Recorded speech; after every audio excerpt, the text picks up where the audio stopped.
Ladies and gentlemen, I am very pleased to welcome you to today's conference on the intersection between competition and regulation, prospects for reform. Κυρίες και κύριοι, είναι ιδιαίτερη χαρά μου να σας καλωσορίσω στις εργασίες του σημερινού συνεδρίου με θέμα η διασταύρωση ανάμεσα στον ανταγωνισμό και στη ρυθμιστική πολιτική, προοπτικές μεταρρύθμισης.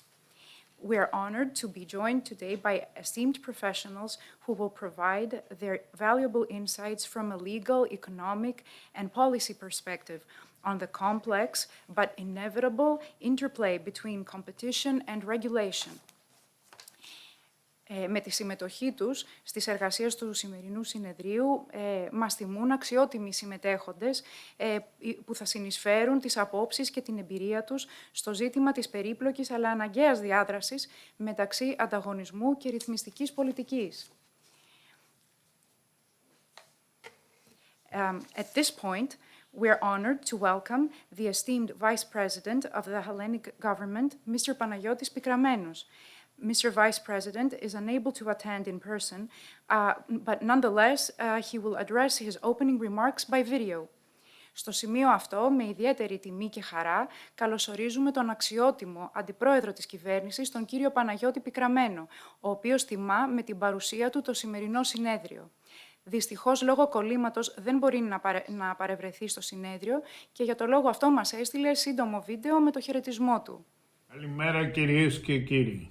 Θα ήθελα να ευχαριστήσω πολύ για την πρόσκληση και την πολύ χρήσιμη αυτή η συζήτηση που αφορά τις ανεξάρτητες αρχές και λυπάμαι πολύ που λόγοι ανεξάρτητοι της θέλησής μου επιβάλλουν τη μία αυτοπρόσωπη παρουσία μου. Διαβάζοντας τώρα το θέμα της ημερίδας, θα ήθελα να ξεχωρίσω τις λέξεις διασταύρωση και μεταρρύθμιση.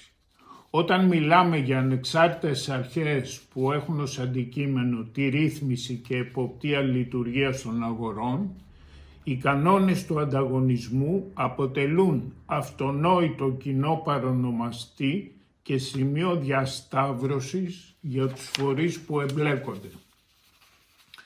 Μία απλή επισκόπηση του κανονιστικού πλαισίου για τις ανεξάρτητες ρυθμιστικές αρχές αναδεικνύει τον αποσπασματικό και συχνά αντιφατικό χαρακτήρα των επιμέρους διατάξεων. Τα προβλήματα εντοπίζονται κυρίως στον διαχρονικό πολλαπλασιασμό των ρυθμιστικών αρχών με διαφορετικές δομές και κανόνες λειτουργίας, καθώς και την ανομοιόμορφη κατανομή της αρμοδιότητας μεταξύ των τομεακών ρυθμιστών και της Επιτροπής Ανταγωνισμού.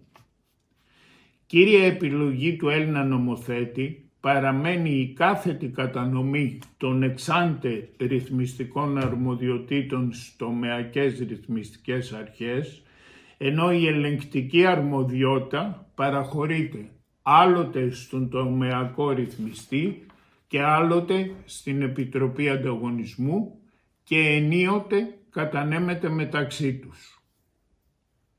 Είναι αναμενόμενο η πολυδιάσπαση των σχετικών κανόνων ότι μπορεί να προκαλέσει ασάφειες και συγκρούσεις αρμοδιοτήτων, αλλά και αντιφατικά αποτελέσματα κατά την εφαρμογή των επιμέρους ρυθμιστικών κανόνων και έτσι αναδεικνύεται η ανάγκη μεταρρυθμίσεων που θα διευκρινίσουν και θα εξορθολογήσουν το τοπίο.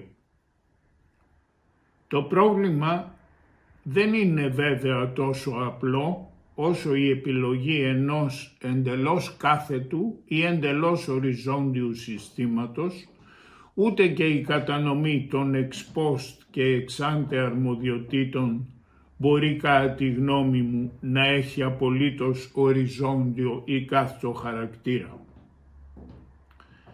Αυτό το λέω γιατί η κατανομή τελεί και σε συνάρτηση με την πραγματικότητα που υπάρχει σε κάθε χώρα.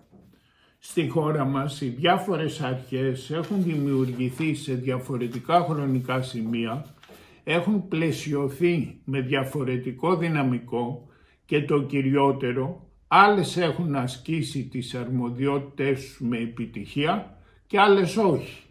Επομένως, κριτήριο νομίζω για κάθε αλλαγή στην υφιστάμενη κατάσταση δεν αρκεί να είναι απλά ένα διαφορετικό θεωρητικό μοντέλο ή το τι ισχύει σε άλλη χώρα, αλλά η μη ορθή λειτουργία μιας αρχής και η επιτυχημένη απόδοση μιας άλλης. Το πώς θα γίνει η κατανομή δεν είναι απλά μια άσκηση επί χάρτου, αλλά και ένα μοντέλο που θα προκύψει από την πράξη, την ορθή πρακτική και τις λύσεις που δίδονται στη λειτουργία της αγοράς. Έτσι είμαι βέβαιος ότι οι σημερινοί ομιλητές θα αναδείξουν την ύπαρξη πλεονεκτημάτων και μειονεκτημάτων των δύο μοντέλων κατανομής των αρμοδιοτήτων και έτσι θα συμβάλλουν στο σχετικό προβληματισμό. Ανεξάρτητα τώρα από τη συζήτηση για μεταρρυθμίσεις, το πιο άμεσο και απλό βήμα είναι η ενίσχυση της συνεργασίας μεταξύ των ρυθμιστικών αρχών, η οποία πιστεύω ότι θα είναι επωφελής για όλες τις πλευρές. Οι τομεακές αρχές καλούνται να εισφέρουν τη γνώση και την εμπειρία της οικείας αγοράς και των ιδιαίτερων χαρακτηριστικών της, ενώ η Επιτροπή Ανταγωνισμού θα εισφέρει τη γνώση και την εμπειρία της λειτουργίας των απελευθερωμένων αγορών και της εφαρμογής σε αυτές των κανόνων του ανταγωνισμού. Προσδοκώ λοιπόν και περιμένω τη βέλτιστη συνεργασία μεταξύ των ρυθμιστικών αρχών, διότι η ειλικρινή συνεργασία μεταξύ τους μπορεί να εξομαλύνει σε μεγάλο βαθμό τις δυσλειτουργίες που έχουν παρατηρηθεί και να κάνει πιο έγκαιρη και πιο αποτελεσματική τη λειτουργία της αγοράς, καλύτερη από κάθε οποιαδήποτε θεσμική νομοθετική μεταρρύθμιση. Τελειώνοντας, θα ήθελα να ευχηθώ καλή επιτυχία στις εργασίες της σημερινής ημερίδας. Ευχαριστώ πολύ. Κύριε Αντιπρόεδρε, σας ευχαριστούμε θερμά για την τιμή που μας κάνατε και τον πολύ ενδιαφέροντα χαιρετισμό σας που θέτει και το πλαίσιο της σημερινής μας συζήτησης. Mr. Vice President, we warmly thank you for your most interesting address, which has set the tone of today's discussion. As we wait for the Minister of Development and Investment to connect, I would like to yield the floor to the President of the Hellenic Competition Commission, Mr. Ioannis Lianos. Mr. President. Thank you, Sylvia. Esteemed colleagues, ladies and gentlemen, dear friends, a central role of the state in building a market economy is to guarantee that there are benefits of competition to ensure static and dynamic efficiency to the benefit of consumers and citizens. But the way that this is done varies across sectors of the economy. Those sectors that are subject to international competition have natural exposure to competition if trade is liberalized, while those that are not are more dependent on domestic policies that encourage entry and limit the abuse of market power through regulation. Guterres and Philippon in 2017 have studied the increase in competitiveness in Europe, showing that increased antitrust enforcement has led to lower concentration and profits. But let me interrupt here because we have with us the Minister of Development, Adonis Georgiadis. Minister, you have the floor. Κύριε Υπουργέ, έχετε το λόγο. Thank you very much. Ευχαριστώ πάρα πολύ. Your Excellency, Professor Monti, αξιότιμε καθηγητά κύριε Monti, αξιότιμε κύριε Πρόεδρε, κυρίες και κύριοι, καλησπέρα σας.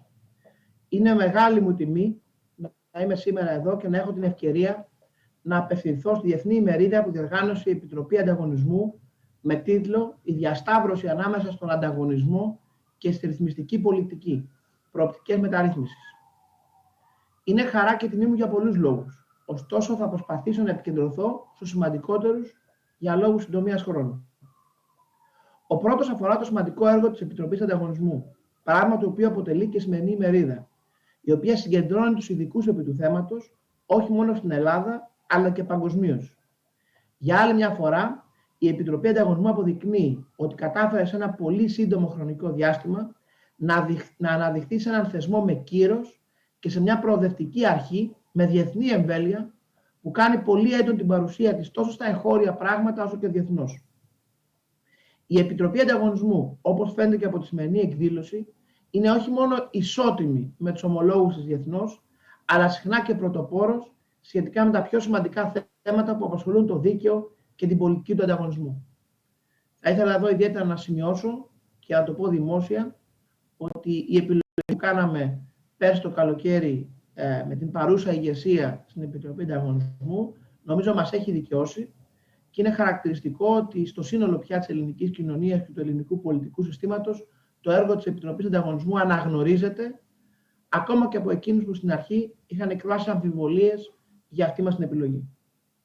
Δεύτερον, είναι τιμή μου να συμμετέχω με την ενακτήρια ομιλία μου σε μια διεθνή ημερίδα που αφορά τη διασταύρωση ανάμεσα στην εφαρμογή του δικαίου του ανταγωνισμού και στη ρυθμιστική πολιτική και παρέμβαση στην αγορά. Το ζήτημα αυτό έχει απασχολήσει διαχρονικά την πολιτική διακυβέρνηση σε πολλές διαφορετικές χώρες. Αποτελεί δε επίκαιρο θέμα για τη χώρα μας.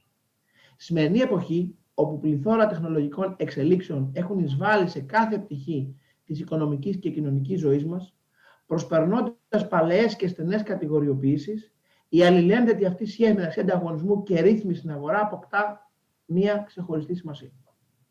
Η πρωτόγνωρη προσπάθεια που κατέβαλαν πολίτες και επιχειρήσεις όλα τα προηγούμενα χρόνια της οικονομικής κρίσης που ταλάνισε τη χώρα μας, αλλά και εν μέσω μιας παγκόσμιας υγειονομικής κρίσης, για την ανταπόκριση στο συνεχώς αυξημένο πιεστικό οικονομικό και κοινωνικό περιβάλλον, πρέπει να βρει στην πλευρά της ελληνικής πολιτείας ένα συστημικά οργανωμένο, ολιστικά ενισχυμένο και άρρηκτα διασυνδεδεμένο, πρωτοπόρο επιστημονικό και απολύτως αποτελεσματικό σύγχρονο κρατικό οικοσύστημα, όχι ένα αναχρονιστικά κατακαιρματισμένο επιβαρυντικό και γραφειοκρατικό δημόσιο περιβάλλον. Στο πλαίσιο της δημιουργίας ενός κρατικού οικοσυστήματος προστασίας του ανταγωνισμού, τόσο στο επίπεδο της ρύθμισης όσο και στην εφαρμογή του δικαίου του ανταγωνισμού, η Επιτροπή Ανταγωνισμού σε συνεργασία με τις υπόλοιπες τομεακές ανεξάρτητες αρχές θα έχει έναν σημαντικό συντονιστικό ρόλο για τη δημιουργία των απαραίτητων συνεργείων για την καλύτερη και αποτελεσματικότερη προστασία των συμφερόντων των καταναλωτών και των επιχειρήσεων. Από την πλευρά μας, ως Υπουργείο Ανάπτυξης, ήδη πρωτοστατούμε στη δημιουργία αυτών των συνεργειών και έχουμε ήδη προβεί στην τεχνοκρατικώς εξαιρετική ενίσχυση των φορέων που εμπλέκονται στη συζήτηση αυτή. Επίσης, έχει ήδη αντιληφθεί και την ανάγκη διασύνδεση ελεγκτικών μηχανισμών, προχωρώντας σε αντίστοιχες κινήσεις εντός του στενότερου πυρήνα του κράτους για τη δημιουργία διυπηρεσιακών ελεγκτικών μηχανισμών, όπως είναι η ΔΙΜΕΑ. Βάσει και των κινήσεων αυτών, προκύπτει ανάγκη για την από κοινού ανάπτυξη των σχέσεων και συνεργειών εκείνων που θα συνθέσουν το εν λόγω οικοσύστημα και θα κινήσουν τη λειτουργία του. Εν ώψη λοιπόν της σημερινής ημερίδας, αλλά και του συνολικού έργου της Επιτροπής Ανταγωνισμού, θα ήθελα να κλείσω συγχαίροντας την Ελληνική Επιτροπή Ανταγωνισμού για τις σημαντικές πρωτοβουλίες της και να ευχηθώ η σημερινή ημερίδα να μας βοηθήσει να αποκτήσουμε μια σφαιρικότερη κατανόηση των θεμάτων που μας απασχολούν. Θερμά συγχαρητήρια λοιπόν και καλή επιτυχία σε αυτήν την τίλε ημερίδα, με την ελπίδα του χρόνου να μπορούμε να οργανώνουμε παρόμοια γεγονότα όχι μόνο από μακριά, αλλά και εκ του σύνεγγυς, έχοντας νικήσει την πανδημία του COVID-19 και έχοντας κάνει το επόμενο βήμα και στην ζωή μας και στην οικονομία μας και στην υγεία μας. Να είστε καλά. Κύριε Υπουργέ, σας ευχαριστούμε που μας τιμήσατε με την παρουσία σας στο σημερινό συνέδριο και για την υποστήριξή σας στις πρωτοβουλίες της Επιτροπής Ανταγωνισμού. Mr. Minister, thank you very much for your opening remarks and your inspiring words for all the hard work carried out by the Hellenic Competition Commission throughout last year.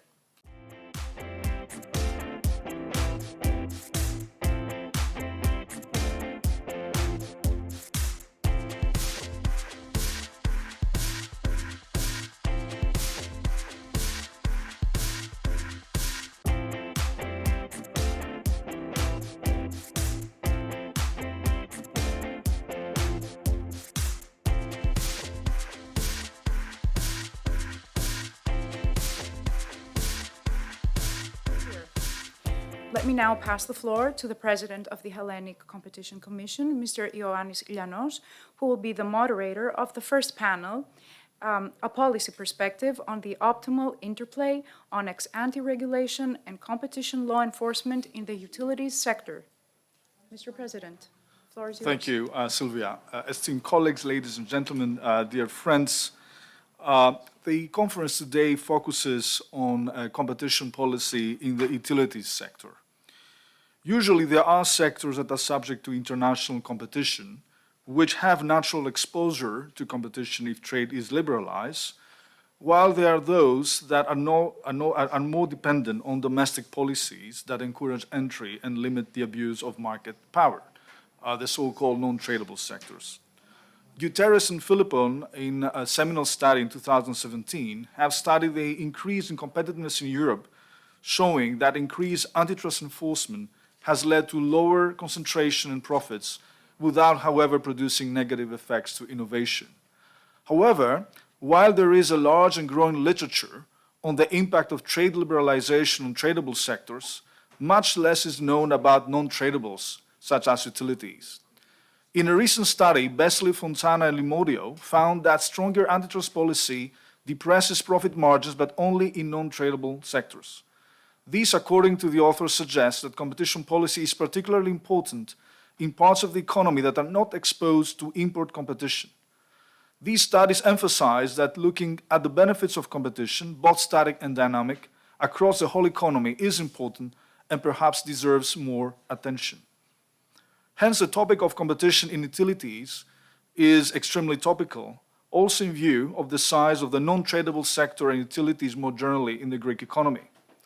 Regarding non-tradable sectors' percentage contribution to the gross value added by industry, this amounted in 2019 to 53.9%.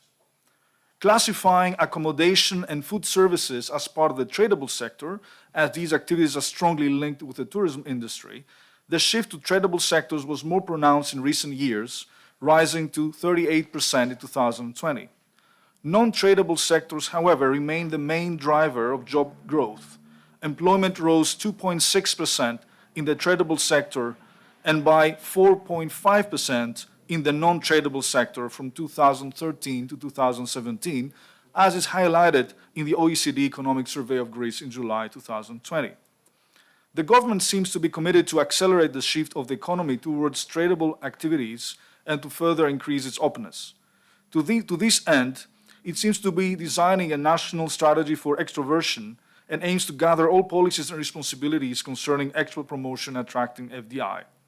However, this should also include an effort to enhance competition in the non-tradable sector, in particular utilities, as the products in these sectors, such as data or energy, are the drivers of growth in all sectors of the economy. The issue of the allocation of jurisdiction between competition authorities and sector-specific regulators became a hot topic in Greece in the recent discussions at the Law Commission for the revision of competition law and the transposition of Directive 2019-1. The Greek system has a unique peculiarity.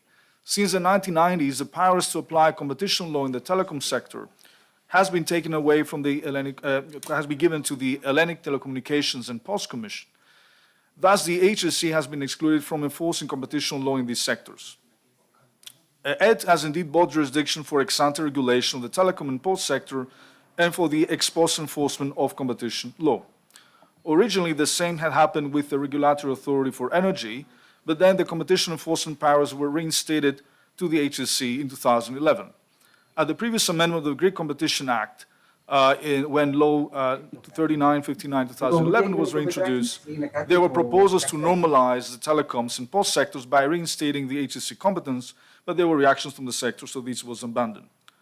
So it's no wonder that there's currently, again, a heated discussion as to the location of jurisdiction. And usually these discussions happen in different systems because we need to take into account important technological developments as well as more general institutional developments. Beyond the problem of jurisdiction, I think the discussion raises more broadly the issue of designing a system of promoting competition that follows best European practices and provides best value for money in terms of effectiveness. Most national regulators and EU agencies' regulatory networks have developed after the liberalization of utilities markets. By liberalization, we mean the introduction of competition in segments of the market that have historically been considered natural monopolies. This process can be characterized as one of creation of markets as opposed to the derivative deregulation of markets. This introduction of competition operates ex ante and is typically completed by the enforcement of competition law ex post. Checking the starting date for this process in the EU identified the Green Paper on the development of the Common Market for Telecommunications adopted back in 1987. During the last 33 years, massive changes have been taking place in all utilities markets. Utilities in both sides of the Atlantic have gone or are currently going through major processes of reform. As a result, some industries became mostly unregulated, others became regulated, and finally some others witnessed severe changes in their structures and markets. In Europe, changes in utilities markets have followed a much more complex and heterogeneous path than in the US. Privatization played a key role. When the early European steps towards liberalization were given, utilities markets presented an heterogeneous configuration characterized by state ownership, vertical integration, and monopoly. Overall, the movement has been towards privatization, vertical disintegration, and liberalization. Nonetheless, changes have been rather slow, and to a great extent, the heterogeneity remains in place. The current system is characterized by some weak form of regulatory oversight at the European level through the adoption of directives setting up a general regulatory framework. The system is also characterized by competition law enforcement as a means of control of the decentralized system. In practice, the enforcement of competition law by the European Commission, national competition authorities, and courts operates as a check and balances of the relative regulatory autonomy from which benefit the member states and the freedom of firms to adopt their strategy in a liberalized market. Let me briefly note the following before passing the floor to our esteemed speakers. First, in Europe, the system of competition law enforcement is essentially an administrative one. Things may change with the increasing emphasis put to private enforcement, but there's a long way still to go. Courts are also limiting their review to non-complex economic assessments and to manifest error of appreciation. Competition authorities are not shy in taking a regulatory role in their dealings with utilities by imposing commitments or structural remedies when this is necessary. Second, specialized courts and competition authorities may claim a solid expertise, in particular if they review not only competition law cases brought by competition authorities, but also competition law cases brought by regulatory authorities. Judicial control surrounds the institutional normative dimension of the relations between competition and sector-specific regulation. Third remark, technological changes may render the past regulatory divisions obsolete. The development of the digital economy rests on the convergence of the telecommunications value chain with those developed for private and enterprise computing. The convergence of the telecom and computing sectors, the development of triple play offers, and in the future the transition from smartphones to smart cars and smart homes show that the allocation of jurisdiction may sometimes be outdated and could involve significant costs for business, as they should be dealing with two different enforcers, competition enforcers, even for parts of the same deal. So we have today actually a panel of excellent colleagues and speakers. Let me start by saying that it's a real honor to welcome the President of the Commission, former President of the Italian government, Mario Monti, who was Prime Minister of Italy, as well as a European Commissioner with responsibility also for competition. Professor Monti is also the rector and president of Bocconi University in Milan for many years. President Monti will be really interesting for us to share your views on the optimal regulatory design and regulatory cooperation design, and provide your valuable insights on the way we should envision the regulatory and competition law landscape in the modern era, focusing on the utilities sector. President Monti, the floor is yours. Thank you so much. It's a real honor for me to have been invited and to see after some time several esteemed colleagues of the competition family. I praise very much this initiative of the Greek government as well as of the Greek Competition Authority for two reasons. One, is a reason of method. I believe that better ideas get their way to legislation through transparency and debate. And I believe that this occasion today is a great example of that method. Secondly, because I am impressed by the overall framework within which this initiative takes place and which was just mentioned by you, Mr. President, the national strategy of extroversion adopted by the Greek authorities. I will give a very small contribution to this conversation, perhaps by trying to remember myself which were the occasions in which I was involved in competition designs. So not in the daily management of the competition instruments, but rather when the framework was designed. Well, in Italy in 1990, when I was one of the members of the committee asked to draft the first competition law for Italy, we had encountered a very, very similar problem to the one that now Greece is interested in. In that case, it was not telecom, it was not the public utilities, it was banking and financial services. There were two views within the drafting committee. One, very understandable given the overwhelming historical tradition and power of the Bank of Italy within the Italian authorities. One said, no question. How could we, the Bank of Italy, more broadly, we, the banking community, give powers to a competition authority? Or even more basically, how could ever we imagine that there should be competition rules on banking, which was then, not only in Italy, a highly cartelized sector, where actually cartels were encouraged by the monetary authorities to keep the system stable and without disruptions. So no competition to be applied to banking, let alone to have that done by a newly emerging competition authority without any experience, etc. Although I was always a great admirer of the Bank of Italy, my position in that committee was exactly the opposite. I said, well, there is a special reason to subject also the financial sector and credit institutions to competition, because they are the nerves of the economy, and it is particularly crucial that they bring in themselves and with themselves the principles and the acts of competition. And so my position was competition should apply to banks, and it should be applied and enforced by the overall national competition authority that was being set up at that moment.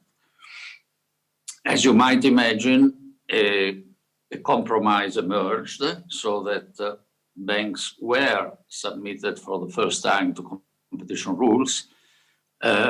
Actually, there were no competition rules other than the European ones before that day, 1990, when the Italian law came.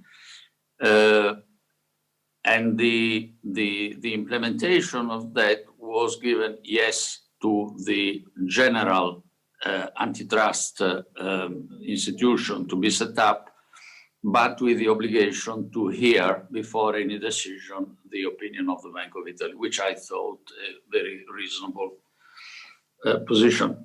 Then, and excuse me if I shift completely markets, then much more recently, I think it was 2000, when I was European Commissioner and I was asked to be the competition commissioner, I found one asymmetry that made no sense to me. That concerned not so much the competition powers, antitrust, cartels, mergers, but state aid. This is a problem which does not plague the national competition authorities, or at least only marginally, but which is part and parcel of the competences of DG Comp, as you know. For some traditional reasons, of which I always failed to see the logic, although the jurisdiction over state aid was for all sectors and industries the competence of DG Comp, that was not the case for transports. And for transport, the competence was for the sectoral DG within the Commission. And I thought it was a good idea for the incoming president of the European Commission, among many other things, Romano Prodi, to take this advice, and uniformity was then created.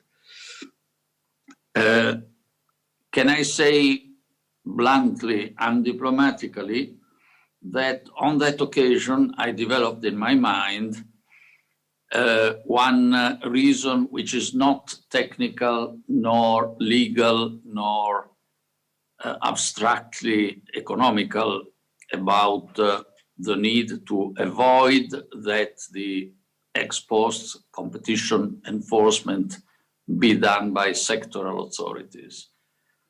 We all know the theories about regulatory capture. We all know that those theories sometimes are found to have many examples in the practice. And I said at the time, and I still believe, that even assuming, as we should, perfect correctness and good faith in all those entrusted with applying public rules, it is natural that if a DG or a national regulatory authority has to do with one sector in particular, there is the development of an intellectual intimacy with a full, but sometimes even more than 100% full understanding of the problems of the industry, etc., etc. So in my, and I believe the general view of what competition enforcement should do, that is be absolutely impartial, to be understanding of the problems of everybody, but not particularly understanding of the problems of somebody, then I thought that it's better to avoid the regulatory capture and the temptation of regulatory capture. Similar, and this is the third and last case I will take from my personal archive of memories, which unfortunately is quite long and voluminous, concerns France, when the president of the French Republic in 2007 asked Jacques Attali to lead a quite numerous commission to give suggestions to the President of the Republic about how to revive French economic growth. I say we because in that commission there were many personalities, but one of them was Bruno Lasserre, our highly regarded former colleague, and among many others, myself. And he was in office then as president of, I think it was called Conseil de la Concurrence at the time. I speak under your control, and in particular under Frédéric's control. and we made the proposal of a national competition authority, Autorité de la Concurrence. People in the finance and treasury ministry were not entirely happy because we suggested, and the president took this on board, to take some of the competences which were there with the ministry dealing with competition onto this new competition authority, which I believe under the able leadership of Bruno Lasserre asserted herself very, very well. Then I just heard, for technical reasons, I was a bit late in joining, for which I apologize, but I just heard in the president's remarks a reference to the digital, which in my view reinforces this argument to have, yes, maybe a complementarity between ex-ante regulation, which everybody sees to be fit to the sectoral authority, with, however, ex-post competition law enforcement for the reasons I just mentioned, to be attributed, in my view, to the general competition authority. So the additional reason not to follow a different path, that is not to leave competition in one particular area alone, out of contact with the little brothers and sisters of competition in other areas, is that if the sector in question tends to be less and less a sector and more the circulatory system and the nervous system of the economy, which is the case more and more for the digital, as President Lianos said, then I think it would be, allow me to say in diplomatic language, particularly absurd not to give this ex-post enforcement competence to the general competition authority. So I see very well, theoretically and in practice, the cooperation between ex-ante and ex-post, which, by the way, was every day's food in the European Commission between the Commissioner for Competition and the sectoral colleagues. But I think it would really make no sense, particularly in a strategy of extroversion, to be introverted as regards the setup and the distribution of powers. Very last remark. I have no experience with the family, which I'm sure is alive and kicking, of the networks of telecom regulators. I know there is a European, maybe a broader network, but what I do know, as you all do, is that in the area of competition, there is a quite robust system of networks. One being the European Competition Network, which we set up with the reform of 2004. And there is globally, emerging more and more, Frederic, this is very largely your perennial remit, so I defer to you,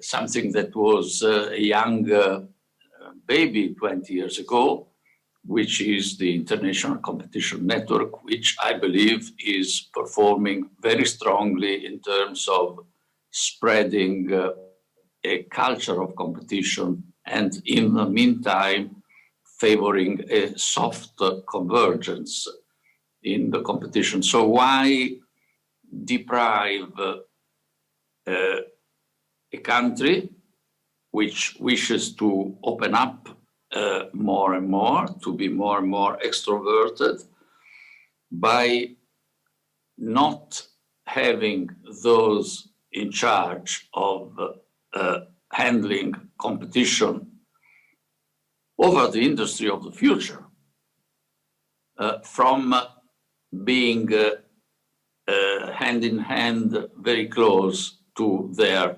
global colleagues. And this, I think, will be, this is really my very last remark, this will be of huge importance geopolitically for Europe, because as we know, the big challenge of the future will be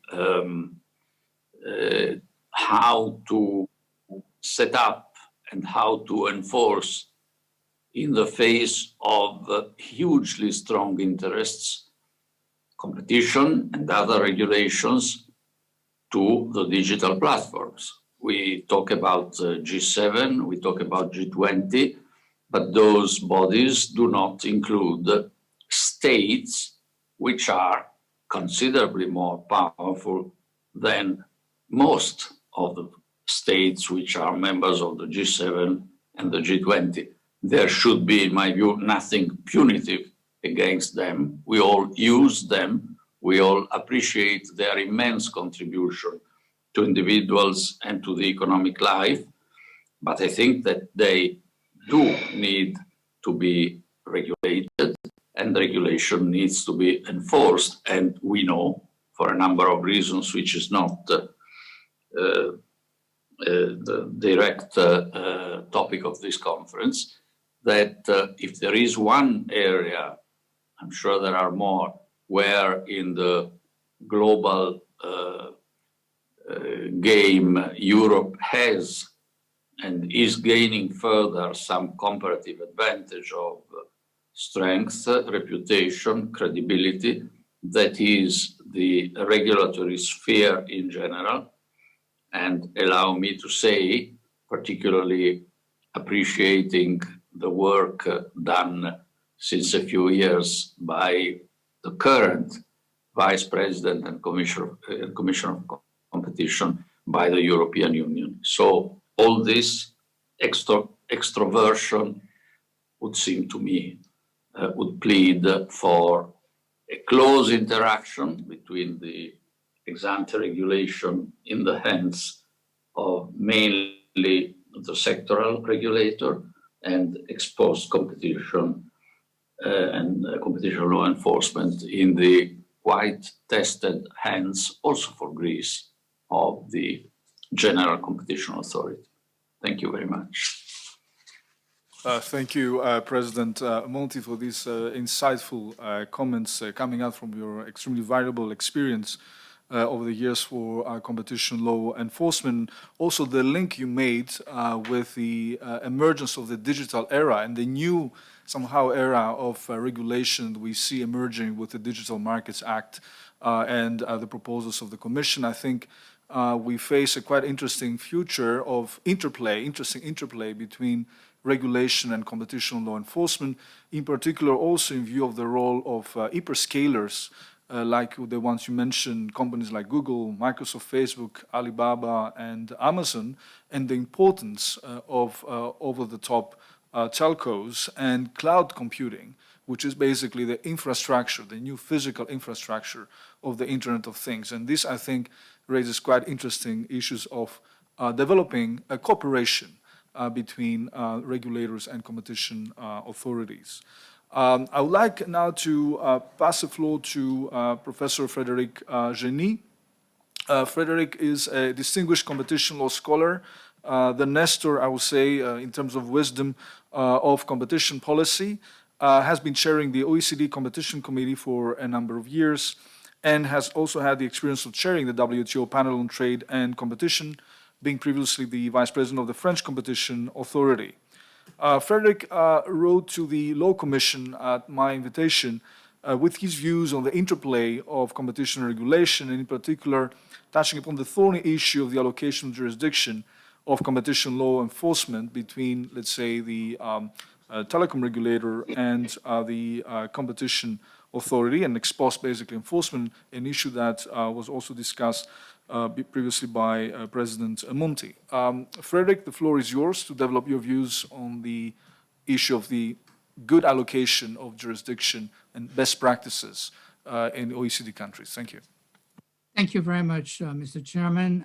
I don't know whether I'm going to be that prescriptive, but I want to base myself on the work that has been done within the Competition Committee of OECD on the institutional design of competition authorities and regulation, and to give my take on what were some important points that were made in this debate.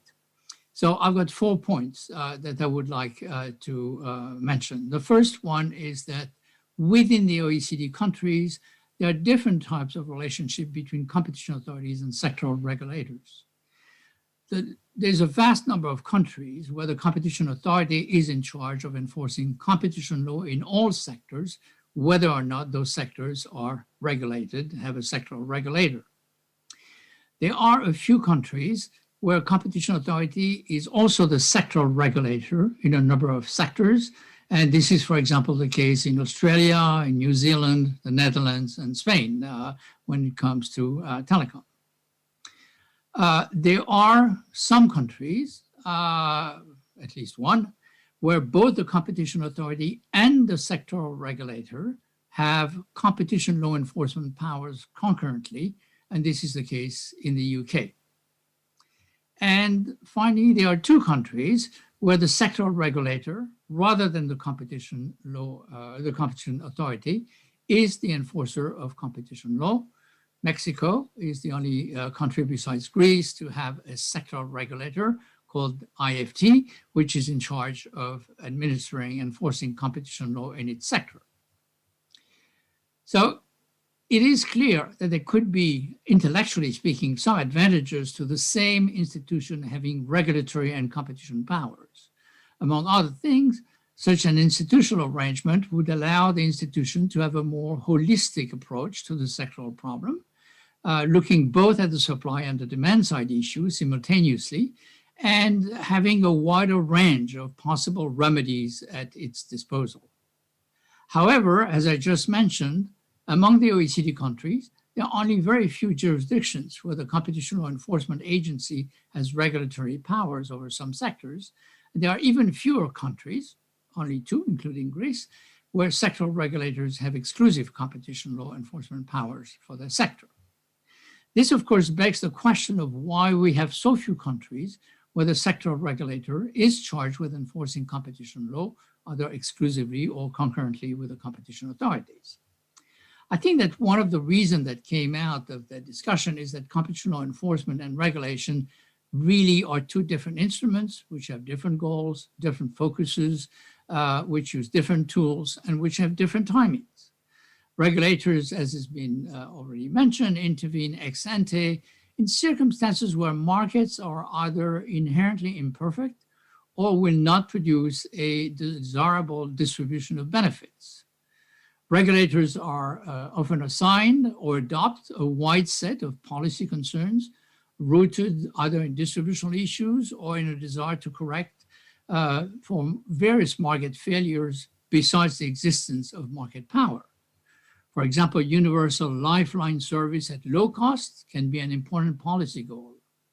Regulators may also pursue other objectives, like ensuring that small businesses have fair access to markets or contributing to the balanced regional development of the country.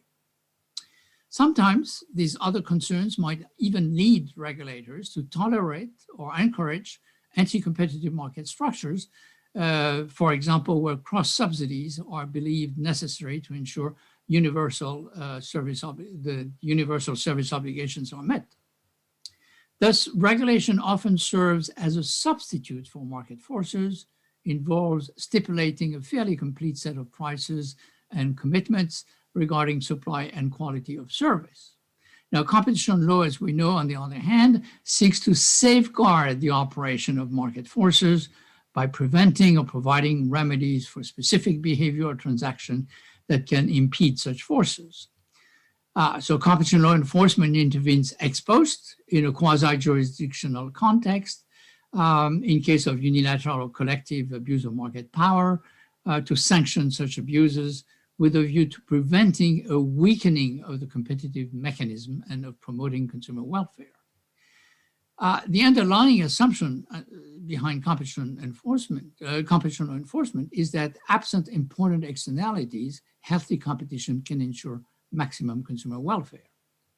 In other words, regulators tell firms what they should do to establish competition or to mimic competition where it does not exist, and competition authorities tell them what they should not do because it could restrain competition. Although complementary, those two approaches require quite different skills: technical understanding of the industry for the regulators and knowledge of competition mechanism for the competition authorities, and also quite different perspectives. The background paper, which was presented to the OECD Competition Committee when we discussed the institutional design of competition authorities, made the point that the case for bringing competition law enforcement and regulation within the same institution is not compelling, and certainly not as strong as the case for bringing competition law enforcement and consumer protection under the same institution. I think that a second reason for which why regulators are so rarely entrusted with competition law enforcement powers in the OECD countries lies in the fact that there are several risks associated with having regulators rather than competition authorities enforce competition law in the sectors that they regulate. The first risk is a risk of inconsistent application of competition law across sectors. The assessment of the two institutions might diverge either in relationship to determining whether the prohibitions have been violated or in the choice of remedies to resolve such breaches. And the reason is that regulators may have specific duties relevant to their particular sector, such as what I mentioned, promoting universal service, which competition authorities do not have with respect to the industry in which they enforce competition law, and that these special specific duties may color the assessment of regulators. The second risk, I think, is the risk of overlapping jurisdiction, which has already been mentioned, between the sectoral regulator and the competition authority. And we know that this could happen all more easily, that the digital economy is developing. And by the way, this is not a theoretical concern. I mean, in Mexico right now, just now, there's been a very hard-fought battle between IFT, the telecom regulator, and COFECE, the competition authorities, following the filing of a proposed merger between Uber and Cornershop. And the issue there was a jurisdictional issue. Each one of those two institutions claimed that it should review the merger. Finally, the administrative tribunal found that the merging parties were not telecommunication service providers, although they used internet to provide their own intermediation transport services via that platform, and therefore concluded that the competition authority, COFECE, was the competent authority to assess the case. And this is a very recent case. This is a 2020 case. The third risk is that there might be under-enforcement of the competition law by the regulators in the regulated sectors. Mario Monti has already alluded to that possibility, either because of regulatory capture or because of a lack of familiarity with the competition law enforcement tools. And again, this is not a theoretical possibility when we look at OECD. The experience from Mexico tells us that the allocation of competition law enforcement power to the telecom regulator was heavily favored by the dominant supplier of telecom services as a way to avoid the scrutiny of what it considered to be an overzealous competition enforcement agency. But Mexico is not the only country where this issue arose. In the UK, where, as mentioned before, the sectoral regulators have concurrent powers to enforce the competition law together with the OFT and now the CMA. The 2013 and 2014 reforms of the competition and consumer enforcement landscapes were precisely driven by the acknowledgement that the use of concurrent competition powers by the sector regulators had historically been insufficient. In fact, for over a decade, in the United Kingdom, there had been the feeling that those national regulatory agencies had been reluctant to prosecute competition claims outright, preferring to arrive at negotiated settlements, and had preferred to conduct in-house review of problematic market outcome rather than violation procedures. Therefore, in 2013 and 2014, the CMA, the competition authority's powers were reinforced, for instance, by granting it the power in some circumstances to take over a case that has been allocated to a regulator following consultation with it. My last point is that there is no doubt that the deep technical knowledge and the understanding by sectoral regulators of the sectors they regulate can be extremely useful for competition authorities to understand the competition issues and or to devise antitrust remedies. Similarly, the deep understanding of the competition issues that competition authorities have because of their experience may help regulators avoid regulatory interventions which actually either unnecessarily restrict competition in the sector that they regulate. Thus, I'm not saying, I think that it was clear from this debate that cooperation between sectoral regulators and competition authorities is always useful and necessary, both for regulatory purposes and for competition law enforcement.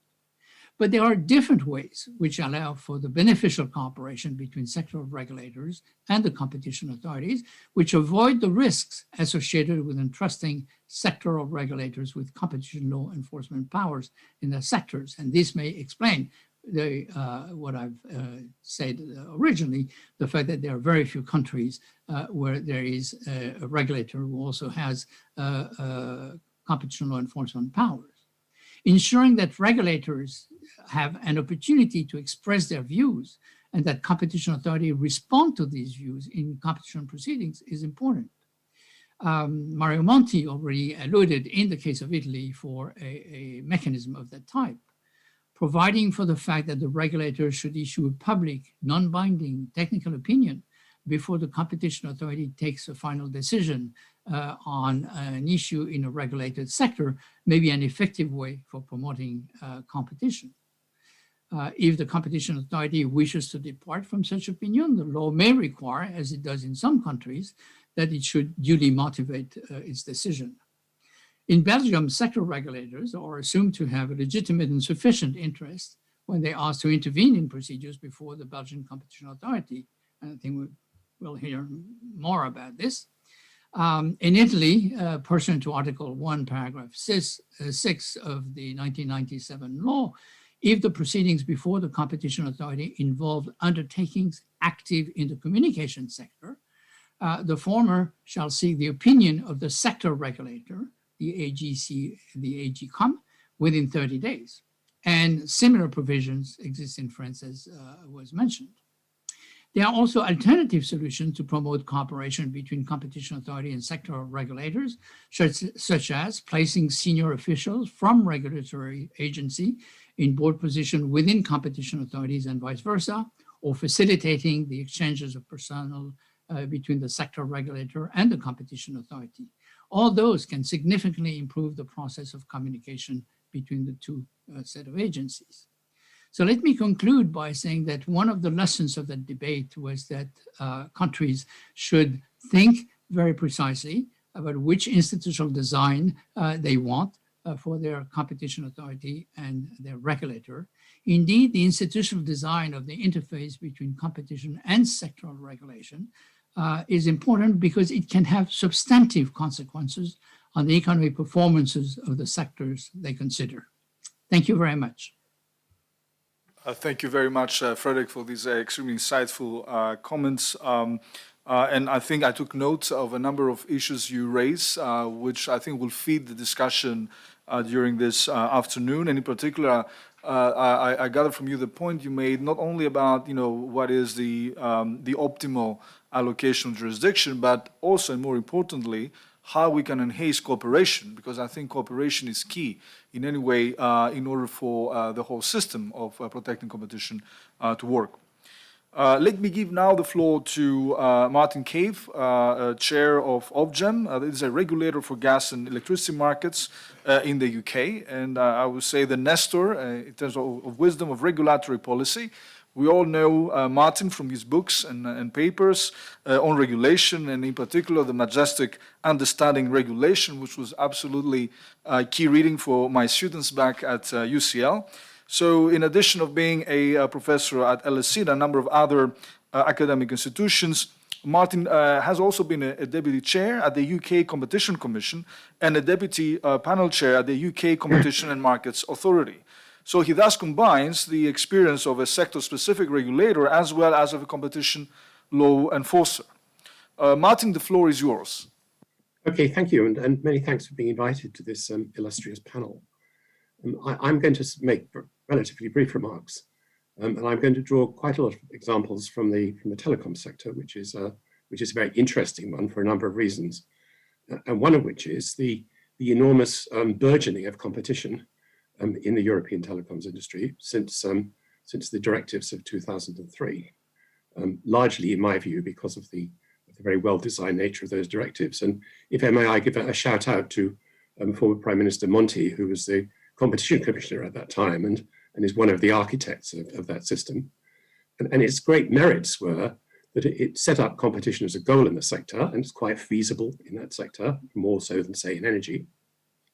It imposed restrictions on ex-ante regulation, and it also had sunset clauses which required regulators to continue to review the situations in their sector. Now that means that the boundary between competition and regulation in telecoms has been particularly a moving one. Clearly, I think they both need to exist, and the question therefore of how you actually brigade competition and regulatory powers in that sector is a particularly interesting one. And obviously, the possibilities that we've been considering are either to place both of them in one organization. That could be either for a given sector or across all sectors, which obviously creates a really big tent with all competition powers and all sectoral regulation powers in the same organization, or to do it separately. And I'm inclined to agree, I think, if I understood him correctly with Professor Jenny, that this isn't the kind of question that you can resolve analytically and lay down general laws, because particular circumstances might draw you in particular directions. And I think one of the reasons for that is that the history and traditions of different regulatory organizations, both of the competition and the sectoral regulatory kind, are quite different. And that may lead you to a particular solution. But what I want to focus on in these very brief remarks is what I call the role of the two pairs of eyes are better than one argument. This is an English expression. I suspect it may be common into other languages as well. And obviously the idea is that we're searching for a lost ring, having two people looking is going to be better. And even if you're doing something rather more complex, like deciding how to deal with a competition policy or regulatory policy, then having two separate groups of people looking at it may be a simpler and more direct way of producing an answer. And I want to illustrate it by very briefly discussing two kind of vignettes from global telecoms regulation. In the first one, an event which took place about 10 years ago, the regulatory activity and the competition activity were combined in one organization. And the following issue arose. The government wanted to restructure the telecom sector in a really big way, essentially in the direction of a remonopolization rather than of enhanced competition. And so the regulatory arm of the authority was involved in deep conversations with the government about how to do this. But then an opportunity arose in order to accomplish this task for various mergers and acquisitions to take place, which essentially involved the largest firm taking over several others to some degree with the express purpose of actually closing the networks down. And so you could see that quite an awkward conflict might arise in those circumstances if both powers are rested in one organization. In fact, the authority decided not to use its discretionary powers to investigate the merger, so that was the outcome there.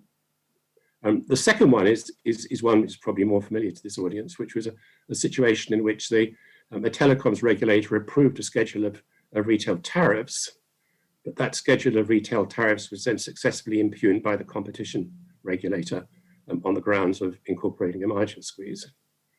And so, in a sense, we have one pair of eyes in the first case, two pairs of eyes in the second case. Now, I mean, the problem is we can't really say just case by case, whether the decisions that were made were the right cases, were the right decisions or the wrong decisions.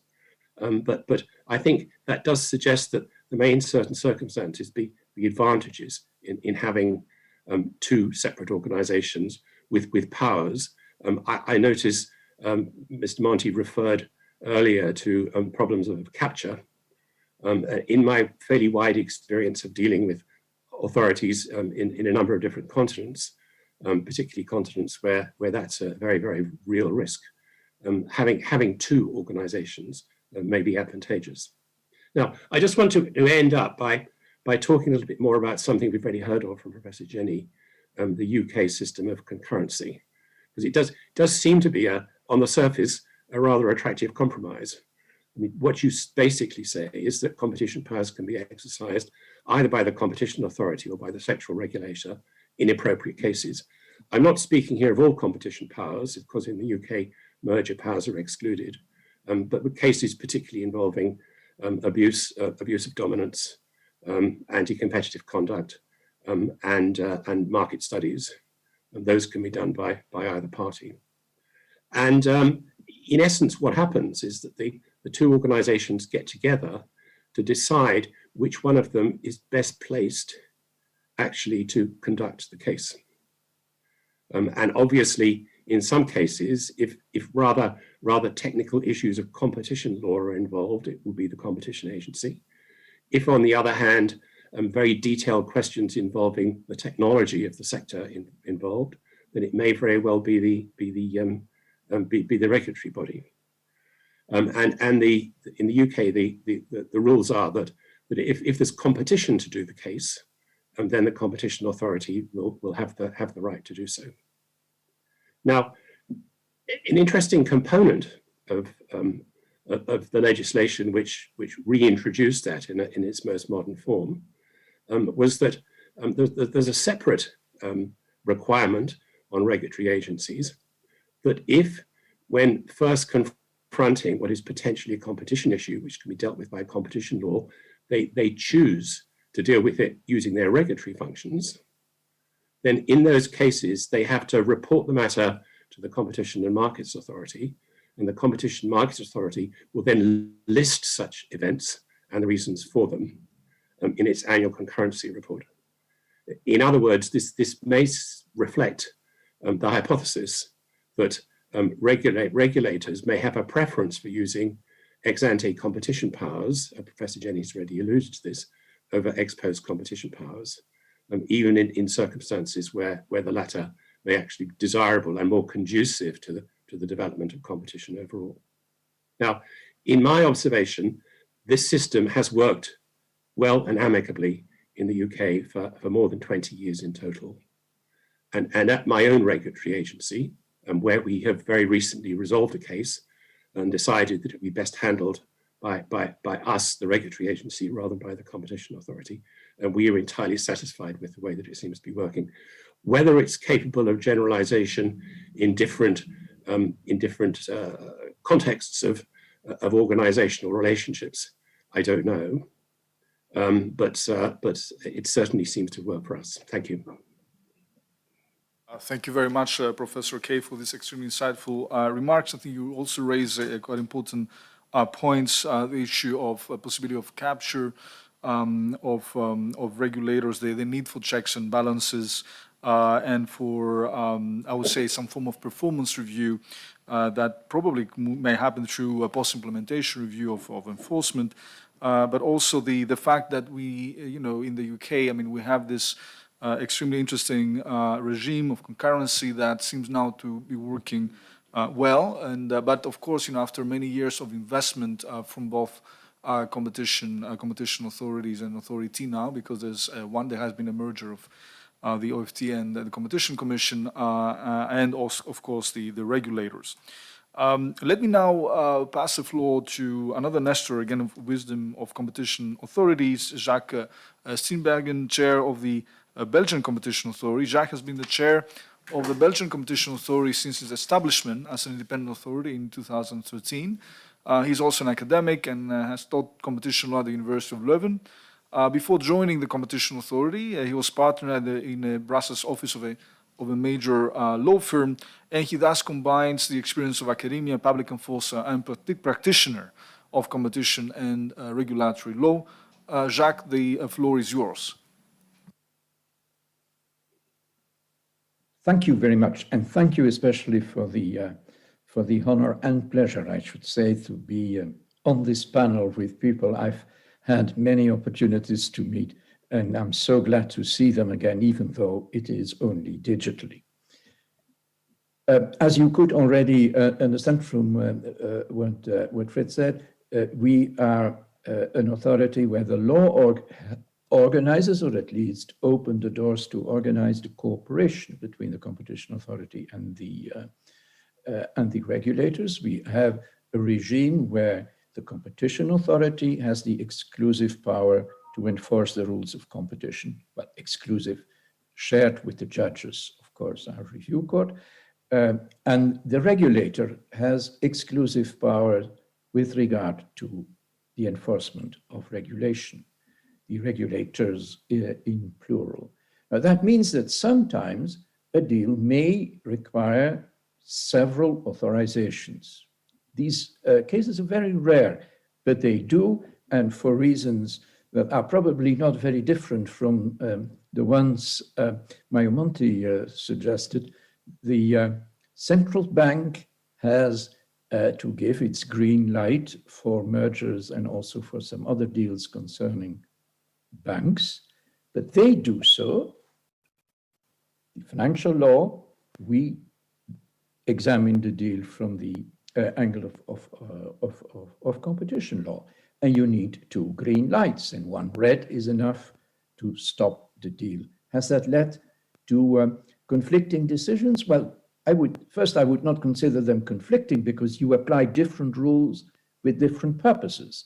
But have there been decisions that were different? No. Until now, we always arrived each from each other's perspective to the same conclusion, which was usually a green light. We firmly believe in the constructive dialogue between ex ante and ex post. And that's probably best illustrated as Martin also suggested already, and which indeed played largely under the governance of Mario by the development of competition and regulation in the telecom sector. I think initially the competition authorities acted almost as a laboratory to develop views on how to deal with the markets. And their remedies were then later codified in regulation.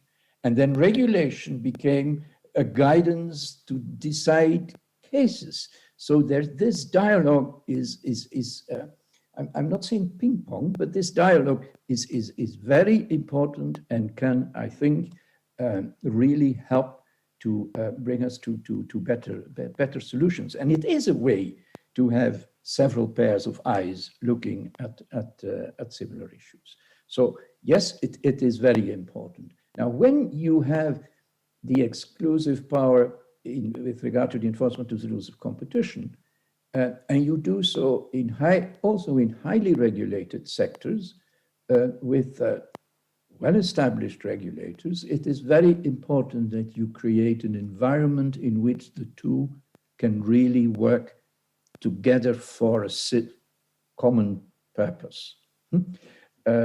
Now, how did we do it? And I think that it works really well. First, the competition law and the sector regulations provide for the possibility to come to bilateral agreements, which must then be approved by royal decree, to exchange confidential information. Because if you're not able to exchange case-related information, it is very difficult to really work together in concrete cases. So we have such arrangements with the telecom regulator, postal regulator, energy regulator. We don't have one with the central bank, but we do not really have that kind of cases with the central bank. We need the agreement most often with the telecom regulator. So we may exchange confidential information. Then we must inform the other authority when we see a problem under their regulation. In other words, when we have a telecom case, we inform the telecom authority. If they have an issue which might have a competition dimension, they must inform us. And at least once a year, we sit together to discuss market developments. And that also helps to create an understanding of each other's concerns. It also makes that people know each other and can, which really helps to pick up the telephone when you have a question. And then, as Fred already suggested, the regulator is always assumed to have an interest to intervene in competition cases. But in practice, it goes beyond that. We always invite the regulator to file the written observations, to participate in hearings, and they do not have let's put it differently, they have a privileged third-party status. Because in our hearings, you hear first the third parties and then they must leave to go on with the parties. With the regulators, it is different. You hear them first, but they may stay unless one of the defendants in a case objects. Then they still have to leave. But so you really work relatively often together. There's then also under EU law the obligation of the telecom regulators to ask our opinion on some of their decisions. That has created a framework of cooperation and of mutual respect. Just a few illustrations. We do not impose remedies in a merger case when there is a regulator that can assess the market behavior on the relevant points. Then we defer to the regulator, and if there is then still an ex post competition case, we will still have the ability to deal with it. But remedies have an ex ante dimension, and there we defer to the regulator if it has effective enforcement powers. We have imposed in a merger case rules on access to big data, but with the provision that the companies involved were only obliged to the exchange to the extent that it would be acceptable to the data protection agency. Sorry, something is happening to my screen. I think everything is fine. It's absolutely fine. We can hear you very, very well. But because the time is running, I was thinking you might probably want to conclude, and yes, I do. So I could give the floor to Sarunas. Yep. So we imposed, for instance, interim measures to give the regulator enough time to deal, and this shows how cooperation really works. Thank you. Thank you very much, Jacques, for these excellent remarks. Also focusing on the importance of cooperation. Let me turn to Sarunas, Sarunas Karazauskas, who is the president of the Lithuanian Competition Authority. And prior to taking on this current role, Sarunas was working for the UK Office of Fair Trading, as well as being an academic in competition law. Sir Ernest, you may want to share your views. And also, I just wanted to mention the importance the boundary, the fact that the boundaries are between sometimes regulation and competition not that clear, and particularly we see the development of regulatory antitrust, as we can hear from time to time. So, Sir Ernest, you have a few minutes to make your points. Thank you. Thank you, Yanni, and thank you for inviting me to this panel. As Professor Janice has said, there is no one perfect model for competition enforcement, and there are lots of reasons why countries have one model or another. The legal context is important, but also historic context. Sometimes the existing structure of the authorities and enforcement is just the way, as they say, the cookie crumbles. For example, in Lithuania, competition authority appeared before the regulated authorities. So there was no question of the competition authority not having a jurisdiction in the regulated sectors. In another country in which I have some experience, in Georgia, for example, there was no competition law or competition authority for 10 years because as part of the liberalization reform, competition law was considered to be too interventionist, and it was simply thrown away for almost 10 years. And when competition authority came back into life in 2014-15, the stage has already been occupied. The regulators had powers over their sectors, including competition enforcement powers, or what looked like competition enforcement powers. Was there any particular reason for that? No, but that's just what happened. In Lithuania, the way things happened, we are in the dominant group of the OECD countries of having the competition authority a general jurisdiction over all the sectors of economy, and the regulators, including the communications regulator, having ex ante jurisdiction. How does it work? Since Professor Jani has helpfully provided pros and cons of many different systems, I can quickly go through those arguments. So the first argument is that having a separate competition authority to enforce competition law is better because that becomes the center of expertise and experience. Is it true? Somewhat immodestly, I would say yes, that is true, especially for a small country, because having to duplicate centers of expertise and having the same qualification, the same experience in other authorities would be extremely costly. So indeed, we are the center of expertise. Has our system reduced the potential conflict and uncertainty over jurisdiction? Yes and no.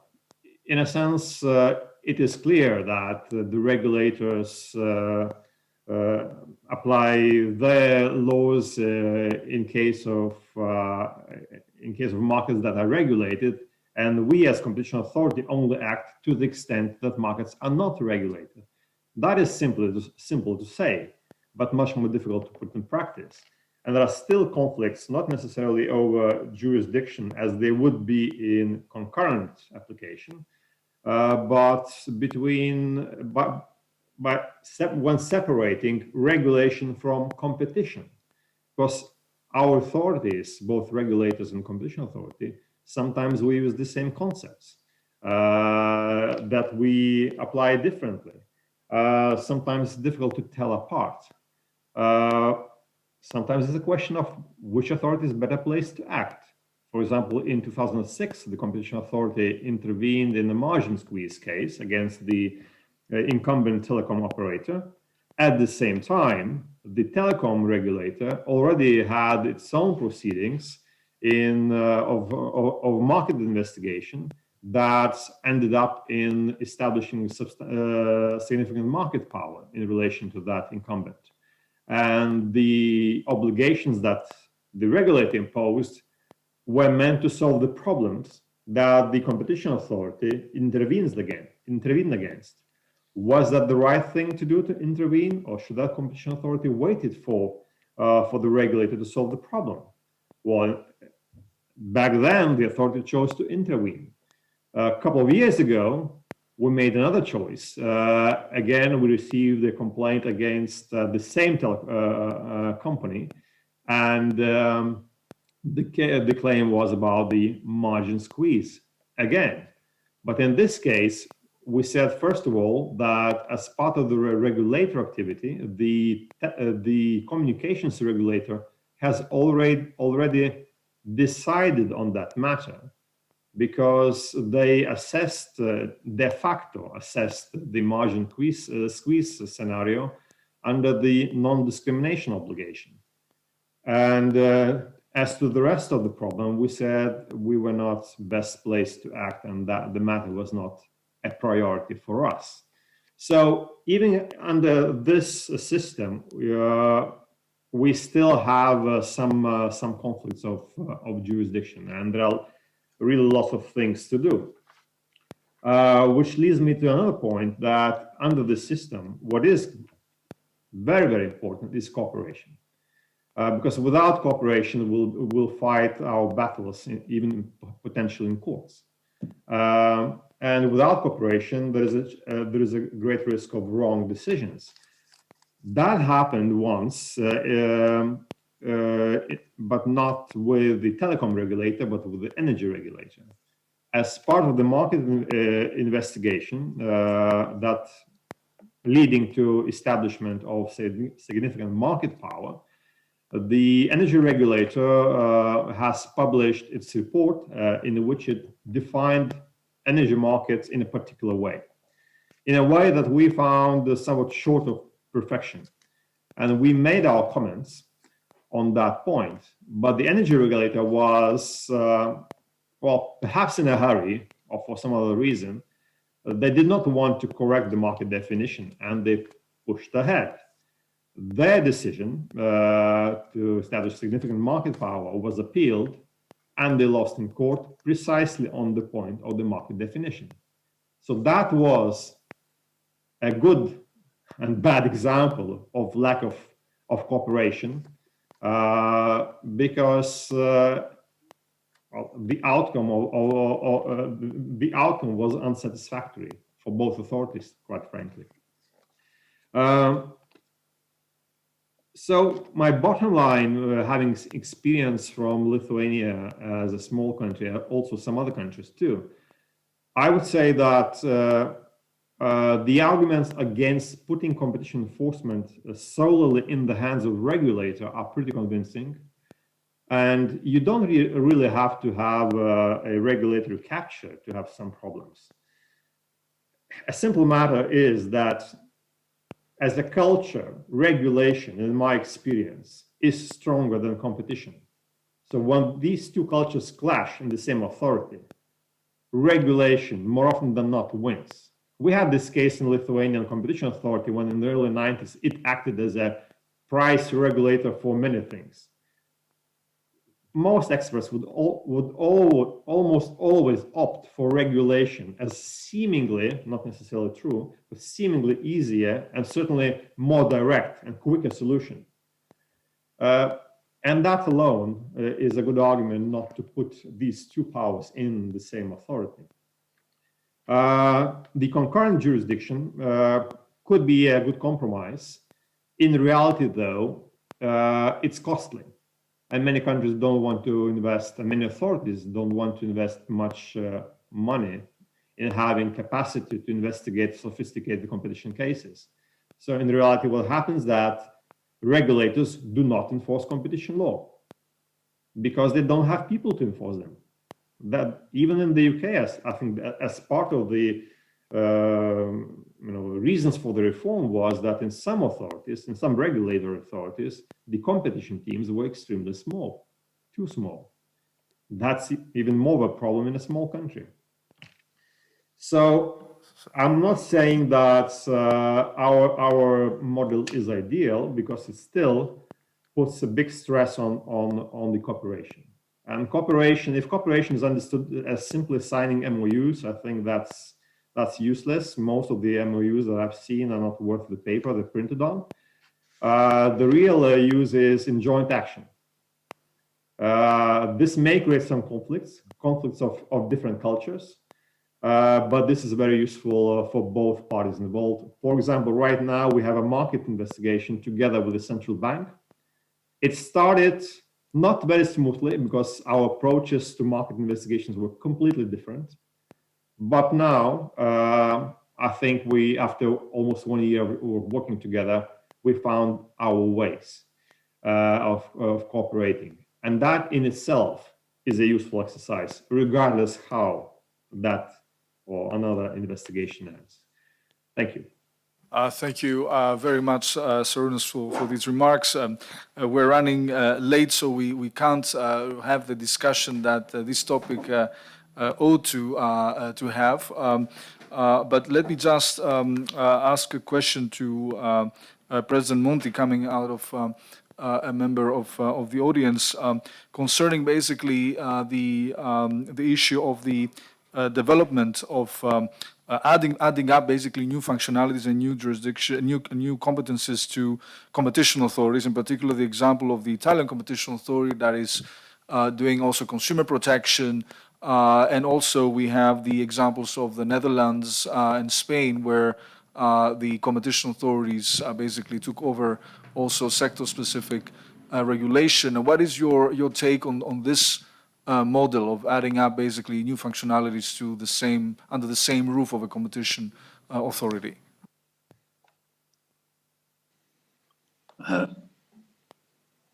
Thank you very much. I'll be very, very brief. I see fewer problems in adding up consumers' competences to a competition authority than I see in having competition powers in some sectoral regulator. Having said that, I don't have any strong view on whether the consumers' protection function adds to the strength or to the quality of enforcement of competition law, provided, of course, the resources are adequate. In the US, we have the Justice Department, Antitrust Division. We have the FTC. Consumer protection is mainly essentially with the FTC. To me, that is not the biggest problems they have in the US, but rather the lack of clarity in the division of roles in competition enforcement between FTC and Justice Department. Thank you, Professor Monti, President Monti, and also all the speakers for their excellent contributions. I think you gave really a very good starting point to our discussion. And thank you very much again for contributing to this event. We look forward to inviting you to other events organized by the Hellenic Competition Commission. So now we'll pass to the second panel. And thank you very much, and goodbye. And we will. I give the floor to Mrs. Silvia Cambaluri to present the panelists and the chair of the second panel. Thank you.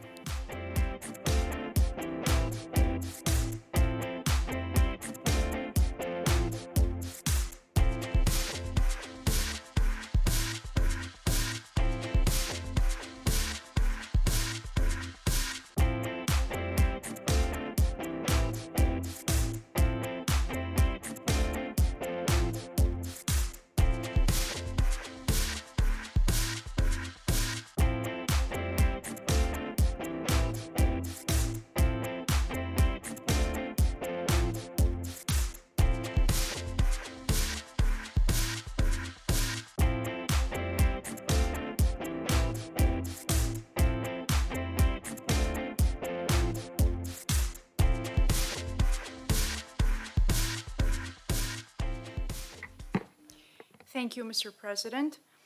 Before passing the floor to our next speakers, let me remind our audience that they can write their comments and questions in the discussion room, that is the chat, so that the moderators of each panel may address them to the speakers.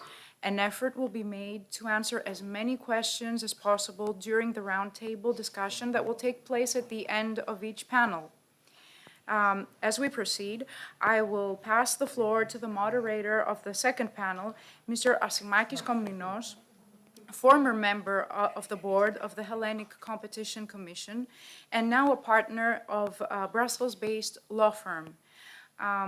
This panel, themed towards a national competition and regulatory network, gives an insight into the various mechanisms to ensure coordination and cooperation among competition authorities and sector-specific regulators, in particular drawing on the Greek context.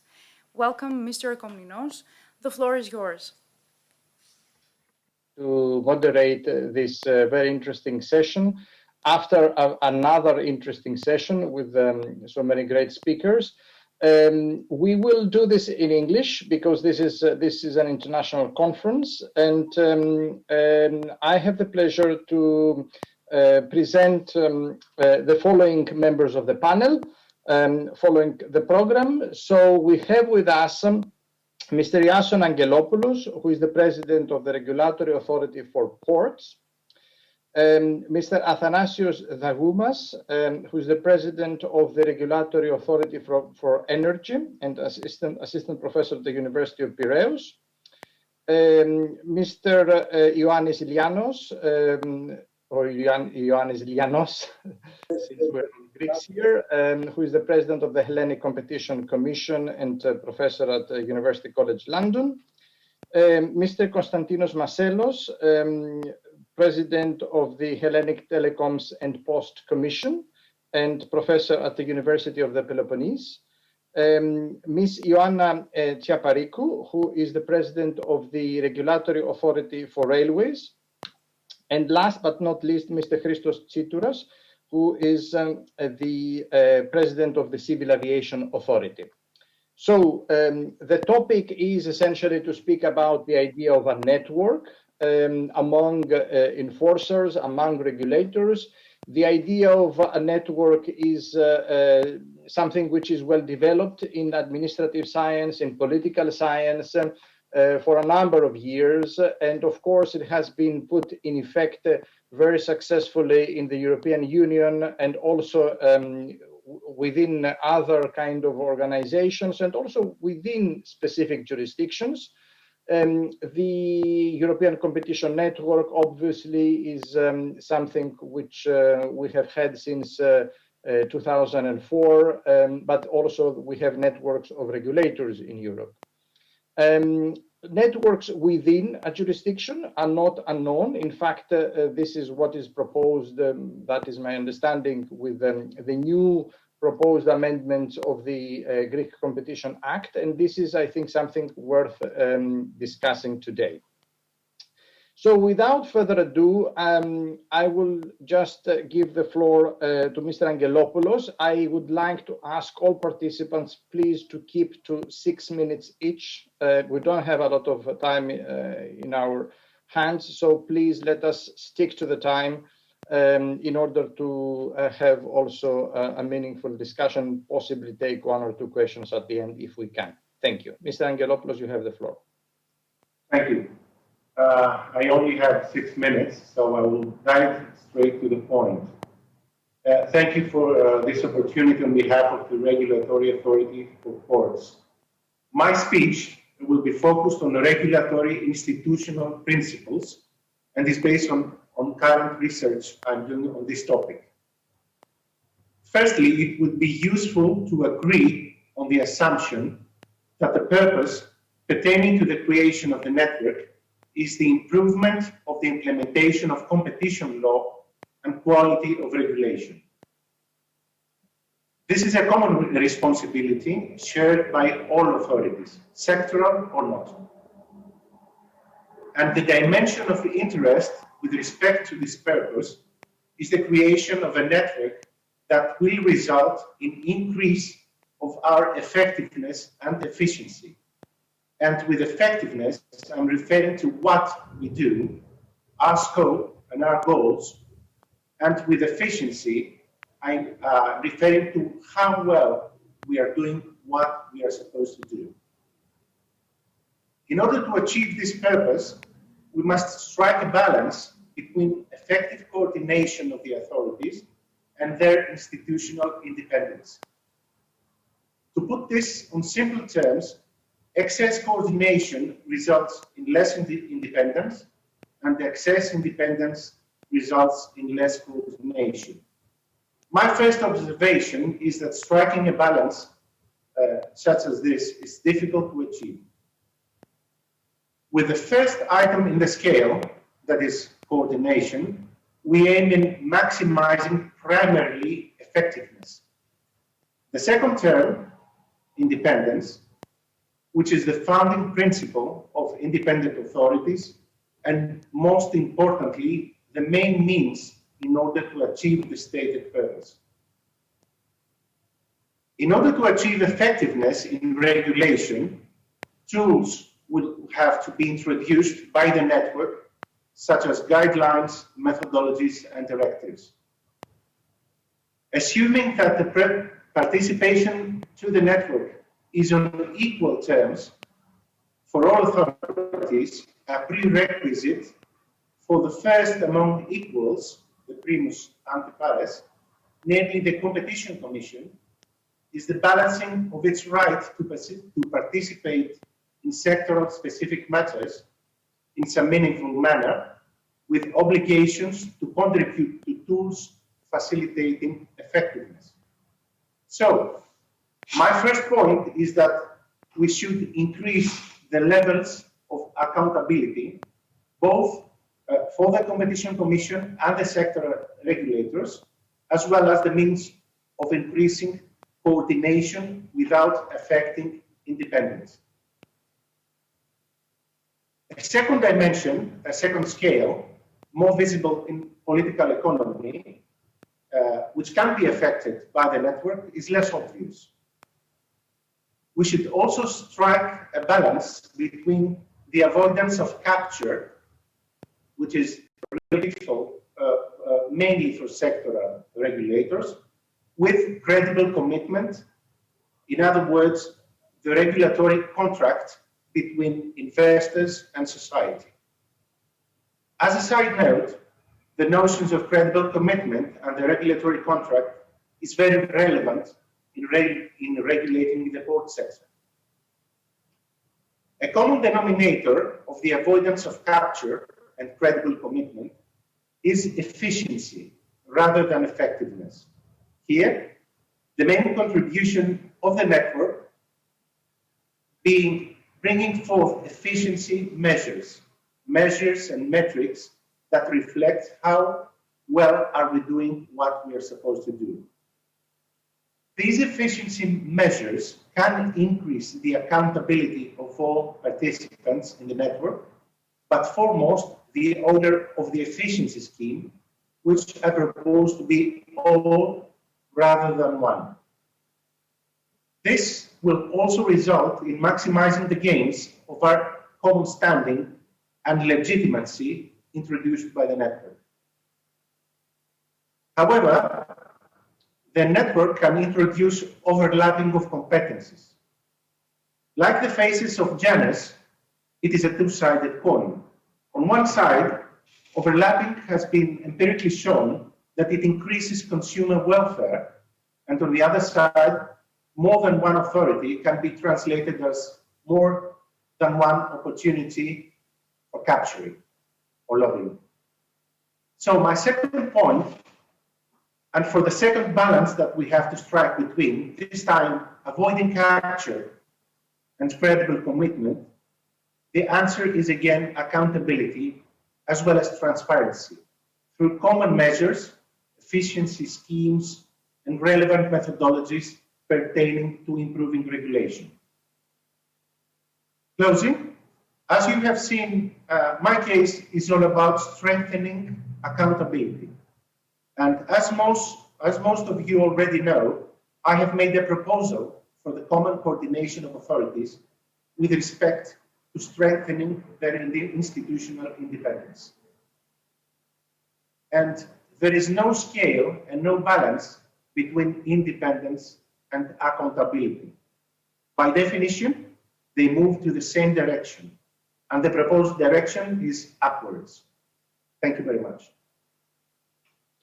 Thank you very much. You have definitely put on the table a number of important concepts: effectiveness, efficiency, independence, accountability. These are important principles that every competition or regulatory authority has to grapple, in its daily enforcement and regulatory work. This is definitely something that is very important. I might add, being a lawyer, that another important element is, especially when it comes to enforcement, ensuring due process for the administrated persons, because we have also at the receiving end, you will have the undertakings, the administrated persons. So these have rights, obviously, and their rights have to be respected. All these are important concepts, of course, and we need to find the right balance. Let us now hear from Mr. Dagoumas from the point of view of RAE with regard to the idea of the network. Thank you, Mr. Kominos, for the introduction. I have prepared a small presentation. Could I share, please? Because I am not allowed.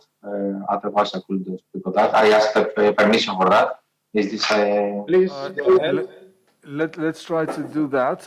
Can we provide permission to share? I think it should be, in principle, possible. I'm disabled. Oh, sorry. I don't really know why this happened, but is it possible then to continue without the presentation, and we can actually share it at a later stage? Is it the problem? I'm really sorry for that. For me, it's fine. Yeah, if we can solve it, I can wait for them. Yeah, because I'm not sure we can do that immediately. Yeah. So please go ahead. You have, and by the way, thank you very much, Mr. Angeropoulos, for keeping to the time. So you have your 6 minutes. Sorry, I asked for access to permission to present something. So until this is solved, you can move on to the next presenter. This was the agreement. I'm afraid if for some reason it does not work, I'm really sorry. So we need to move forward without the presentation if it's not a Okay. So then the presentation I had prepared was, thank you first of all for the introduction and inviting me. I had prepared a small presentation about enhancing the cooperation with other institutions. So the position of the Regulatory Authority of Energy was to, first of all, to present some facts concerning the evolution of the energy regulators within the EU.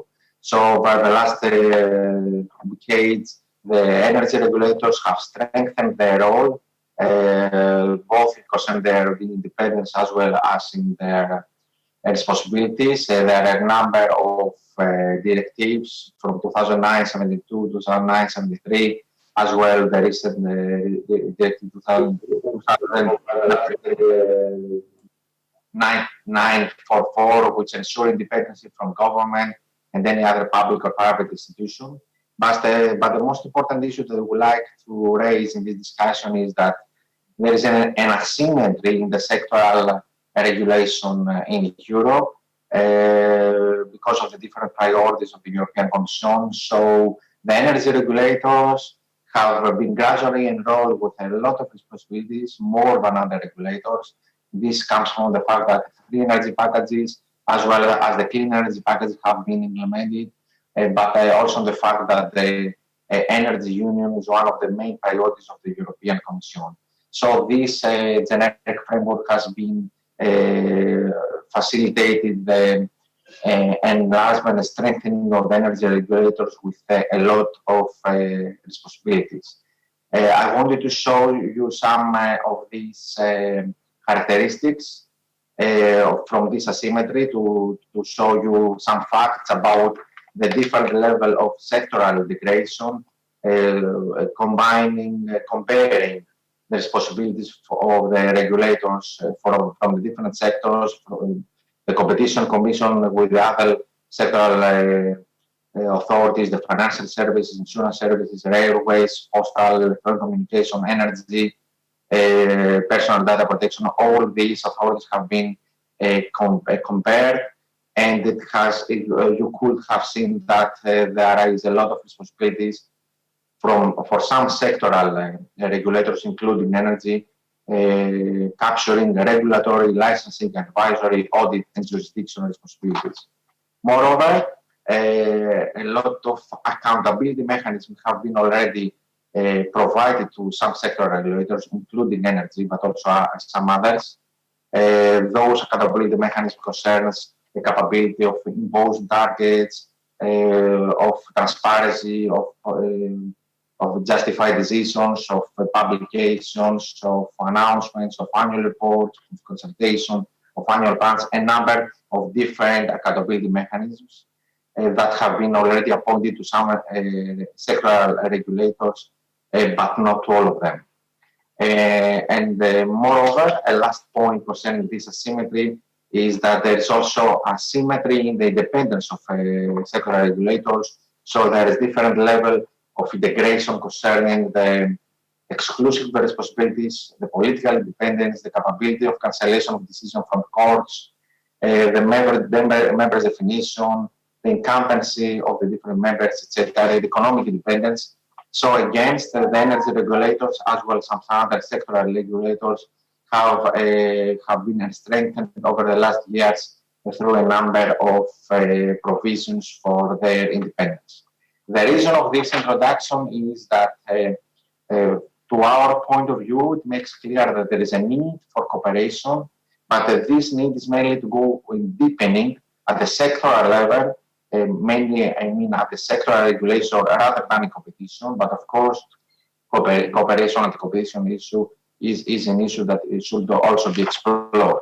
But we identify that as the European regulation goes in more detail, there is a need for best practices and benchmarks and cooperation among the regulators in order to identify levels of cooperation. I have to inform you also that on this framework, the energy regulator, since the new administration that we have undertaken over the last 6 months, have already implemented some initiatives. One is to sign an MOU with the Hellenic Competition Authority, but there is moreover a clear definition of the cooperation between the two institutions in the Article 26 of the law of 2004/1 of 2011. But also we have already approved by our board a memorandum of understanding with the other sectoral regulators, the Telecommunication and Post Commission, the Regulatory Authority for Ports and for Railways. And we are also involved, of course, in several international initiatives for only energy regulators, ACER, CER, the Council of European Energy Regulators, and the Mediterranean regulators. So the conclusion, the summary of the points I would like to raise is that the asymmetry in the sectoral regulation creates a need for cooperation between the sectoral regulators, but as well with the competition authority. The adoption of the European legislation enhances the role of regulators more and more. So this role is being strengthened a lot, and as well as its independence. But of course, this should be accompanied with the capability of attracting very well and high qualified staff. But concerning the cooperation, I should maybe because of my engineering background be more pragmatic in the sense that realism should be adopted in cooperation. So we should establish cooperation that should avoid bureaucratic schemes, because for practical reasons. So we could enhance cooperation, political cooperation, and ad hoc cooperation on the issues that any competition commission or the energy regulator is interested in order this to be effective, to have influence, to enhance exchange of best practices, and to enhance coherency in the decision making between the institutions. Thank you. Thank you very much. This is very important what you've just said at the end. Yes to cooperation, but of course cooperation when it's efficient and when it can lead to effective results. Otherwise, cooperation can lead sometimes to inefficiencies. Mr. Lianos, would you like to take the floor now, or actually, I would prefer my or? colleagues to take the floor now so that they have more time because I spoke earlier on. So maybe if there's time, I will say a few words at the end. Okay, very good. Mr. Konstantinos Masselos, the president of EET, the Hellenic Telecommunications and Post Authority, you have the floor. Thank you. Good afternoon. I'm very pleased to join you today online, and I would first like to congratulate the Hellenic Competition Commission for organizing this very interesting meeting, and also to convey my thanks for inviting me as a speaker. Let me start with a couple of comments on the main topic of today's workshop, the intersection between regulation and competition. In my opinion, a regulator developing competition skills is a straightforward approach. And in my opinion, there is no one-size-fits-all model in the institutional arrangements for competition enforcement, as institutions are based on the legal context of a country, and this can differ from one country to another. So there are complex trade-offs that should be explored when considering the institutional design. And still, the option of granting sector regulators exclusive competition law enforcement powers in the respective sectors has advantages. For example, it takes advantage of the understanding of the sector of its regulations, or facilitates the application of a changing optimal blend of competition law enforcement and regulatory solutions, or maybe facilitates the consideration of competition principles by regulators when issuing technical regulation and standards. And furthermore, the European Union regulatory model in the electronic communications sector already embraces many competition law principles, which means that a number of critical decisions need to be made by the regulator with a view to establishing a competitive landscape. So the need to adopt regulatory decisions that are sensitive to promoting competition is made clear in many provisions of the European Electronic Communications Code. For instance, the powers of NRAs to adopt decisions in relation to co-investment constitutes a significant grant of competition powers directly to NRAs. So, in short, it is clear that the code itself has greatly expanded the competition-style powers of NRAs in the electronic communications sector, while at the same time allowing it to limit its SMP-related powers to a narrower range of markets. On this basis, EETT's allocation of competencies, regulation and competition, has been confirmed very recently. It's in September 2020 through legislation, the law 4727. Now, with regards to the main topic of our panel, the path of cooperation, apart from an explicit legal provision, has always been and actually is an essential and conscious choice for EETT. I believe we would all agree that cooperation must be based on the good faith of those involved, on mutual appreciation and respect. Good faith is a prerequisite for positive and constructive cooperation. As cooperation presupposes and relies on the awareness and the respect of the responsibilities of its authority, does not require, therefore, a strictly delimited procedural framework in order to be able to adapt on a case-by-case basis and be timely and flexible. It requires binding rules only to the extent necessary for the existence of a legal basis, enabling the exchange of confidential data or information or personal data and protection of legal rights of individuals during the process. The currently in force framework of cooperation with other independent authorities at national level. Article 24, Law 3959 of 2011, but also the recently repeated provisions in Law 4727 adequately address the need for cooperation. This framework is flexible and effective, and this has been proven in practice in many cases in which it was used in the past, for example, for cooperation of ETT and the Hellenic Competition Authority until recently. Neither Directive ECN Plus nor experience in practice requires anything more than that. It is in this context that we will proceed with an MOU for cooperation with regulatory authorities for energy, for railways, and for ports. A lot of discussion has been made though recently about the establishment of a national competition and regulation network as a means of that cooperation. Of course, one could not object to the idea of a national network where coordination is required, and this is mostly the case when different bodies are acting as competition authorities and as sector regulators, or when there is an issue of concurrent jurisdiction where specific formal procedures are required to determine how and when one of the authorities with concurrent jurisdiction is taking action.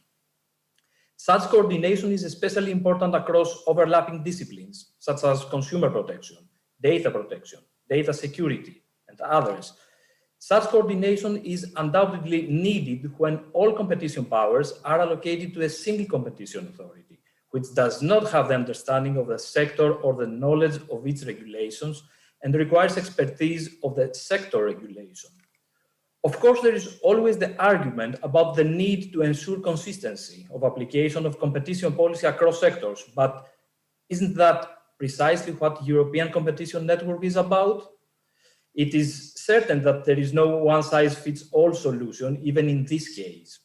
In any case, any enforcement through legislation of specific models or mechanisms of cooperation, coordination between independent authorities should undoubtedly first abstain from affecting the allocation of competencies among the authorities involved in the cooperation. Second, respect the independence of the authorities and ensure equality and justice between the authorities involved. Before closing my short intervention, allow me a couple of comments with regards to a very interesting and relevant discussion taking place around digital platforms at European level. As the Commission's approach to digital platforms reflected in its draft Digital Services Act and Digital Markets Act legislative package suggests, the more complex network dynamics become, the greater the need for public policy to focus on pro-competitive ex-ante regulation rather than ex-post punitive action. If one looks at the focal point of government intervention, it is shifting very heavily to the domain of regulation. This is partly explained by the fact that many network industries have characteristics which lend themselves more readily to assessments of market failure rather than market abuse. Accordingly, it is regulation that can address these types of issues through binary obligations rather than waiting for harm to occur to exercise competition rules. So I'm really looking forward to the discussion that will follow on these issues at European level in the near future. Thank you. Thank you very much. Your last comments are very timely because indeed the Digital Markets Act in particular raises a lot of issues on the relationship with the competition law, ex ante and ex post. And this is something that definitely we will be discussing with a lot of interest here in Brussels, but also in the member states in the next months. I would like to give the floor now to Ms. Tsiaparikou to hear on the point of view of RAS. Mr. President, esteemed members of the Competition Commission, ladies and gentlemen, we first of all wish to thank you for inviting us to this meeting and for taking this initiative, which is very promising. Establishing effective competition is a core objective of European regulatory policy for network industries. The intention to establish effective competition holds a prominent position in telecoms, railway, and energy legislation. Effective competition is the key for current and future success. This is the core objective of the European Union. It is all the more surprising, therefore, that effective competition lacks a clear definition. This raises two problems. First, it is not possible to judge whether the policy pursued is successful. For example, there is no benchmark for effective competition. Second, whether a network industry should be regulated ex ante or be subject to competition law depends on whether competition in the respective market is effective. Without a clear definition, ambiguity is created in the choice of best policies. Various definitions that have been formulated from time to time, but in any case, competition agencies and sector regulators should share a common objective in regulated industries: to improve economic performance by preventing market power and avoiding inefficient regulations. Different tasks and specialized areas of knowledge and experiences can cause friction between the two types of agencies despite this shared objective. The tone and the content of interactions between competition agencies and sector regulators depend on a variety of factors, such as the stages of policy and institutional development in the agencies, the degree of jurisdictional overlap between the agencies, the dependence among agencies, etc. When competition agencies and sector regulators have overlapping jurisdictions, interaction between the agencies is inevitable. Concerns will arise if the agencies do not coordinate their decisions and processes, because failure to do so will create regulatory risk for investors and increase compliance costs. Both can harm consumers by raising costs and prices. Techniques for coordinating the actions of competition agencies and sector regulators range from formal or informal agreements containing establishing expertise, nurturing reputations for accuracy and objectivity, emphasizing fresh information and analysis, and fostering collegial relationships between staffs of the agency. Another critical element in successful competition advocacy is exchanging institutional and policy perspectives between agencies at both the decision-making and staff levels. Especially in the rail transport sector, DG competition activity has been fairly low because until relatively recently, all the national railway markets were operated on the basis of statutory monopolies.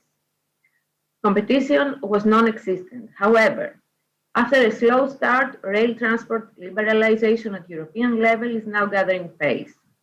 A first liberalization package entered into force in March 2002, while today the fourth railway package is already applied. A number of established railway companies have ventured onto neighboring markets. Some new players have also entered the market. Nevertheless, competition in railways, especially in Greece, is still at its infancy. Economic, technical, and legal barriers continue to make it difficult for new railway companies to start operating international railway services. Regarding our country, and in particular the railway transport sector, the market today has the following characteristics. OSE is the owner of infrastructure network and the distribution of capacity. Trenose is the only operator company providing passenger railway transport, and it owns 98% of the freight rail transport. Another new company, Rail Cargo Logistics, called there, that provides freight transport in part of the network. And we have two other new companies that intend to operate in the next period. Also, AST, the former state and the only body for the maintenance of railway rolling stock, passed into the ownership of Trenose last year, while the only rolling stock management body is GEOSE. The competent authorities in the rail transport market in Greece are the Hellenic Competition Commission and the Railway Regulatory Authority, which is RAS. RAS is responsible for compliance with competition rules, has market regulation responsibilities, and is also the National Safety Authority. It is easily understood that the railway market in Greece is at an early stage in terms of competition, while the greatest efforts of the authority in recent years have focused on removing barriers to market entry.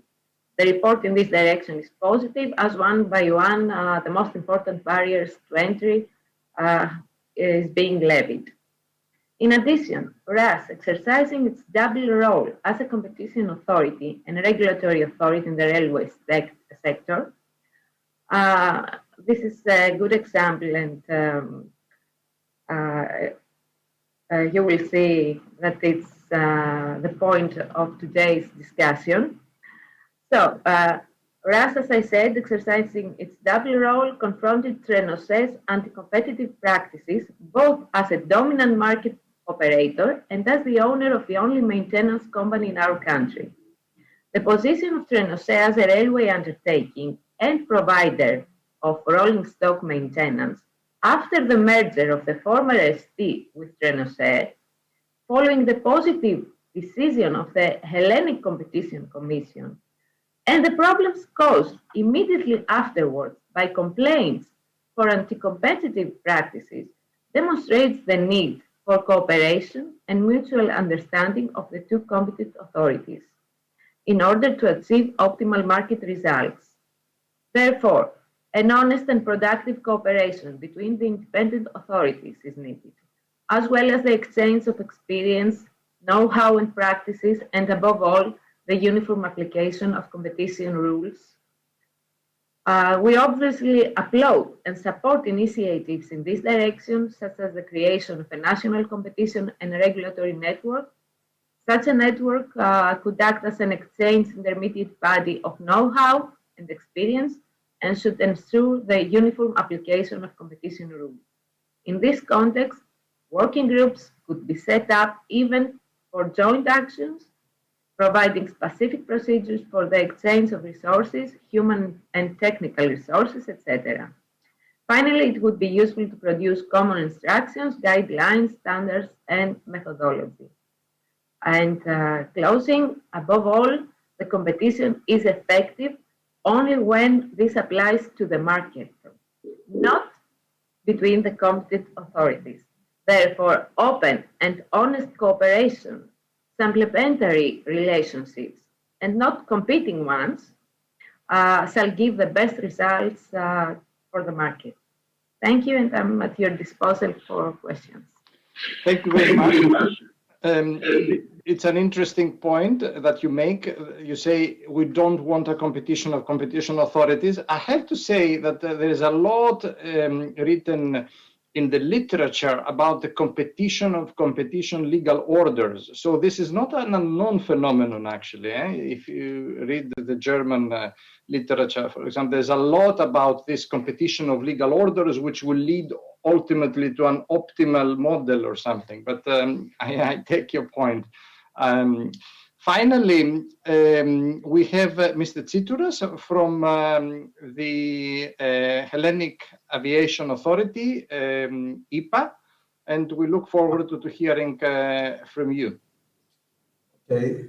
Thank you, Mr. Komninos, and good afternoon to all of you. In the Greek aviation sector, the authority that, according to the law 4757 of 2020, will pursue the oversight and regulatory functions on behalf of the state, of course, in the recently established Hellenic Civil Aviation Authority. The authority shall create the conditions for a level playing field for all civil aviation actors operating in Greece and will contribute to the high uniform level of aviation safety, security, and environmental protection standards in Greece. It should become a top-class national aviation authority, thus increasing the confidence of the European Union and the Greek civil aviation industry.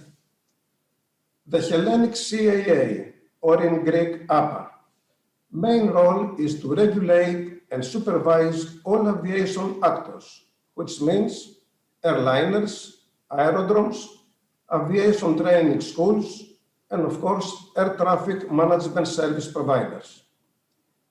It will oversee regulations in the field of aviation safety and environmental protection, as well as security, airport charges, and air traffic management performance plan, but also act as the enforcement body for the rights of passengers and travelers with reduced mobility.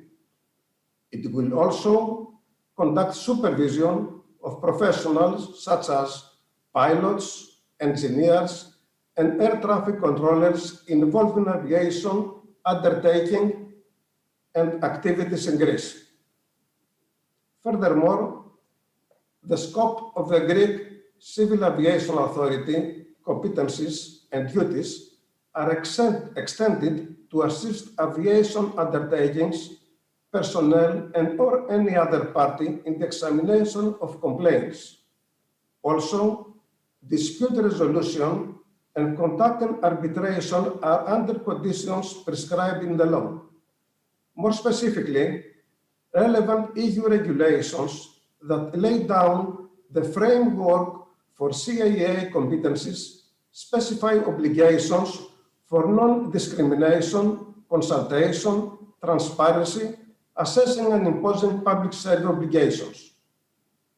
Moreover, the CAA competencies are clarified with particular emphasis on the provisions for its financing and the need for successful operational separation of the regulatory and supervisory responsibilities, which of course are assigned to CAA, from the provision of relevant air navigation service and airport service providers.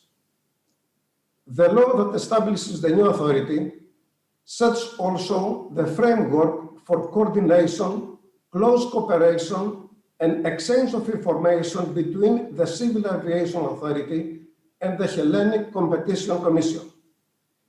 CAA may propose the opening of a formal investigation procedure as a matter of priority on determining the existence of competition law infringement if, in the exercise of its power, there is conclusive evidence of incorrect implementation of competition law provisions.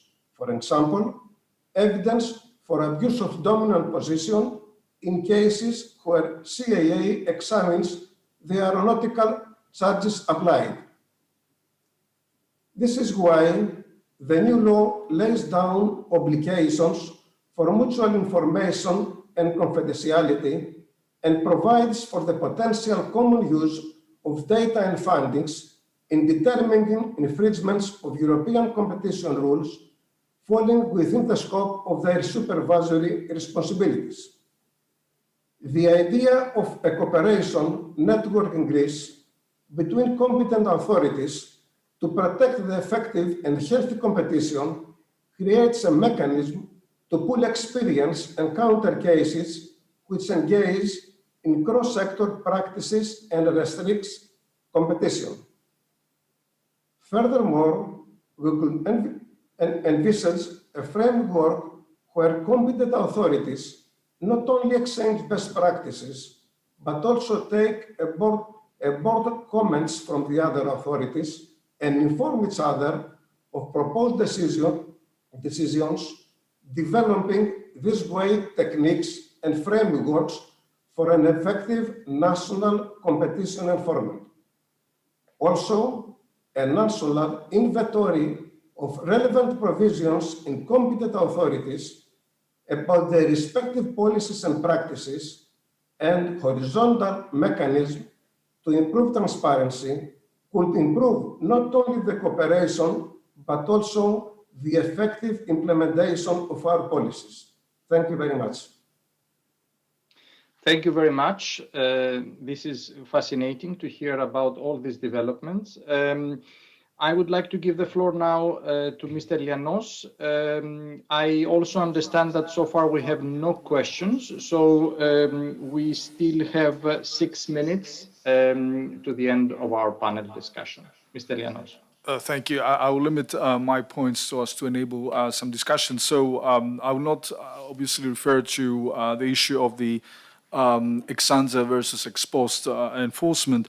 I think we heard from the previous panel what are the European and international best practices. I'm always skeptical about Greek exceptionalism or sector-specific exceptionalism. Usually hasn't provided the good results. And in any way, this is an important, obviously, conversation. And I think we can obviously benefit from the experience of other jurisdictions. What I would like to focus on, however, in my presentation is this idea of establishing a competition and regulatory network. Let me say that in Greece there has never been before any systematic effort to establish a system of coordination between the Hellenic Competition Commission and sector-specific regulators. The existing Article 24 of Law 3959 has been used a few times only for ad hoc coordination in specific cases, mostly mergers.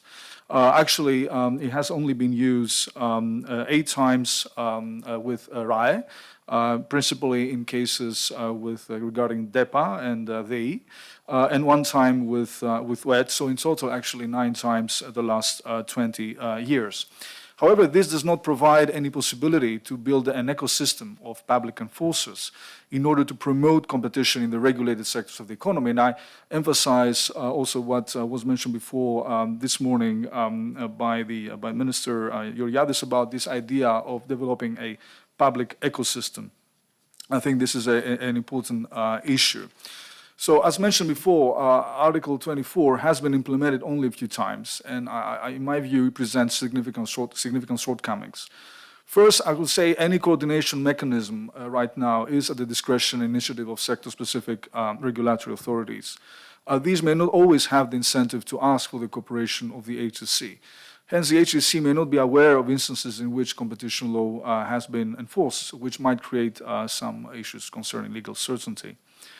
Secondly, the information when there has been enforcement by sector-specific regulators has not been always provided to the European Competition Network according to Article 11, and decisions previously adopted regarding the enforcement of Articles 101 and 102 TFEU, which are not notified to the European Commission, are in principle in breach of Article 11 of Regulation 1/2003. And I would say that the type of information that is required by this provision also includes information about the summary of the case, any other document indicating the proposed course of action, and that helps actually coordination of the European network. It seems to me surprising that we do not actually dispose of such a possibility in Greece, and the European Commission will probably be more informed about competition law enforcement in sector-specific regulation at the greatest sectors than the Hellenic Competition Commission. Also, I would say that Article 24 establishes more of a case-by-case cooperation. Hence, this does not concern broader issues such as cooperation in terms of common methodologies, common investigative teams, drafting of guidelines, exchange of information on a continuous basis, the development of synergies and systemic cooperation. It does not also resolve issues of conflicting interpretation of the case law, both EU and national. Hence, this affects legal certainty and equality before the law. This is particularly important, I think, in competition law. This is an area of law that offers an important flexibility in terms of hermeneutics. So I think it's extremely important that we somehow develop some kind of common understanding about the various concepts that we use in our competition law enforcement.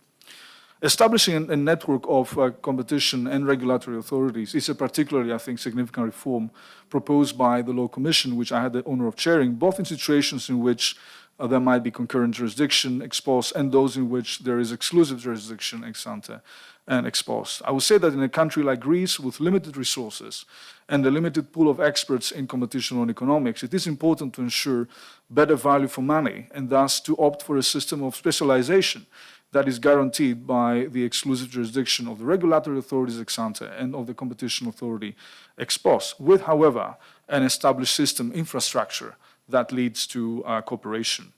And I would say, having this in mind, we may draw on the UK network, which, although it operates in a system of concurrent jurisdiction, could be a source of inspiration for a network in the context of a system of exclusive jurisdiction for regulatory authorities ex ante and the Hellenic Competition Commission ex post. So looking to this particular network, so this is a new forum that promotes competition and assists in deterring anti-competitive behavior in regulated sectors. What do? They facilitate a consistent approach by the regulators and the CMA the competition authority in the UK. They develop practical working arrangements between them. They provide a forum for discussion of matters of common interest, and these could include issues of independence or resources, which are extremely important, obviously, for us to be able to do our job, and also the sharing of information when appropriate and where legally permitted and required, the coordination, the provision of advice and information on the application of competition law. So to develop, I think, and ensure consistency in the enforcement of the competition law framework, the UK network is often used by the CMA and the sector regulators to hold ongoing discussions and presentations based on their experiences of specific issues from the competition work. And we heard this morning the chairman of Ofgem that basically provided examples of such cooperation. And of course, at all times, the members of the UK network are mindful of the confidentiality provisions and their obligations to safeguard information provided by the other authorities. So I think also an interesting possibility that is offered by the UK network is secondments, which could be, an important way of sharing expertise and transferring knowledge between the competition authority and sector regulators. A number of secondments were organized usually in the UK between regulators, but also between them and the competition authority. And I think this could be a quite interesting possibility also for us to develop in the context of our network. So I think the constitution of the network will promote a more effective interplay between competition law enforcement and regulation ex ante, and will also enable regulatory authorities to share expertise and transfer knowledge regarding regulatory matters. This will promote, I think, the independence of regulatory authorities and also of the competition authority vis-à-vis both political interference as well as business interests. It will also establish a peer review system from fellow authorities and thus provide more checks and balances that could reduce the likelihood of enforcement errors. Finally, it will stimulate and energize all the regulatory and competition law epistemic community in Greece and the development of a truly independent and world-class independent regulatory authorities and competition authority. Thank you for your attention. Thank you very much, Mr. Lianos. I think this was a very interesting discussion. I mean, from the point of view of the legal practice and sitting in Brussels, I can only hope that we have consistency of application of competition law, irrespective of who applies competition law, and consistency of application meaning not only in terms of substance, but also in terms of procedure. Our procedural Bible should be Regulation 1/2003 and the national regimes that have used 1/2003 as a model. So I really plead for consistency in terms of legal theories of harms, interpretation of the law, consistency in terms of remedies, but also consistency in terms of procedures, which means that we should have the same procedural safeguards, the same degree of effectiveness. We should give the opportunity to undertakings to receive a statement of objections, which is not always the case, for example.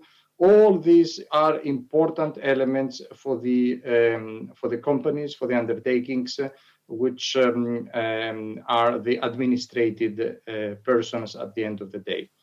And with those words, since I see that we have no questions, I would like to end this panel here and wish good luck to all these ideas, and let us have indeed a very efficient and good network on competition and regulation in Greece in the next few years. Good luck. Thank you. Thank you, Mr. Komninos. Thank you all for your very interesting ideas on the optimal cooperation and coordination among competition authorities and sector-specific regulators.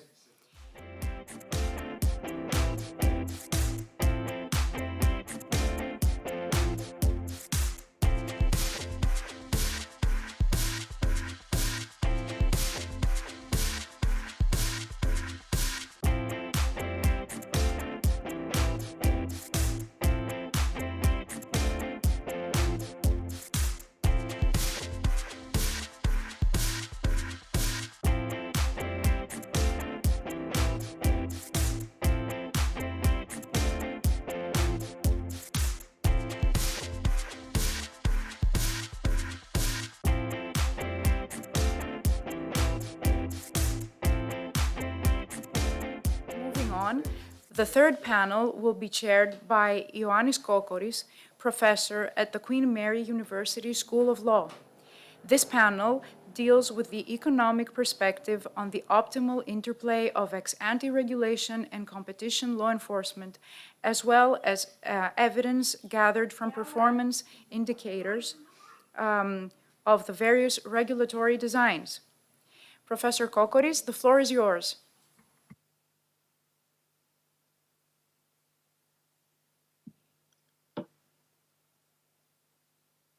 Ioannis Kokoris, could you please unmute yourself and start the panel, please? Thank you. I believe I am unmuted, but that's absolutely perfect now. We can hear you, can see you very well. Thank you. Okay, perfect. So, hello everyone. Thank you for the invitation to actually be at this conference and actually chair this panel. I know we're running a bit late, so I will proceed with the topics that we hope to address in our discussion today. I'm grateful that I'm joined by esteemed experts in the economics of competition enforcement, and I'll just follow the ranking on the program itself, the numbering. So I have Nicholas Economidis, who is a professor at Stern School of Business, Christos Giannakos, who is an associate professor at the University of Athens Economics School, and Michal Halperin, who is the chairman of the Israeli Competition Authority, Tommaso Valletti, who is a professor at the Imperial College Business School, and Nick Vetas, who is a professor at the University of Athens, but also the general director of B of A. We hope to discuss a number of interesting issues in the next 15 or so minutes. So we hope to touch on the optimal design of jurisdictional allocation between a sector regulation and competition authority, come from an economics perspective. And this is something that Christos Giannakos will start us with. Then Michal will talk about the Israeli experience concerning the interplay between investment and competition enforcement powers, with a focus on the telecom sector. We will move on then to Nick Economidis, who will focus on the example of Greece, which has a particularly unique system in this interplay and potential shortcomings. We will move on with Nikos, who will give us his views on the general relation between competition policy and regulation in high-tech sectors more generally, but telecoms more particularly, and especially from with the focus on the Greek economy. And finally, we will finish off actually with Tommaso Valletti. Tommaso will share his views on the appropriate design between a competition regime and a regulatory regime for effective enforcement. Now, each speaker would have 6 to 7 minutes. We hope to have time for questions at the end, so feel free to interact on the chat. And with that, I will move on to Christos for his views on the general regulatory designs across Europe.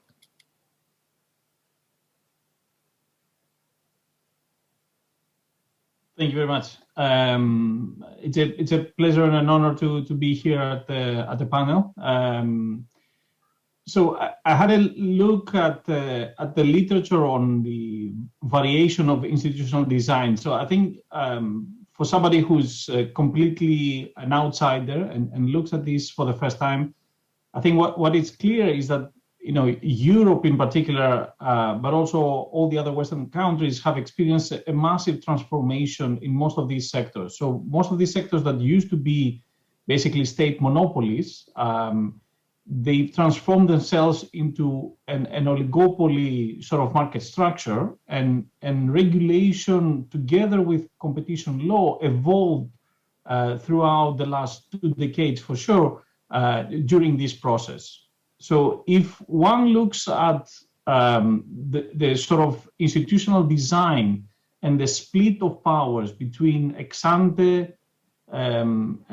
regulation, that is the realm in general of the competition authorities, and ex-post regulation, ex-ante, which is the realm of regulatory authorities, and an ex post regulation, which is the sort of the realm of competition authorities, I think you find a very mixed picture in that for various historical as well as institutional reasons, countries, they fall into a spectrum where you have, on the one hand, you have the full sort of the regulation, or you have the super regulators that deal both with competition and regulation issues. And on the other hand, you have the other side of the spectrum. You have the full regulation where you have the regulatory authorities dealing with the competition issues as well. And in between, you have sort of the complementary jurisdictions, which is what most EU countries are doing. And you have also concurrent jurisdiction, which is the UK model, for example. Greece falls into more of to the right of the spectrum, especially with respect to telecommunications, in the sense that the national regulatory authority also deals with competition issues. Now, again, I mean, a few sectors have experienced the massive change, technological change that has happened in telecommunications. Most of the other sectors, the technological change was not as fast. And I think due to the transformation and also due to the fact that you have a lot of new technologies co-evolving, and hence you have, fixed line operators competing with mobile operators and so on and so forth, I think you need a much closer cooperation between the national competition authorities and the national regulatory authorities. Now, the exact split of these responsibilities is an open question, and it's something that individual countries have to decide upon. I would say, from an economic perspective, or my take on this is that we need to respect the idea of comparative advantage, if you like, right? So competition authorities are very good at applying the competition law, and they should be able to do this across all firms, across all sectors. On the other hand, regulatory authorities know very much about the particularities of their sectors, and they should coordinate with the competition authorities in order to apply the competition law in the best possible way. So what I would like to see both in Greece and worldwide is a more closer cooperation between these two authorities, precisely in order to get the best possible world, to get the best possible outcome. Thank you very much. Thank you very much, Christo, and thank you for actually being within the time allocated. Just to summarize your conclusion or your main point, and then feel free to correct me. So you're advocating that we should take advantage of the competitive advantage, actually, or a comparative advantage between a regulator and a competition authority, and that should also come with a structured coordination or cooperation mechanism. I don't want to put words in your mouth. That's what I took away from your. Yeah, absolutely. Okay. Absolutely. Thank you very, very much. Now, let's move on to Michal for your views on the Israeli experience and how has the collaboration, coordination, the balance there played out. Yes, thank you very much, Ioannis. It's a pleasure to be here today. Will I be able to share 2 slides that I prepared for this session? I am told that you should be in a position to share the slides, yes, so it should be activated. The share screen button should be activated, no? No, it's okay, not. let me see if I can share your slides. Perfect. Bear with Thank me. you. Apparently the host has disabled participant screen sharing, so let me try again. No, I don't think we're making this for now. Unless we're told otherwise, I think we could proceed with Michal, if you could actually just present your main points. And I understand that at the Competition Authority, they're trying to actually activate it for us, and I will keep trying to activate it. I think for some reason it's not possible, so let's probably concentrate on a discussion without the slides, because we can't really do that, it seems. I've been told by the IT. Okay. Okay. I'll I'm try sorry, and Michal. explain. I'll try and explain what we tried to show in a very congestive 2 slides. I want really to use the time slots that you've given me, and thank you for that, in order to tell you the story of introducing competition into the telecommunication sector in Israel, and this is for 2 main reasons. First, because it is a story of huge success. It's a classic story of the advantages of competition, and it's not an everyday issue that we can tell such a success story. In addition, this story is extremely relevant to the issues that is under discussion today, and you will see it when I will show you the data. So, the first competitive reforms that I want to tell you about took place in the telecommunication market in Israel in 2007. It involved the cellular market. Until 2007, we had only 3 operators of cellular phones with a clear pattern of coordinated effects. The prices were high, the service was quite bad and very much old-fashioned. And in 2007, the Ministry of Telecommunication published a tender for frequencies for 2 more operators of cellular phones. The entrance of 2 new operators to the cellular phone market worked like magic. The prices started to fall immediately, and consumers started to switch between cellular operators and started to switch between cellular operators quite frequently as the prices continued to fall down. One of the things that I wanted to show in the slide was that between 2007 and 2019, yes, between 2007 and 2019, you can see the black line in the middle. The prices of cell phone dropped by 60%, 60%. This is a huge reduction in prices, and it was felt by the consumers immediately. But this is only the first chapter of the whole story, because what happened next was that the cellular companies understood that they need to find a new business model.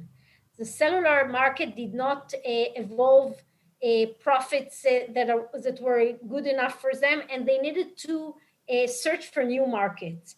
And then that is when they started to enter into the multi-TV channel services. And until 2015, the TV services were controlled by 2 operators that provided multi-channel TV to houses. And in 2015 and 2016, 2 new entrants entered into the market. There were previously only cellular phone operators, but now they searched for new market and entered into the TV market. And what we saw is we suddenly started to see a drop in the prices of multi-channel TV services.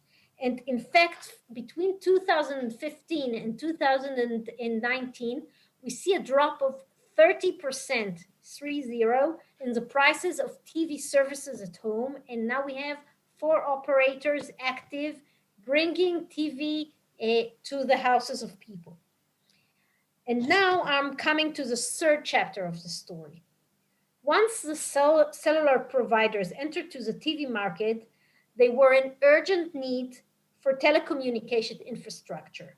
TV services require a lot of broadband communication, so they started investing heavily in optical fiber infrastructure. And gradually, we started to see a race to deploy fiber infrastructure.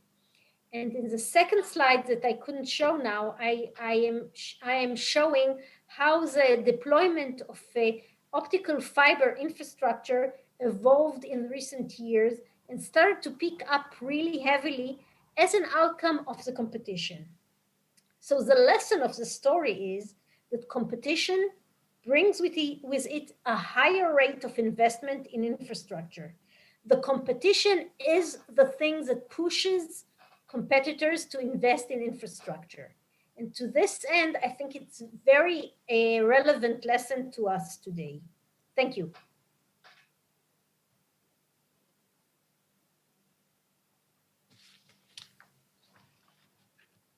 Michael, thank you. I just tried to log back in case I can share, but I can still not share.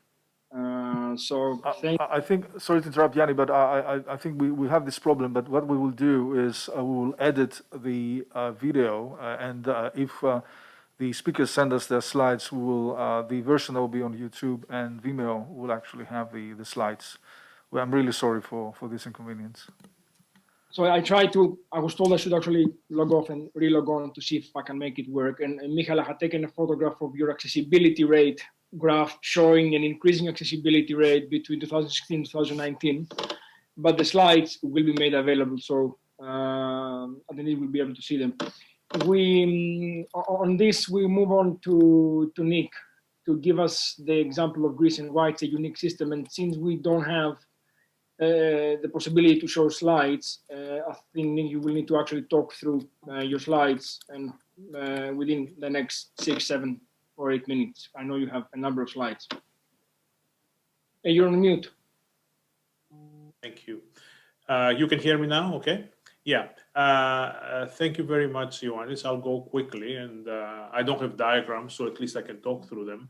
So we're talking about a major revision of the Greek competition law that has happened last year and this year and needs to be finalized by passing through Parliament. The main objectives of this law is to align the Greek law with the European law and modernize it, such as, for example, including discussion on platforms and ecosystems, which I'm not going to talk about today because there's not enough time. So the revised law applies competition safeguards in all business sectors. Why is this important? Because at present, there is a sectoral regulator for telecom that has exclusive responsibility for the telecom sector, while the revised law applies competition safeguards to all business sectors. Why is this important and why is this correct? First of all, businesses should be equal under the law.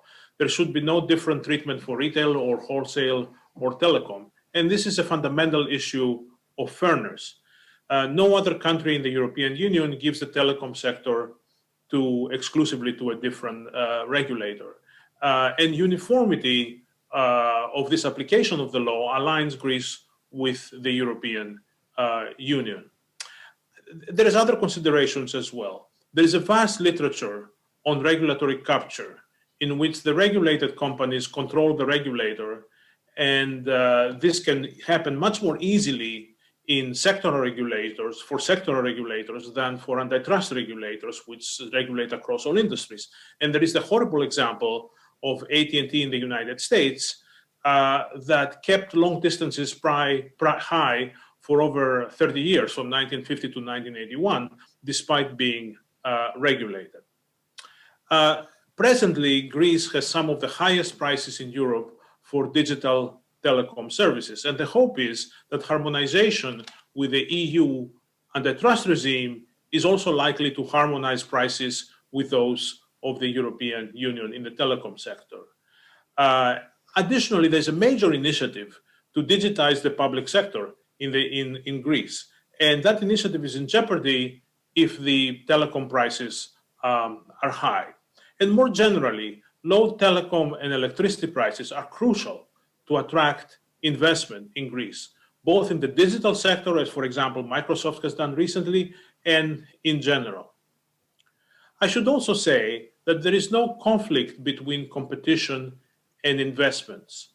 And we have seen hundreds of cases in which high investment companies also cut prices. And in any case, the telecom sector itself cannot tell the rest of the country that the prices in telecom can be high and we don't care. The rule of law has to prevail.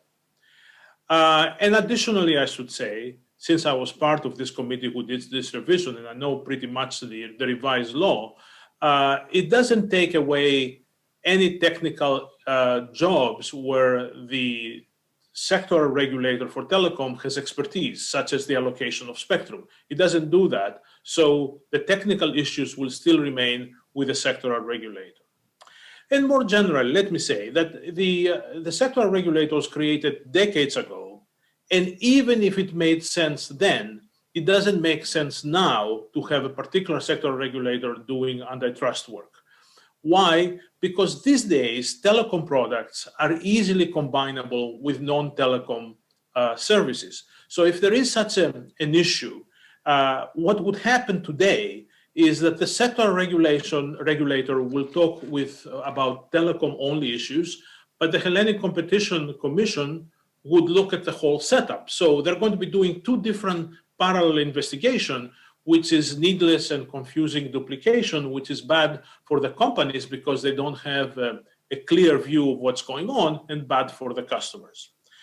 Coming close to the end, I should say the biggest problem to structural reforms in Greece is inertia. Inertia.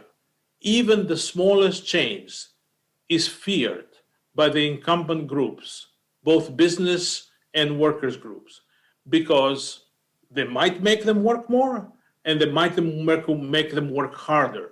So inertia is the most difficult thing the most difficult impediment to change in Greece, and that's something we should focus on. To close, because I don't have so much time, harmonization with the European Union requires all sectors to be for antitrust and competition authority under the Hellenic Competition Commission.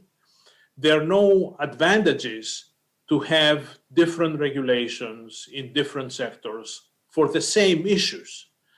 And investment is encouraged by a stable and efficient and fair regulatory environment. So this is my main points. I'm sorry that you didn't have a chance to see the PowerPoint, but you'll get it exposed. Ioannis, I hope I was within my allotted time. Thank you. I was positively surprised, Nick, that you, with 11 slides, you are within the time, so thank you. But Nick, I want to push back on one point you made in the beginning. And you mentioned regulatory capture, and you said that, and I quote here, sector regulators may be more prone to regulatory capture. And I just want to push back on this and ask you, why do you think that? You mentioned AT&T in the US. What does the US give us? Yeah. It's the experience, I would say. I mean, the historical experience. You see American experience, AT&T. AT&T has been a regulated company from 1934 to 1981. What happened in the 50s is that its costs fell dramatically because of computer technology becoming cheaper. But somehow, for 30 years, AT&T told the regulators that their costs were falling slower than they really were falling. And as a result of that, they had huge profits. And the fact that the regulators were so easily duped and they were so easily defeated in their job, that's a problem. So regulatory capture is a big problem. It has been documented historically by a large number of studies. So I'm not saying this about the Greek case. I mean, I'm just be careful about this. I'm saying this for historical experience, especially from the United States. Thank you. Oh, thank you. And the tragic irony in all of this is that now we can actually share slides. But not okay. Now we can share slides. Okay. So let's move on to Nikos. To Nikos Vetas for your views, Nico. Thank you.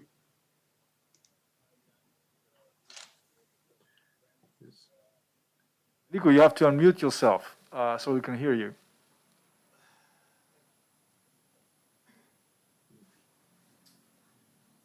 It's just a mic on the left side of your screen, I think. It should be unmuted. Bottom left. bottom left.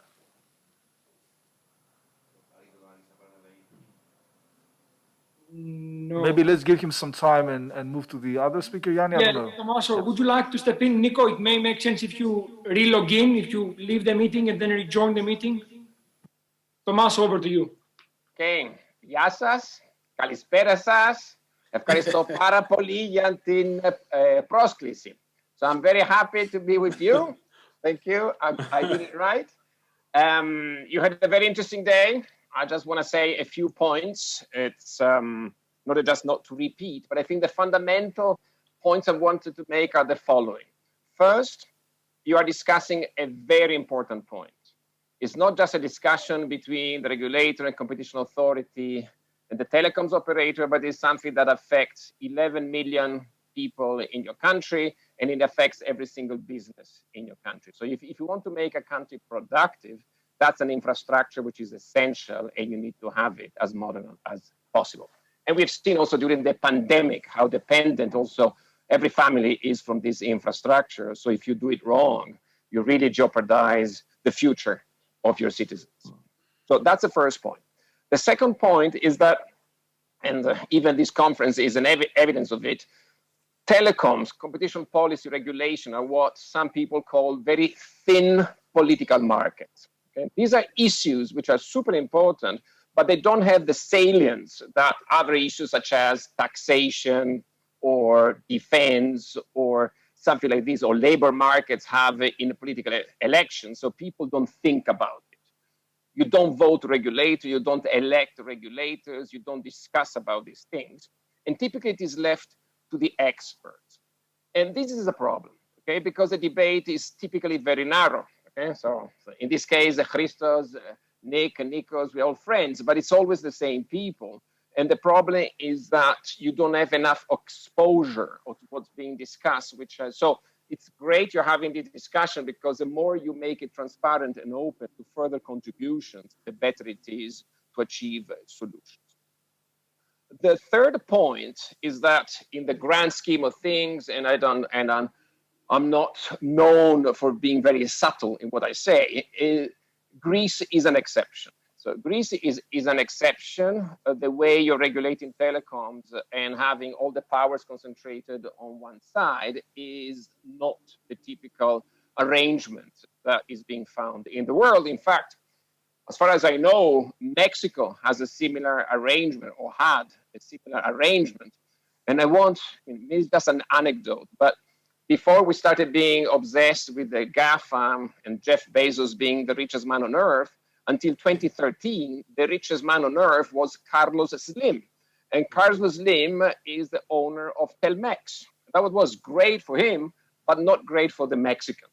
Okay? The Mexicans were facing among the highest prices of telecoms in the entire world. So think about it. Maybe it's just an anecdote in that correlation, but you should think about it. The fourth point is that we all believe that competition is good. And in that sense, and I'm slightly different from everyone else in the previous panels talking about cooperation, I think competition is good also between institutions. Okay? Competition between institutions is good for the transparency, for checks and balances. So that is something that having different people looking at this, yes, it may add a little bit of uncertainty over a few things, but overall, this is what democracy is about, having different people that can look into what organizations, especially unelected organizations, are actually up to. So a natural consequence of what I've been saying is that you should, in this process, try to hear as much as possible from outsiders, for people which are not typically invited to this kind of meetings. It's great to have academics, it's great to have experts, but you almost, by default, you always hear from the incumbents. The incumbents know how to deal with regulators because they're typical clients, they're repeated clients. Instead, you don't talk to the small guys, to the small entrepreneurs, the people that don't even know that there is a discussion ongoing on something that will affect them directly, and it's very important for them. So I don't know how to be inclusive actually mean, but you should try to do that as much as possible, because otherwise the risk is that all the discussion is hijacked by the usual suspects. And the last point before we open to some discussion is also because I've been dealing with telecoms operators a lot in my life, and also as an enforcer, I had to deal with some of them. They typically come to regulators asking regulators or competition authorities, what is the rate of return that I am allowed to earn? And that's really it's the wrong attitude. So regulators or competition authorities are not there to regulate profits of rate of returns. The role of any authority or any competition authority is to have a clear set of rules which are applied consistently. Okay, that's what you have to do. Okay, and then people compete and they earn as much as they can if they compete in a fair way. The most efficient will win. The one with the best value proposition will win, and you stop there. So don't accept discussion which is happening too often. You can just imagine happening in Greece as well, where people are coming to you. We need to invest in broadband for the next generation. You need to allow us to, I don't know, to merge yet again, to reduce the number of players, so we will deliver. This is the wrong approach. I have very strong views about it. I can further elaborate on, but you should resist this kind of conversation. So regulators and enforcers have a set of tools, make sure that they are well designed and they're well enforced, okay, and they are transparent and they're not ambiguous. And then firms should compete in the market. And competition is good because competition delivers exactly what you need, what you're trying to achieve in a country like yours. Ioannis, it's back to you. Mastro, grazie, just to return the favor of speaking in Greek. Let me clarify one thing you said. You said that you would be in favor of competition between regulators. But how do you reconcile that with lack of discrepancy on legal points or on significant enforcement points? So are you in favor of allowing regulators to compete with each other on enforcing the same on the same topics? And then how do you deal with coordination there? So you are the lawyer and you know more about these things, but what I have in mind is that you can have, Italy is an example where you can have investigation in telecoms which are done both by the telecoms regulator and by antitrust authority. So it's not that one guy has full powers and the others cannot look into it. So that's what I mean by competition. And then you just apply similar rules, of course, but you don't have the remit, which means that no one else can ever question what you've done. It's your choice whether to do something or not. So I think that cases should start, for instance, if it is decided to have overlapping concurrent powers or something like this, that's a good solution in my opinion from that point of view. Okay, thank you. So Nico, I hope we can hear you now. Can you? Yes, perfect. Okay.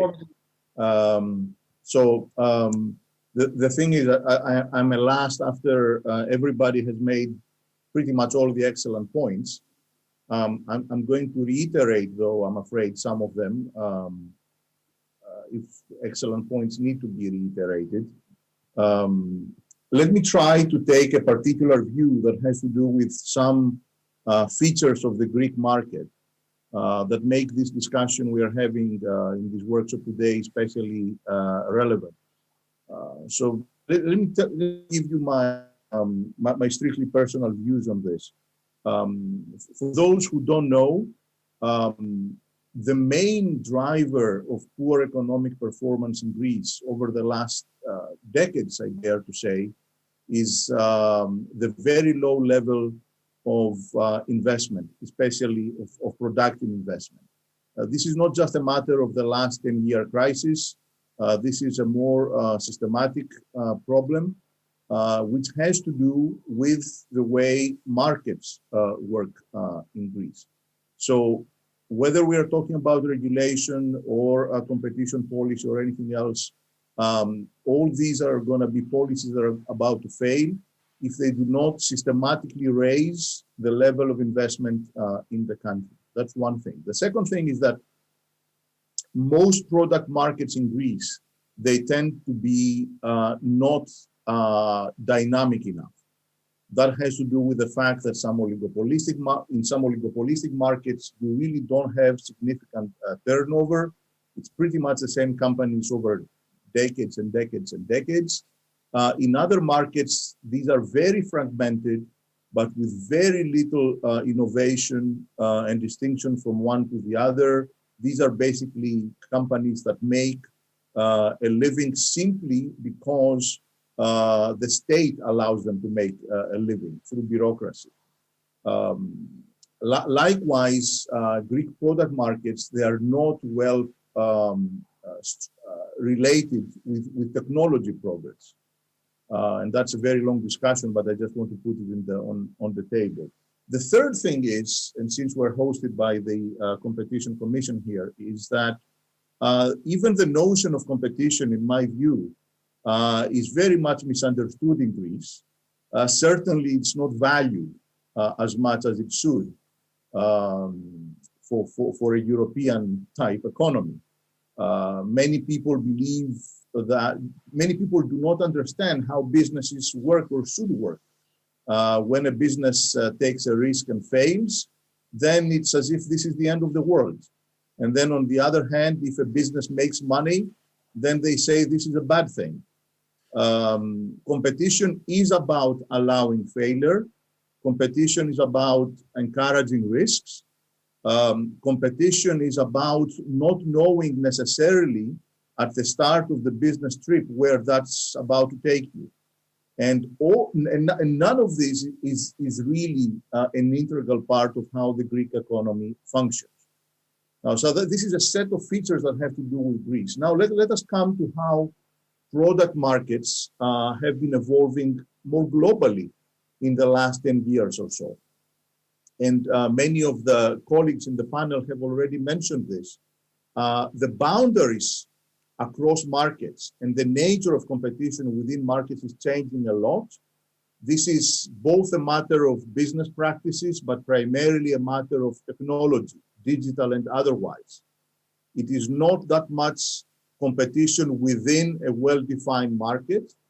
It's very often competition for the market in a dynamic sense.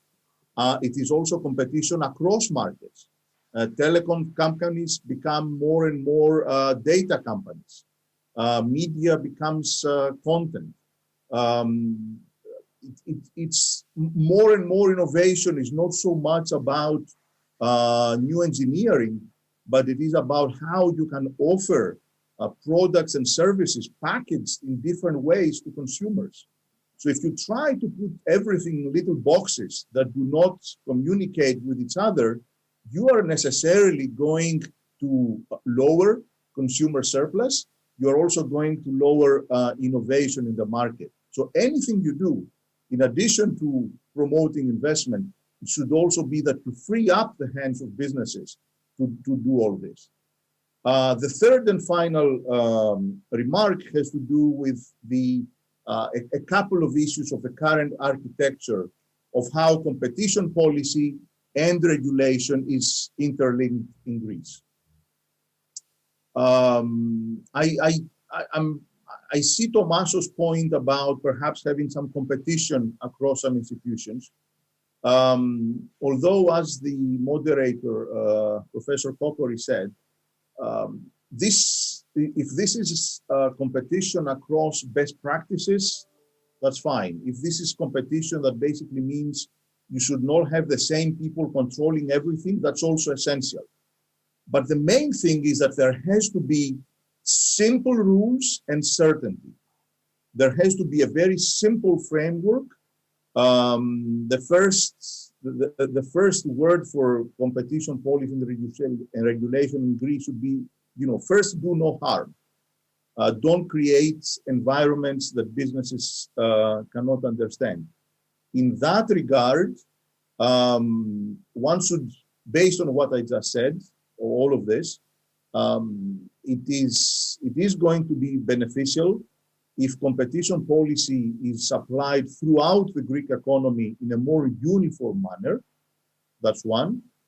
Yet, because understanding the technology and where each of these markets is actually going is very essential, this also requires an upgrading of the processing functioning of the competition authority itself. And that can only happen in collaboration with with institutions like the sectoral regulators that do have the expertise.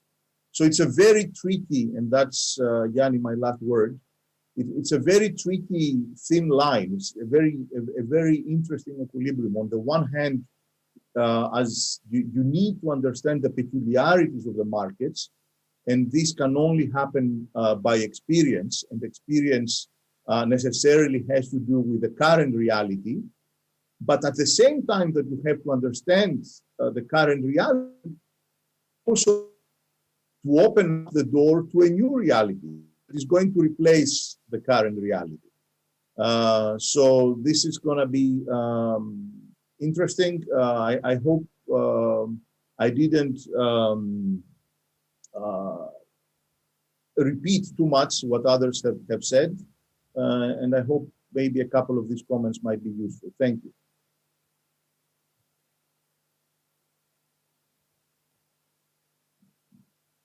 I was on mute, I apologize. I was saying thank you very much. And I believe you're making, one of the points you're making is that companies do not operate in silos anymore. They may have done so in the past, but now silos are being broken. So there's no much rationale for enforcers to operate in silos. Again, if that's one of the conclusions I draw from your comments, and correct me if I'm misquoting you on this. No, that's right. I mean, a lot of innovation happens across markets, which basically means that that's also what the point of view that policy takes, but it also means that policy should really understand the technological foundations for all this. Thank you. I don't believe we have any questions at this point, but if the Hellenic Competition Authority could update me on this. Up until a few minutes ago, we had no questions, which gives me a chance just to No, we have no questions from the audience at this point. So if one more minute just to summarize two main themes that I see being drawn from the discussion, and if we have a few more minutes, we can actually have a few more interventions. So there is one issue that I think is being raised across the board, and this is on whether we should or should not have concurrency. And we've heard different perception on this. I think both Nico and I think Nick also and Tomas also said that Greece may be an exception to an extent in this sphere.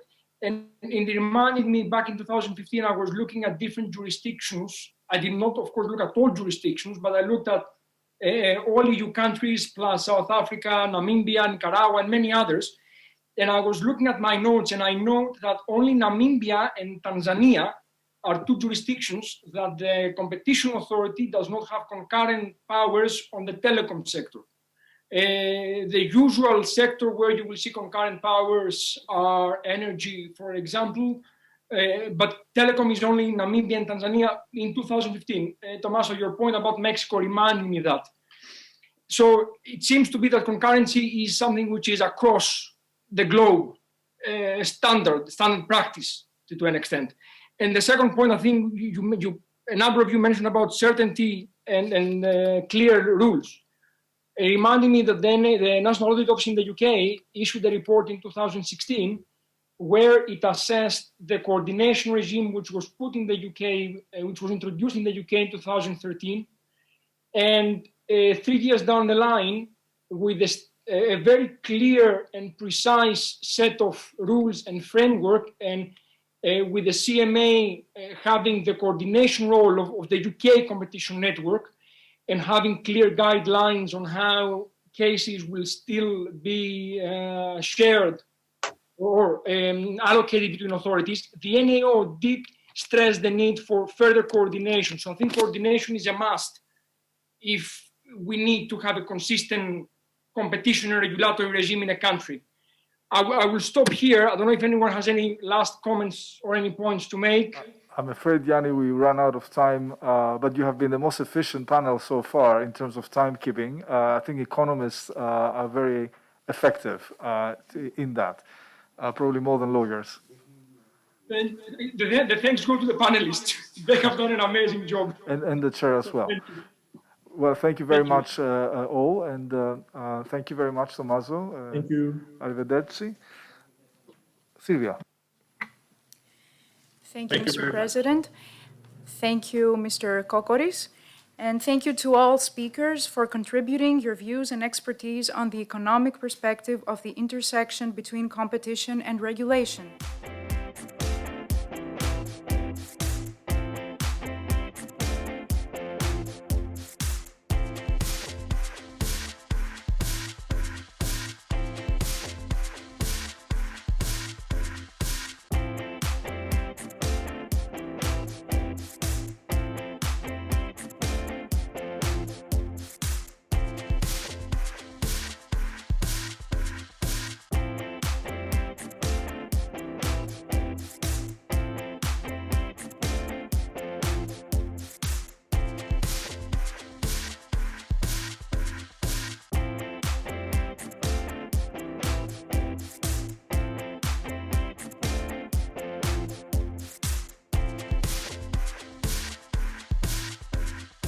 The fourth and last segment of the conference, which deals with the question of how to move from managing the regulatory conundrum to developing regulatory synergies, and will also examine the rationalization of the Greek economic regulation landscape, will be conducted in Greek. So, switching gears, I will continue in Greek from now on.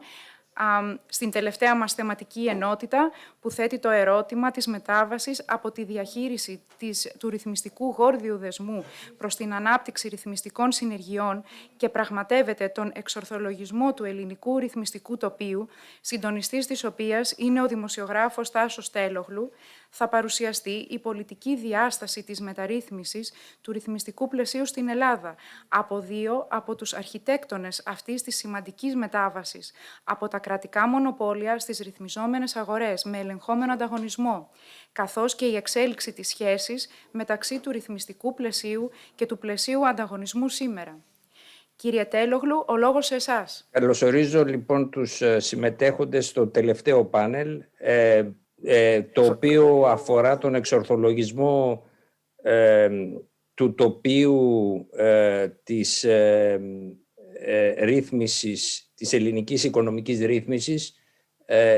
Υπάρχουν δύο εισηγητές, ο Ευάγγελος Βενιζέλος και ο Στέφανος Μάνος, και στη συνέχεια υπάρχουν 4 συζητητές στο πάνελ που είναι οι καθηγητές ο καθηγητής Γιώργος Δελής, ο Γιάννης Ριλεράκης, ο πολύ γνωστός δικηγόρος και σε θέματα ανταγωνισμού, ο Μιχάλης Μαρίνος από το Πανεπιστήμιο της Θράκης, το Δημοκρίτιο, και ο Σπύρος Βλαχόπουλος. Δίνω κατευθείαν το λόγο, γιατί έχουμε καθυστερήσει, στον Ευάγγελο Βενιζέλο, που είναι ο πρώτος συζητητής στο σημερινό μας θέμα. Κύριε Βενιζέλο, έχετε το λόγο. Ευχαριστώ πάρα πολύ. Χαίρομαι που είμαι με τόσο ωραίους συνομιλητές και με έναν τόσο ικανό συντονιστή. Χαίρομαι ιδιαιτέρως που είμαι με τον Στέφανο Μάνο. Εστιάζω, από ό,τι κατάλαβα, στο κρίσιμο σημείο της συζήτησης που προηγήθηκε. Όταν στο Σύνταγμα έπρεπε να κάνουμε μια επιλογή της κατοχύρωσης των ανεξαρτήτων αρχών και της επιλογής των αρχών που θα προσδώσουμε, στις οποίες θα προσδώσουμε συνταγματικό χαρακτήρα το 2001, ήμασταν πολύ φιδωλοί. Εντάξαμε στο Σύνταγμα τον θεσμό των ανεξαρτήτων αρχών που προϋπήρχε νομοθετικά με πρώτη ιστορικά ανεξάρτητη αρχή την Επιτροπή Ανταγωνισμού που διοργανώνει τη σημερινή ημερίδα. Εντάξαμε λοιπόν μόνον αρχές οι οποίες συνδέονται με την άσκηση θεμελιωδών δικαιωμάτων ή με τη λειτουργία βασικών θεσμικών εγγυήσεων. Όπως είναι γνωστό, συνταγματικά κατοχυρωμένες αρχές είναι μόνον η Αρχή Προστασίας Δεδομένων Προσωπικού Χαρακτήρα, το Εθνικό Συμβούλιο Ραδιοτηλεόρασης, η Αρχή Διασφάλισης του Απορρίτου των Επικοινωνιών, το ΑΣΕΠ και ο Συνήγορος του Πολίτη. Αφήσαμε δηλαδή εκτός συνταγματικής ρύθμισης στο πεδίο του εθνικού νομοθέτη και πρωτίστως στο πεδίο της ευρωπαϊκής ενωσιακής νομοθεσίας, τις κατεξοχήν και κατά κυριολεξία ρυθμιστικές αρχές, τις αρχές τις ρυθμιστικές της αγοράς. Η φύση του κράτους έχει αλλάξει.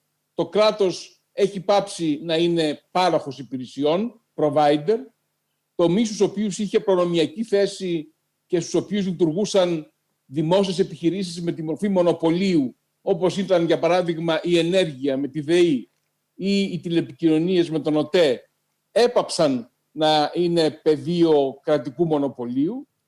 Το κράτος έχει γίνει ρυθμιστικό, πρέπει να περιοριστεί, τείνει να περιοριστεί σε αυτόν τον ρόλο.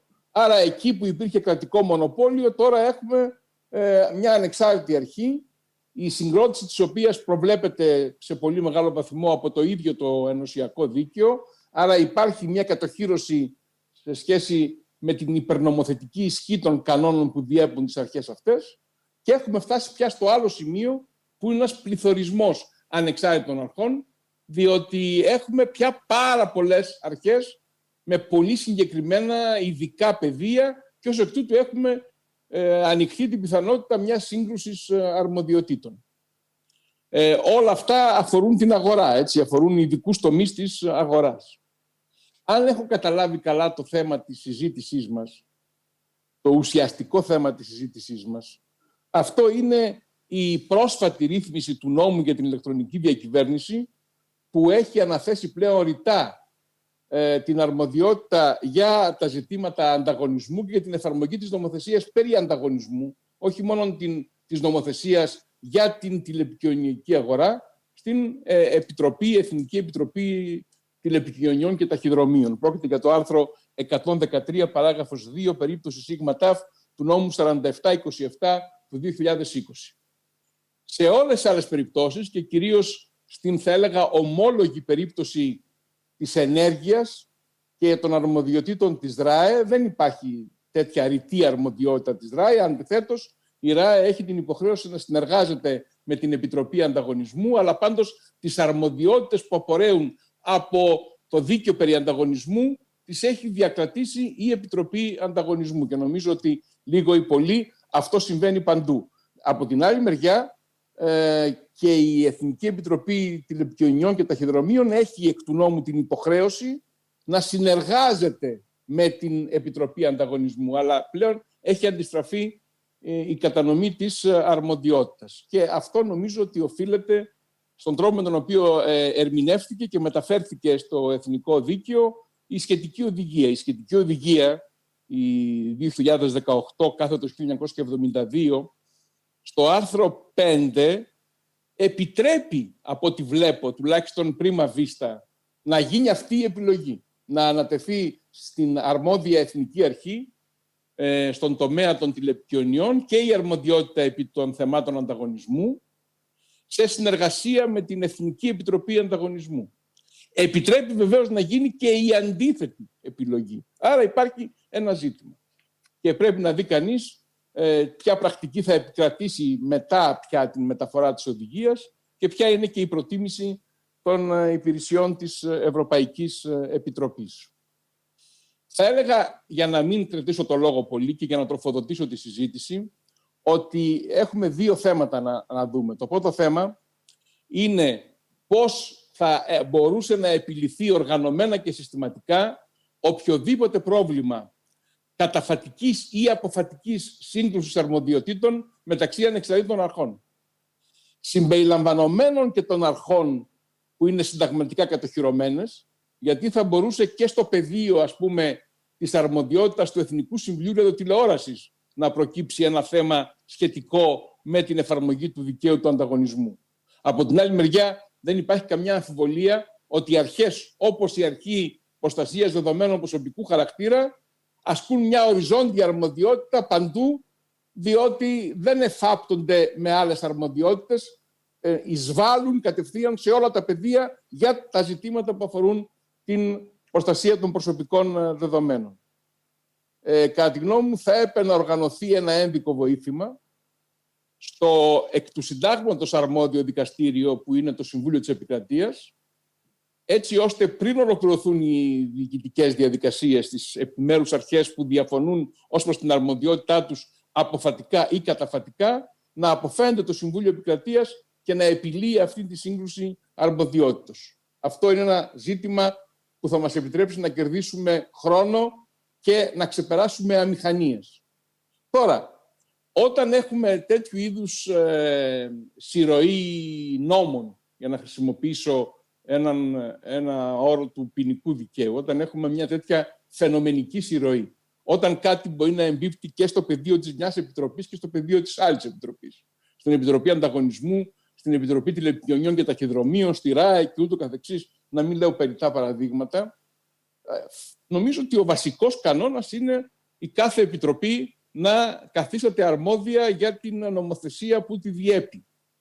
Άρα το πρόβλημα, εάν δεν υπήρχε η ρητή διάταξη του πρόσφατου νόμου που αναθέτει την επίλυση θεμάτων ανταγωνισμού εκ της νομοθεσίας περί ελευθέρου ανταγωνισμού στην Επιτροπή Τηλεπικοινωνιών και Ταχυδρομείων, δεν θα υπήρχε.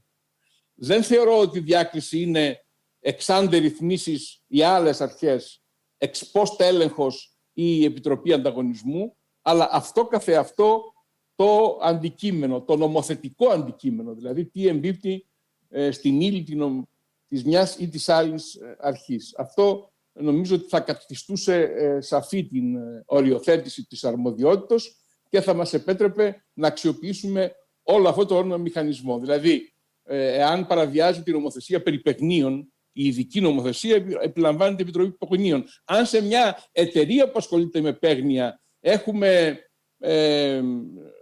παραβίαση των διατάξεων που ρυθμίζουν τον τρόπο με τον οποίο συγκωδείται η εταιρεία καθεαυτή, έχουμε συγχωνεύσεις, συγκεντρώσεις και ούτω καθεξής, ή αθέμητες πρακτικές, εναρμονισμένες πρακτικές, βεβαίως εκεί θα ήταν αρμόδια η Επιτροπή Ανταγωνισμού. Για να μην πάρω ένα παράδειγμα από τις τηλεπικοινωνίες, αλλά ένα παράδειγμα από τα παίγνια. Τώρα, στην παροχή διαδικτυακών υπηρεσιών, η οποία είναι το μεγάλο θέμα, το οποίο ανοίγει μπροστά μας, αυτό το ζήτημα θα έρχεται και θα επανέρχεται διαρκώς. Γι' αυτό και πρέπει να κάνουμε μια πάρα πολύ σοβαρή οριοθέτηση, λαμβανωμένου υπόψη ότι όταν κινείσαι στον χώρο αυτόν, στην κυβερνοσφαίρα, στον κυβερνοχώρο, βεβαίως τώρα μπορεί να διεκδικεί ο καθένας κομμάτια αρμοδιότητας. Να θεωρεί ο καθένας ότι εδώ είμαστε στον τομέα των τηλεπικοινωνιών ή ο άλλος να λέει ότι όχι, είμαστε στον τομέα της κλαδικής μου αρμοδιότητας γιατί έτσι έχω συγκροτηθεί. Άρα από εκεί που είχαμε ελλειπές καθεστώς ρύθμισης των αγορών, από εκεί που είχαμε κρατικά μονοπόλια, από εκεί που είχαμε μια αρχαϊκή αντιμετώπιση, περάσαμε σε μια πιο σύγχρονη αντιμετώπιση, αλλά η υπερβολή πια έχει φτάσει στο άλλο άκρο της, με υπερβολικό αριθμό αρχών διεκδικούμενης αρμοδιότητας και πρέπει να βρούμε κανόνες για να οριοθετηθεί. Και εγώ, έτσι, για να συμβάλλω στη συζήτηση αυτή, εισηγούμε δύο κανόνες, έναν δικονομικό και έναν ουσιαστικό που προανέφερα. Σας ευχαριστώ πολύ. Ευχαριστούμε πολύ, κύριε Βενιζέλε. Κύριε Μάνο, έχετε το λόγο. Πρώτον, καλησπέρα κύριε Τέλογλου. Είναι ιδιαίτερη χαρά που είμαι σε ένα πάνελ μαζί σας με τον Βαγγέλη Βενιζέλο, που σήμερα παραδόξως μίλησε πολύ λίγο και έτσι αισθάνομαι ότι έχω το χρόνο να μιλήσω άνετα. Και βέβαια είναι μαζί μου και σήμερα εδώ και ο Γιάννης Δερλεράκης, με τον οποίο συνδέαμε εδώ και δεκαετίες φιλία και συνεργασίες πολλαπλές, πολύ πριν ασχοληθώ με την πολιτική. Λοιπόν, θα προσπαθήσω τώρα να σας περιγράψω, αυτό μου είχε ζητήσει άλλωστε ο κύριος Λιανός, να σας πω περίπου λίγο για το ξεκίνημα της Επιτροπής Τηλεπικοινωνιών και στο τέλος θα τελειώσω με ορισμένες παρατηρήσεις για το τι κατά τη γνώμη μου πρέπει να γίνει σήμερα. Το οποίο αυτό νομίζω θα ήταν ίσως και το πιο χρήσιμο. Ως υπουργός στο παρελθόν, σας θυμίζω ότι ήμουνα υπουργός μέχρι το 1993. Καταπιάστηκα 2 φορές με ζητήματα που άπτονται των ρυθμιστικών αρμοδιοτήτων του κράτους. Κατέληξαν σε 2, τολμώ να πω, πρωτοποριακούς νόμους. Το νόμο 2075 του 1992, που αφορά την οργάνωση και λειτουργία του τομέα των τηλεπικοινωνιών, στο άρθρο 8 του οποίου ιδρύθηκε η Επιτροπή Τηλεπικοινωνιών, και το νόμο 260 του 1993, ρυθμίσεις για τον τουρισμό, στο άρθρο 9 του οποίου περιγράφεται η ανεξάρτητη αρχή για τα καζίνο, αυτή στην οποία μόλις αναφέρθηκε και ο κύριος Βενιζέλος. Και οι δύο περιπτώσεις συνδέονται με την απόφαση να σπάσει το κρατικό μονοπόλιο που ίσχυε τότε στις τηλεπικοινωνίες και στα τυχερά παιχνίδια. Το 1992, σας θυμίζω, το κράτος παρήχε μονοπωλιακά υπηρεσίες στη τηλεφωνία, στην ηλεκτρική ενέργεια, στις αερομεταφορές, στα τυχερά παιχνίδια, στα αεροδρόμια και λιμάνια, στους σιδηροδρόμους και αλλού. Σε σύγκριση με τις άλλες επιχειρηματικές μονάδες που δρούσαν στην Ελλάδα, τα κρατικά μονοπόλια στις τηλεπικοινωνίες και στην ηλεκτρική ενέργεια ήταν χωρίς αμφιβολία κολοσσοί. Επικρατούσαν σε αυτά πανίσχυρα συνδικάτα εργαζομένων με νοοτροπία, πώς να το πω, πρώτα εμείς και ύστερα οι πελάτες. Ήταν η εποχή που για να σε συνδέσει ο ΟΤΕ μπορεί να περίμενες 3 χρόνια ή περισσότερα αν δεν είχες ισχυρό πολιτικό μέσο. Στη ΔΕΗ η κατάσταση ήταν κάπως καλύτερη, μολονότι και εκεί τα συνδικάτα ήσαν πανίσχυρα, επειδή κάτι είχε απομείνει από τη διοικητική νοοτροπία που είχε εισαγάγει η Εμπάσκο, η αμερικανική εταιρεία που οργάνωσε τη ΔΕΗ στα πρώτα της βήματα. Η κυβέρνηση στην οποία συμμετείχα είχε υιοθετήσει πολιτική ανοίγματος των αγορών παροχής υπηρεσιών κοινής ωφέλειας στον ανταγωνισμό, ανατρέποντας έτσι την πραγματικότητα που προπολεμικά και ιδίως μετά τον Δεύτερο Παγκόσμιο Πόλεμο είχε εδραιωθεί όχι μόνο στην Ελλάδα, αλλά και σε όλη τη μη κομμουνιστική Ευρώπη. Με βάση τη νέα πολιτική, η παροχή των υπηρεσιών αυτών θα έφευγε πλέον από τον έλεγχο του κράτους ή σε κάθε περίπτωση ο έλεγχος του κράτους θα μειωνόταν. Στη πράξη το νομικό μονοπόλιο του κράτους είχε άμεσα ή έμεση μέσω επιχειρήσεων που είχε δημιουργήσει και ήλεγχε για τον σκοπό αυτό θα έπρεπε να καταργηθεί.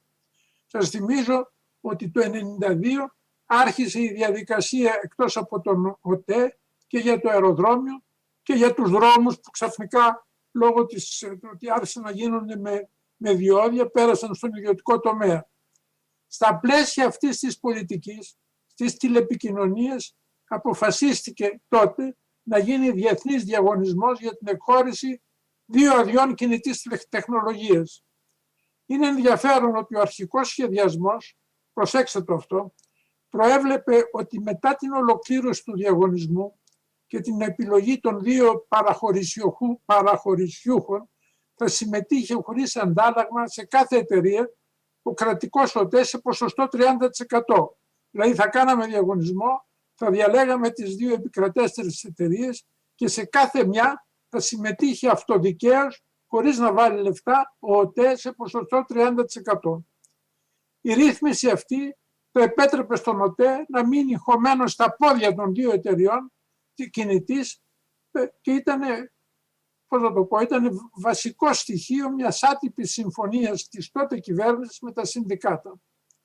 Αυτή τη συμφωνία τη βρήκα όταν ανέλαβα το Υπουργείο Εθνικής Οικονομίας το Φεβρουάριο του 1992. Την κατήργησα και επέτυχα βέβαια να με μισήσουν τα συνδικάτα του ΟΤΕ. Και στη συνέχεια απέβαλα τον ΟΤΕ από όλες τις διαβουλεύσεις για τη διαμόρφωση του ρυθμιστικού πλαισίου για τις τηλεπικοινωνίες. Τον Ιούλιο του 1992 έγινε ο διεθνής διαγωνισμός για την εκχώρηση των 2 αδειών κινητής τηλεφωνίας. Δεν θα σας κουράσω με λεπτομέρειες. Πρόκειται περί, αν μπορώ να πω, ενός τριάμβου. Πρώτον, εισπράξαμε πάρα πολλά λεφτά, αλλά δεν θα σας πω με τις λεπτομέρειες, γιατί είναι πολλές και σημαντικές. Είχαν απομείνει 6 διαγωνιζόμενοι, δόθηκαν 2 άδειες. Ο ΟΤΕ είχε αποκλειστεί από τη συμμετοχή στο διαγωνισμό για ορισμένο χρονικό διάστημα, περιοριζόμενο στη σταθερή τηλεφωνία. Είχε μεγάλη σημασία να διαμορφωθεί ένα απόλυτα αξιόπιστο ρυθμιστικό πλαίσιο, ώστε να προσελκύσουμε σοβαρούς διεκδικητές και πολλά λεφτά. Εκείνη την εποχή δεν υπήρχαν διεθνώς πολλά αντίστοιχα ρυθμιστικά πλαίσια που θα μας επέτρεψαν να τα αντιγράψουμε για να διευκολυνθούμε. Το αποτέλεσμα των προσπαθειών μας είναι ο νόμος 2075 του 1992. Για τη διαμόρφωσή του βοήθησαν πολλοί. Θα αναφέρω ειδικώς τον φίλο καθηγητή Νότι Μπερνίτσα και τον νέο Αμερικανό δικηγόρο Τόμ Κέιζι της μεγάλης δικηγορικής εταιρείας Skadden Arps. Ο Κέιζι δυστυχώς δεν ζει πια. Η συζήτηση στη Βουλή για το νομοσχέδιο διήρκεσε 3 μέρες, 15, 16 και 17 Ιουλίου 1992. Αν διαβάσετε τα πρακτικά των συνεδριάσεων αυτών, θα διαπιστώσετε με απογοήτευση ότι το ενδιαφέρον των βουλευτών περιορίστηκε σχεδόν αποκλειστικά στο πώς θα προστατευτούν τα συμφέροντα του ΟΤΕ και των εργαζομένων. Τίποτα για τα συμφέροντα του καταναλωτή. Με άλλα λόγια, το τελευταίο πράγμα στο μυαλό των βουλευτών ήταν ο ανταγωνισμός. Μόνο γι' αυτό δεν ενδιαφερόντουσαν. Διότι ήταν επικίνδυνος για τα συμφέροντα του ΟΤΕ και των εργαζομένων σε αυτό. Δηλαδή επικίνδυνος για τους μηχανισμούς συγκέντρωσης ψήφων των βουλευτών. Σημειώστε ότι η Ελλάδα είναι από τις πρώτες χώρες στην Ευρωπαϊκή Ένωση που προχώρησε στο άνοιγμα της αγοράς των τηλεπικοινωνιών ήδη από το 1992 και από τις χώρες που πρωτοστάτησαν στην ανάπτυξη της νέας τεχνολογίας κινητών τηλεπικοινωνιών.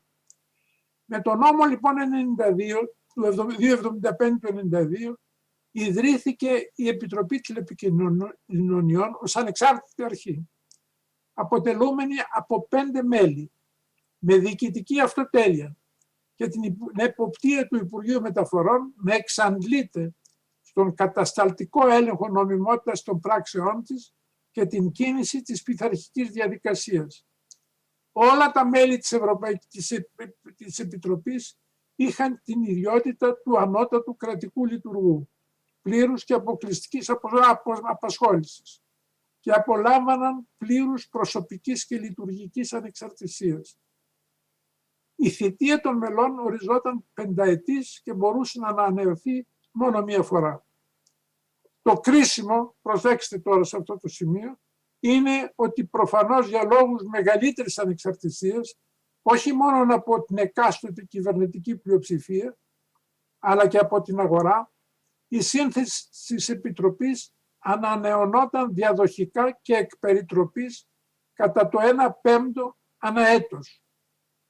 Είναι αξιοσημείωτο ότι ο εκ περιτροπής αυτός διορισμός των μελών της ανεξάρτητης αρχής προτείνεται πλέον στην Ευρωπαϊκή Οδηγία του 1972 του 2018 ως ο ενδεδειγμένος τρόπος λειτουργίας της ανεξάρτητης αρχής για τις τηλεπικοινωνίες. Με άλλα λόγια, πρέπει να το καταλάβετε αυτό, 5 μέλη, κάθε χρόνο αλλάζει 1, το οποίο σημαίνει ότι η μία κυβέρνηση δεν θα έχει διορίσει όλους, θα είναι και η επόμενη που θα διορίσει και ούτω καθεξής. Όπως έγραψα τον περασμένο Μάιο στην Καθημερινή, πολύ γρήγορα ο θεσμός της Επιτροπής ως ανεξάρτητης αρχής κακοφόρμησε. Το ΠΑΣΟΚ, σε επίδειξη έμφυτης αθλιότητας, αλλά ίσως παρωθούμενα και από ιδιωτελή συμφέροντα, έδιωξε τα μέλη της ανεξάρτητης αρχής, παρότι είχαν 5ετή θητεία, και διόρισε τους δικούς του, με τον νόμο 2246 του 1994. Από την πρώτη στιγμή δηλαδή το ΠΑΣΟΚ υπονόμευσε τον θεσμό, με την ανοχή, συμπληρώνω, δυστυχώς, της δικαιοσύνης, του Συμβουλίου της Επικρατείας. Από τότε μέχρι σήμερα μεσολάβησαν πολλές αλλαγές του 2075. Καμιά δεν μου προσέγγισε, θα μου επιτρέψετε να πω, η τελειότητα του πρώτου νόμου. Διότι οι κυβερνήσεις δεν ενδιαφερόντουσαν για τα συμφέροντα του καταναλωτή, αλλά για τα δικά τους κομματικά συμφέροντα, για τη διασφάλιση και διεύρυνση της εξουσίας τους. Με την ίδια ακριβώς λογική χτίστηκε η ανεξαρτησία της Επιτροπής Καζίνο, που περιγράφεται στο άρθρο 9 του νόμου 260 του 1993 για τον τουρισμό. Και αυτή η Επιτροπή ήταν 5μελής και ανανεωνόταν ετησίως κατά το 1/5. Με ακόμα πιο βιαστική αθλιότητα το ΠΑΣΟΚ κατήργησε την ανεξάρτητη αρχή με τον νόμο 2206 του 1994 για να έχει τον ανεξέλεγκτο έλεγχο. Το ξεκίνημα, τώρα έρχομαι στην Επιτροπή Ανταγωνισμού. Το ξεκίνημα της Επιτροπής Ανταγωνισμού έγινε με τον νόμο 703/77 και εξελίχθηκε σε ανεξάρτητη επιτροπή με τον νόμο 2296 του 1995. Μολονότι διέθετε πολλά εργαλεία για την άσκηση των αρμοδιοτήτων της, επέλεξε να μην τα χρησιμοποιεί. Η κατάσταση άλλαξε το 2019 με την άφιξη του νέου Προέδρου, του κ. Λιανού. Θα κλείσω τώρα με μερικές σκέψεις που θα έκανα αν είχα σήμερα πολιτικές αρμοδιότητες. Θα αναρωτιόμουν αν χρειαζόμαστε ανεξάρτητες διοικητικές αρχές. Η απάντησή μου στο ερώτημα είναι καταφατική, διότι η ανεξάρτητη διοικητική αρχή, όπως την είχα διαμορφώσει 2 φορές, πραγματικά δηλαδή ανεξάρτητη, ήταν ένα εργαλείο που διασφάλιζε τη συνέχεια. Η συνέχεια, επισημάνω, είναι ένα συστατικό που αποσιάζει στην Ελλάδα. Επειδή απουσιάζει, διώχνει επενδυτές. Κρατάει την Ελλάδα φτωχή και μίζερη. Είναι επίσης ένα εργαλείο συγκέντρωσης εξειδικευμένων ταλέντων που διαχέονται και χάνονται στην απέραντη δημόσια διοίκηση. Σας έλεγα πριν για την Επιτροπή Παιγνίων. Δεν πρόλαβε να έρθει το Πασόκ, ξύλωσε τους προηγούμενους, άλλαξε όλους τους προηγούμενους κανόνες. Τι επένδυση να στεριώσει στην Ελλάδα. Οι περισσότεροι σκόθηκαν και φύγαν. Θα αναρωτιόμουν αν πρέπει να αλλάξει η σύνθεση της Ανεξάρτητης Επιτροπής Τηλεπικοινωνιών. Η απάντησή μου είναι ναι, ώστε να προσαρμοστεί στο σχήμα του 2075 και της Ευρωπαϊκής Οδηγίας, δηλαδή της εκπεριτροπής αλλαγής των μελών του Συμβουλίου. Το ίδιο θα έλεγα για όλες τις ανεξάρτητες αρχές. Και για την Ανεξάρτητη Αρχή Σιδηροδρόμου και για τη ΡΑΕ, παντού θα έβαζα το σύστημα της εκπεριτροπής αλλαγής των μελών των Συμβουλίων. Οφείλω να σημειώσω σε αυτό το σημείο ότι υπέπεσε στην αντίληψή μου μια πρόσφατη βλακώδης απόφαση του Συμβουλίου της Επικρατείας, αντίθετη στη λογική του νόμου 2075 και της οδηγίας, της Ευρωπαϊκής Οδηγίας. Είναι η 28-18 του 19. Θέλει όλα τα μέλη να αλλάζουν ταυτοχρόνως. Δεν ξέρω, το σκεπτικό είναι παράδοξο. Το τελευταίο ερώτημα είναι αν θα έπρεπε η Επιτροπή Ανταγωνισμού να λειτουργεί παράλληλα ή αποκλειστικά σε ό,τι αφορά τον ανταγωνισμό στις τηλεπικοινωνίες. Η απάντησή μου θα είναι κάπως περίπλοκη. Πριν αποφασίσω οτιδήποτε, θα ήθελα να είμαι σίγουρος ότι η Επιτροπή Ανταγωνισμού θα συνεχίσει να λειτουργεί όπως σήμερα και με τον επόμενο πρόεδρό της. Αν αυτό εξασφαλιστεί θεσμικά και παράλληλα έχει ανακτήσει η Επιτροπή Τηλεπικοινωνιών την πραγματική ανεξαρτησία της, θα ήθελα η Επιτροπή Τηλεπικοινωνιών να ρυθμίζει ό,τι έχει σχέση με τις τηλεπικοινωνίες και η Επιτροπή Ανταγωνισμού να ελέγχει εκ των υστέρων ex post την εφαρμογή. Το ίδιο για όλες τις ρυθμιστικές αρχές. Θέτουν τους κανόνες και η Επιτροπή Ανταγωνισμού ελέγχει την εφαρμογή ex post. Ευχαριστώ πολύ, κύριε Τέλογλου, για την υπομονή σας. Ευχαριστώ πολύ τον κύριο Μάνο για την παρέμβασή του. Κράτησε λίγο περισσότερο, αλλά νομίζω ότι εκμεταλλεύτηκε το ότι ο κύριος Βενιζέλος ήταν τόσο γρήγορος. Δίνω τώρα το λόγο, δεν βλέπω τον Γιώργο Δελή. Είναι εδώ, ναι, είναι εδώ ο κύριος Δελής. Δίνω λοιπόν το λόγο στον Γιώργο Δελή και για να μπούμε στη συζήτηση μεταξύ των πανελιστών, θέλω να τους παρακαλέσω να μην υπερβούν τα 6 με 7 λεπτά, ώστε να ανταποκριθούμε και στο σκοπό της ασκήσεως που είναι να κουβεντιάσουμε. Κύριε Δελή, έχετε το λόγο. Ευχαριστώ, κύριε Τέλογλου. Ούτως ή άλλως, για τους νομικούς της παρέας, έγραψα πρόσφατα ένα άρθρο στη Θεωρία και Πράξη του Διοικητικού Δικαίου για τα θέματα αυτά. Και για τους μη νομικούς, ο τίτλος νομίζω είναι σαφής. Ρυθμιστική αναρχία, η χαοτική οργάνωση των ρυθμιστικών αρχών στην Ελλάδα. Αυτή είναι η βασική μου, αν θέλετε, παρατήρηση και νομίζω ότι είναι εκεί και η πηγή του προβλήματος. Νομίζω ότι ο κ. Βενιζέλος είπε κάτι πάρα πολύ σωστό. Ασχοληθήκαμε με τις αρχές εγγυητές και δεν ασχοληθήκαμε τόσο σε επίπεδο συντάγματος με τις αρχές ρυθμιστές. Δεν ξέρω αν είναι η λύση να βάζουμε τις σημαντικές αρχές στο Σύνταγμα, αλλά πάντως όταν βάζεις μια αρχή στο Σύνταγμα δεν παίζεις αλλάζοντας τον αριθμό τους και τα χαρακτηριστικά τους κάθε 3 και λίγο με ένα νόμο. Γιατί δεν βάλαμε τις αρχές ρυθμιστές στο Σύνταγμα? Γιατί ο θεσμός της ανοιχτής αγοράς και του ανταγωνισμού είναι κάτι το οποίο μάλλον όψιμα αρχίζει επιτέλους η ελληνική κοινωνία να αντιλαμβάνεται. Ο κύριος Μάνος ήταν από τους προφήτες που δεν ακούγαμε για χρόνια. Έχουμε λοιπόν μια, αν θέλετε, θεσμική δυσανεξία απέναντι στην ανοιχτή αγορά και αυτό συνδυάζεται καμιά φορά και με την θεσμική ανοημότητα των ανεξάρτητων αρχών που αντί να συνεργάζονται, καμιά φορά τρώγονται και μεταξύ τους. Είμαι λιγότερο απεσιόδοξος για το μέλλον και θα σας πω το εξής, βιωματικά. Ξεκίνησα πριν από 20 χρόνια και εγώ την σταδιοδρομία μου ως εσωτερικός δικηγόρος του ΕΤΕ για 3 χρόνια. Προσπαθώντας να υποστηρίξω το κακό δημόσιο ιστορικό μονοπόλιο που δεν θέλει με τίποτα να ανοίξει. Απέτυχα. Και ευτυχώς έχουμε μια, για μένα, σχετικά υγιή αγορά αυτή τη στιγμή στις τηλεπικοινωνίες. Γιατί απέτυχα, διότι ήδη από τότε, και εδώ, αν επιτρέπει ο κ. Βενιζέλος, είναι πολλά τα χρόνια που έχει αλλάξει αυτή η νομοθεσία και έχει ανδοθεί οι αρμοδιότητες και η ex post που λέμε του δικαίου του ανταγωνισμού στην ΕΕΤ.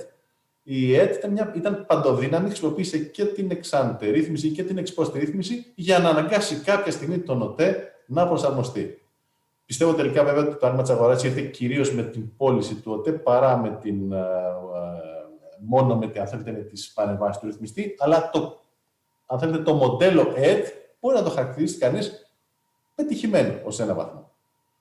Στη συνέχεια, ως δικηγόρος, πρωτοστάτησα σε διαδικασίες ενώπιον της Επιτροπής Ανταγωνισμού, προσπαθώντας να ανοίξω το μονοπόλιο του φυσικού αερίου και της ηλεκτρικής ενέργειας. Και εκεί το μονοπόλιο έσπασε όχι από τον τομεακό ρυθμιστή, αλλά από την Επιτροπή Ανταγωνισμού. Επομένως, και το μοντέλο της παράλληλης συνύπαρξης ενός τομεακού ρυθμιστή, όπως είναι η Ρυθμιστική Αρχή Ενέργειας και αρμοδιότητες για τους γενικούς κανόνες του ανταγωνισμού ανατεθειμένες στην Επιτροπή Ανταγωνισμού, και αυτό μπορεί να το πει κανείς πετυχημένο και μπορεί ίσως στην περίπτωση αυτή να πούμε ότι λόγω της μεγάλης πίεσης, ιδίως της ΔΕΗ πάνω στο ρυθμιστή της ενέργειας, δεν θα ήταν προφανές ότι θα μπορούσαν να ανοίξει το μονοπόλιο της ενέργειας τόσο εύκολα, αν δεν υπήρχε η αρχή ανταγωνισμού να έχει και το θάρρος και την τεχνοσία να το πετύχει. Ας είμαστε λοιπόν αισιόδοξοι. Δεν χρειάζεται να μηδενίζουμε. Άκουσα πολύ συχνά και προηγούμενους ομιλητές να χαρακτηρίζουν την Ελλάδα, το παράδειγμα της Ελλάδας και τις τηλεπικοινωνίες ως αντίστοιχο της Ουγκάντα, του Μεξικού, δεν ξέρω τι. Ας μην είμαστε τόσο μηδενιστές. Και το ένα μοντέλο μπορεί να είναι λειτουργικό και το άλλο μοντέλο να είναι λειτουργικό. Ποιο είναι το πρόβλημα? Το πρόβλημα είναι η έλλειψη θεσμικού σχεδιασμού στην Ελλάδα. Μας λείπει ένας στρατηγικός ρυθμιστικός σχεδιασμός, ο οποίος θα μας οδηγήσει σε μια οργανωτική ομοιογένεια και σε μια σαφήνεια σε ό,τι αφορά το καθεστώς των ανεξάρτητων αρχών. Η έλλειψη ενιαίου σχεδιασμού φαίνεται με 2 τρόπους. Στον άναρχο πολλαπλασιασμό των τομεακών ρυθμιστών και σε περιπτώσεις που δεν χρειάζονται, αρκεί ένας νόμος για να φτιάξει ρυθμιστική αρχή και καμιά φορά δεν υπάρχει ανάγκη, απλώς υπάρχει και το ego του εκάστοτε υπουργού ή ο τρόπος να παρακάμψουμε την αδυναμία προσλήψεων στο δημόσιο, δημιουργώντας μια νέα αρχή για να μπορούμε να ικανοποιήσουμε μετέρους. Πολλαπλασιασμός άναρχος των ρυθμιστικών αρχών. Δεύτερον, διαφορετικά καθεστώτα. Κάθε ρυθμιστική αρχή στην Ελλάδα έχει δικό της καθεστώς. Σε ό,τι αφορά τον αριθμό των μελών, την εσωτερική της οργάνωση, τον εσωτερικό της κανονισμό, τη θητεία, τις εγγυήσεις ανεξαρτησίας, τα κολλήματα. Ένα μπάχαλο, το οποίο οδηγεί στο μεγαλύτερο πρόβλημα, κατά τη γνώμη μου, που είναι ουσιαστικά ένας απομονωτισμός της κάθε ρυθμιστικής αρχής στην Ελλάδα. Και στα όρια του αυτισμού, θα έλεγα. Ο καθένας κάνει τη δουλειά του σαν να είναι το τέλειο παράδειγμα οργάνωσης και όλα γύρω του δεν είναι αυτά τα οποία θα πρέπει να είναι. Μοιραία έλλειψη συνεργειών. Και αυτό είναι πραγματικά προβληματικό. Συνέργειες δεν θα παίρνουν μόνο τη μορφή ενός δικτύου. Μην ξεχνάμε ότι η δικτυακή οργάνωση και σχέση των ρυθμιστικών αρχών πανευρωπαϊκά είναι το μέλλον. Υπάρχει σε υπερεθνικό επίπεδο, θα υπάρξει και σε εθνικό επίπεδο. Αυτό το μοντέλο της δικτυακής συνεργασίας είναι αν μη τι άλλο δεδομένο. Το κρίσιμο όμως είναι άλλο. Σήμερα είναι το 2020. Αντί να συζητάμε αν θα έπρεπε οι αρμοδιότητες της ΕΕΤ, οι ex post, να πάνε στην Επιτροπή Ανταγωνισμού οι αρμοδιότητες της Επιτροπής Ανταγωνισμού να πάνε στη Ρυθμιστική Αρχή Ενέργειας, θα έπρεπε όλες οι ανεξάρτητες αρχές αυτή τη στιγμή να πολεμάνε για το ίδιο πράγμα. Δηλαδή, ένα ενιαίο στάθους των ρυθμιστικών αρχών στην Ελλάδα. Είναι 6-7 σοβαρές ρυθμιστικές αρχές, άλλες με ευρύτερο αντικείμενο, άλλες με λιγότερο ευρύ, δεν έχει σημασία. Θα έπρεπε, αφού τελειώσουμε με μια cost-benefit ανάλυση, μια στάθμιση κόστους-οφέλους, ποιες αρχές χρειάζονται, ποιες μπορούν να συνενωθούν και ποιος είναι ο ακριβής τους ρόλος ανάλογα με κάθε αγορά, στη συνέχεια να έχουν ενιαίο στάτους, ενιαία δομή, ενιαίες εγγυήσεις και ουσιαστικά το βασικότερο απ' όλα, τη δυνατότητα να μπορούν να διεκδικήσουν από ειδικούς συνεργάτες της προκοπής. Σήμερα μιλάμε για αυτά που μιλάμε, δεν μιλάει κανείς για το γεγονός ότι κάθε μία από τις αρχές που συμμετέχουν σήμερα θα αναζητήσει τους επόμενους συνεργάτες, τις επιστημονικούς, παιδιά με διδακτορικά από τα πανεπιστήμια μας, ο Σπύρος θα συνειδήσει στη συνέχεια και ξέρει για τι ποιότητας παιδιά μιλάμε, με 700 και 800 ευρώ το μήνα.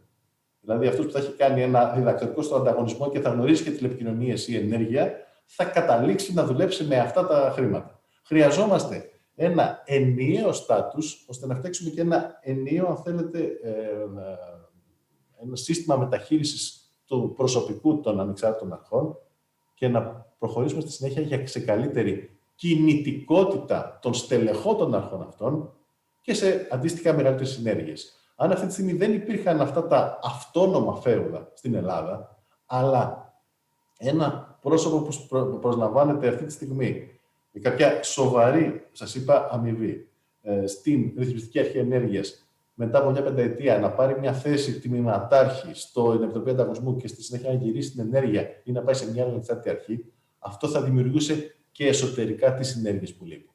Παράλληλα, για τα υπόλοιπα είναι τα πράγματα πολύ απλά. Ας διαλέξουμε ένα μοντέλο.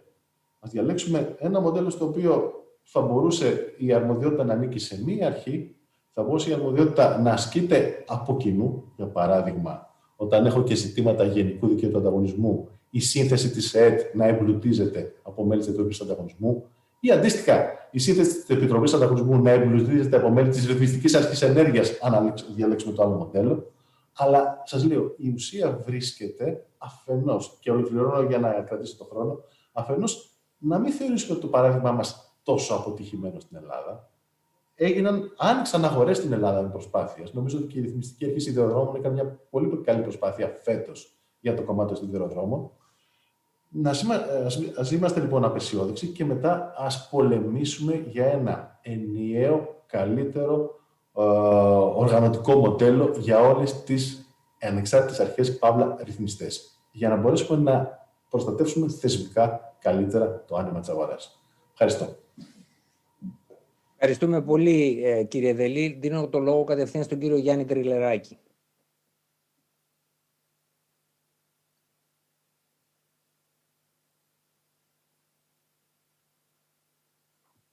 Ξεκίνησα χωρίς να κάνω το μικρόφωνο μου. Ευχαριστώ πολύ, κύριε Τελόγλου. Ευχαριστώ και την Επιτροπή Ανταγωνισμού που μου δίνει την ευκαιρία να συμμετάσχω σε αυτή την τόσο ενδιαφέρουσα συζήτηση με τόσο ενδιαφέρουσες προσωπικότητες του γενικότερου χώρου. Θα είμαι πολύ σύντομος. Νομίζω ότι η ανάθεση της εξουσίας ελέγχου της συμμορφώσεως των επιχειρήσεων με τους κανόνες του ανταγωνισμού σε μία αρχή ή σε περισσότερες προφανώς δεν έχει μια ενιαία απάντηση. Η απάντηση εξαρτάται από τις συγκεκριμένες συνθήκες του κάθε δικαιακού συστήματος της κάθε χώρας και πιθανόν και από την ιστορία που υπάρχει στο ίδιο το σύστημα. Αλλά δεν μπορεί να είναι χωρίς σημασία το γεγονός ότι μέσα στην Ευρωπαϊκή Ένωση βασικά επικρατεί το μοντέλο της ενιαίας δικαιοδοσίας και όχι της διασπάσεως ανάλογα με τον κλάδο. Νομίζω ότι με τα δεδομένα της Ελλάδας, με τη συγκεκριμένη Επιτροπή Ανταγωνισμού που έχουμε, με τη συγκεκριμένη ιστορία που έχει πίσω τους και με τη συγκεκριμένη απόδοση την οποία έχει, η συσσόρευση εμπειρίας, η εξοικονόμηση πόρων και κόστους, η δικαιοδοτική ασφάλεια την οποία προσφέρει, να μην έχουμε δύο αρχές και την πιθανότητα να εκδοθούν δύο διαφορετικές αποφάσεις και να πάμε στα δικαστήρια για να λύσουν ποιος είναι ο αρμόδιος και ποιος δεν είναι. Όπως επίσης και το ότι υπάρχει μία διάκριση μεταξύ της ρυθμιστικής εξουσίας που έχει μία αρχή και τις ex post εξουσίες που έχει να ελέγξει τη συμμόρφωση ή όχι, δεν εξυπηρετείται με μια συγχώνευση αυτών των δύο αρμοδιοτήτων. Ως μειονέκτημα προβάλλεται το ότι η Επιτροπή Ανταγωνισμού δεν μπορεί να έχει το βάθος της γνώσεως που υπάρχει στις κλαδικές ανεξάρτητες αρχές, πράγμα το οποίο είναι σωστό, αλλά νομίζω ότι στηρίζεται σε λάθος βάση. Αν δούμε ιδίως το σύστημα που δουλεύει η Επιτροπή Ανταγωνισμού επί τόσα χρόνια όπως έχει εξελιχθεί, η συμμόρφωση, η διαπίστωση της συμμορφώσεως είναι ένα καθαρά δικαιοδοτικό έργο. Η Επιτροπή Ανταγωνισμού στην ουσία είναι ένα πρωτοβάθμιο δικαστήριο. Δεν ενεργεί όπως οποιαδήποτε αρχή που εκδίδει μια εκτελεστή διοικητική πράξη, όπως την αποκαλούμε στα νομικά. Στην ουσία είναι ένα δικαστήριο. Λειτουργικά είναι ένα δικαστήριο. Μπορεί τυπικά να μην έχει την μορφή του δικαστηρίου και ασφαλώς γι' αυτό δεν δέχεται το Ευρωπαϊκό Δικαστήριο προδικαστικά ερωτήματα, αλλά σημασία δεν έχει αυτό. Σημασία έχει ο τρόπος που λειτουργεί, που δίνει την ευκαιρία όχι απλώς να ακουστεί ο κάθε ενδιαφερόμενος, είτε είναι καταγγέλων είτε είναι κρινόμενη επιχείρηση, αλλά να εκφράσει τις απόψεις του, να φέρει τα στοιχεία του, να αντικρούσει. Άρα στην ουσία έχουμε ένα δικαιοδοτικό έργο. Επομένως, το μόνο μειονέκτημα το οποίο υπάρχει, το βάθος της γνώσεως, νομίζω ότι είναι εύκολο να ξεπεραστεί εφόσον δοθεί μια βάση συνεργασίας μεταξύ των διαφόρων αρχών. Αυτό έχει λειτουργήσει μάλιστα στην πράξη πάρα πολύ σωστά. Δεν θα ξεχάσω την μεγάλη υπόθεση του Οργανισμού Λιμένος Πειραιώς, η οποία κράτησε αρκετά χρόνια, μια δεκαετία θα έλεγα, και στην οποία στην σύνθεση της Επιτροπής συμμετείχε εκ του νόμου και πρόσωπο διορισμένο από την Επιτροπή Λιμένων, ο οποίος μπορεί να μην είχε δικαίωμα ψήφου, αλλά είναι σίγουρο ότι η παρουσία του, οι γνώσεις του αντικειμένου, και μάλιστα είναι σήμερα δικαστής στο Ευρωπαϊκό Κοινοβούλιο ο συγκεκριμένος άνθρωπος, ο κ. Ηλιόπουλος, είμαι σίγουρος ότι έδωσε φως μέσα στην όλη υπόθεση και βοήθησε την Επιτροπή Ανταγωνισμού. Επομένως, νομίζω ότι για την ελληνική πραγματικότητα η ενδυνάμωση του ρόλου και τόσο της Επιτροπής αλλά και γενικότερα των ρυθμιστικών αρχών είναι δεδομένη, πάσχει από άλλα πράγματα. Δεν είναι η πολυδιάσπαση που θα πρέπει να μας απασχολεί και θα συμφωνήσω με τον εξαίρετο συνάδελφο τον κύριο Δελή ότι εκτός από αυτό το ερώτημα καλό είναι να μας απασχολήσουν και άλλα. Ευχαριστώ κύριε Πρόεδρε, ελπίζω να ετήρησα το χρόνο μου.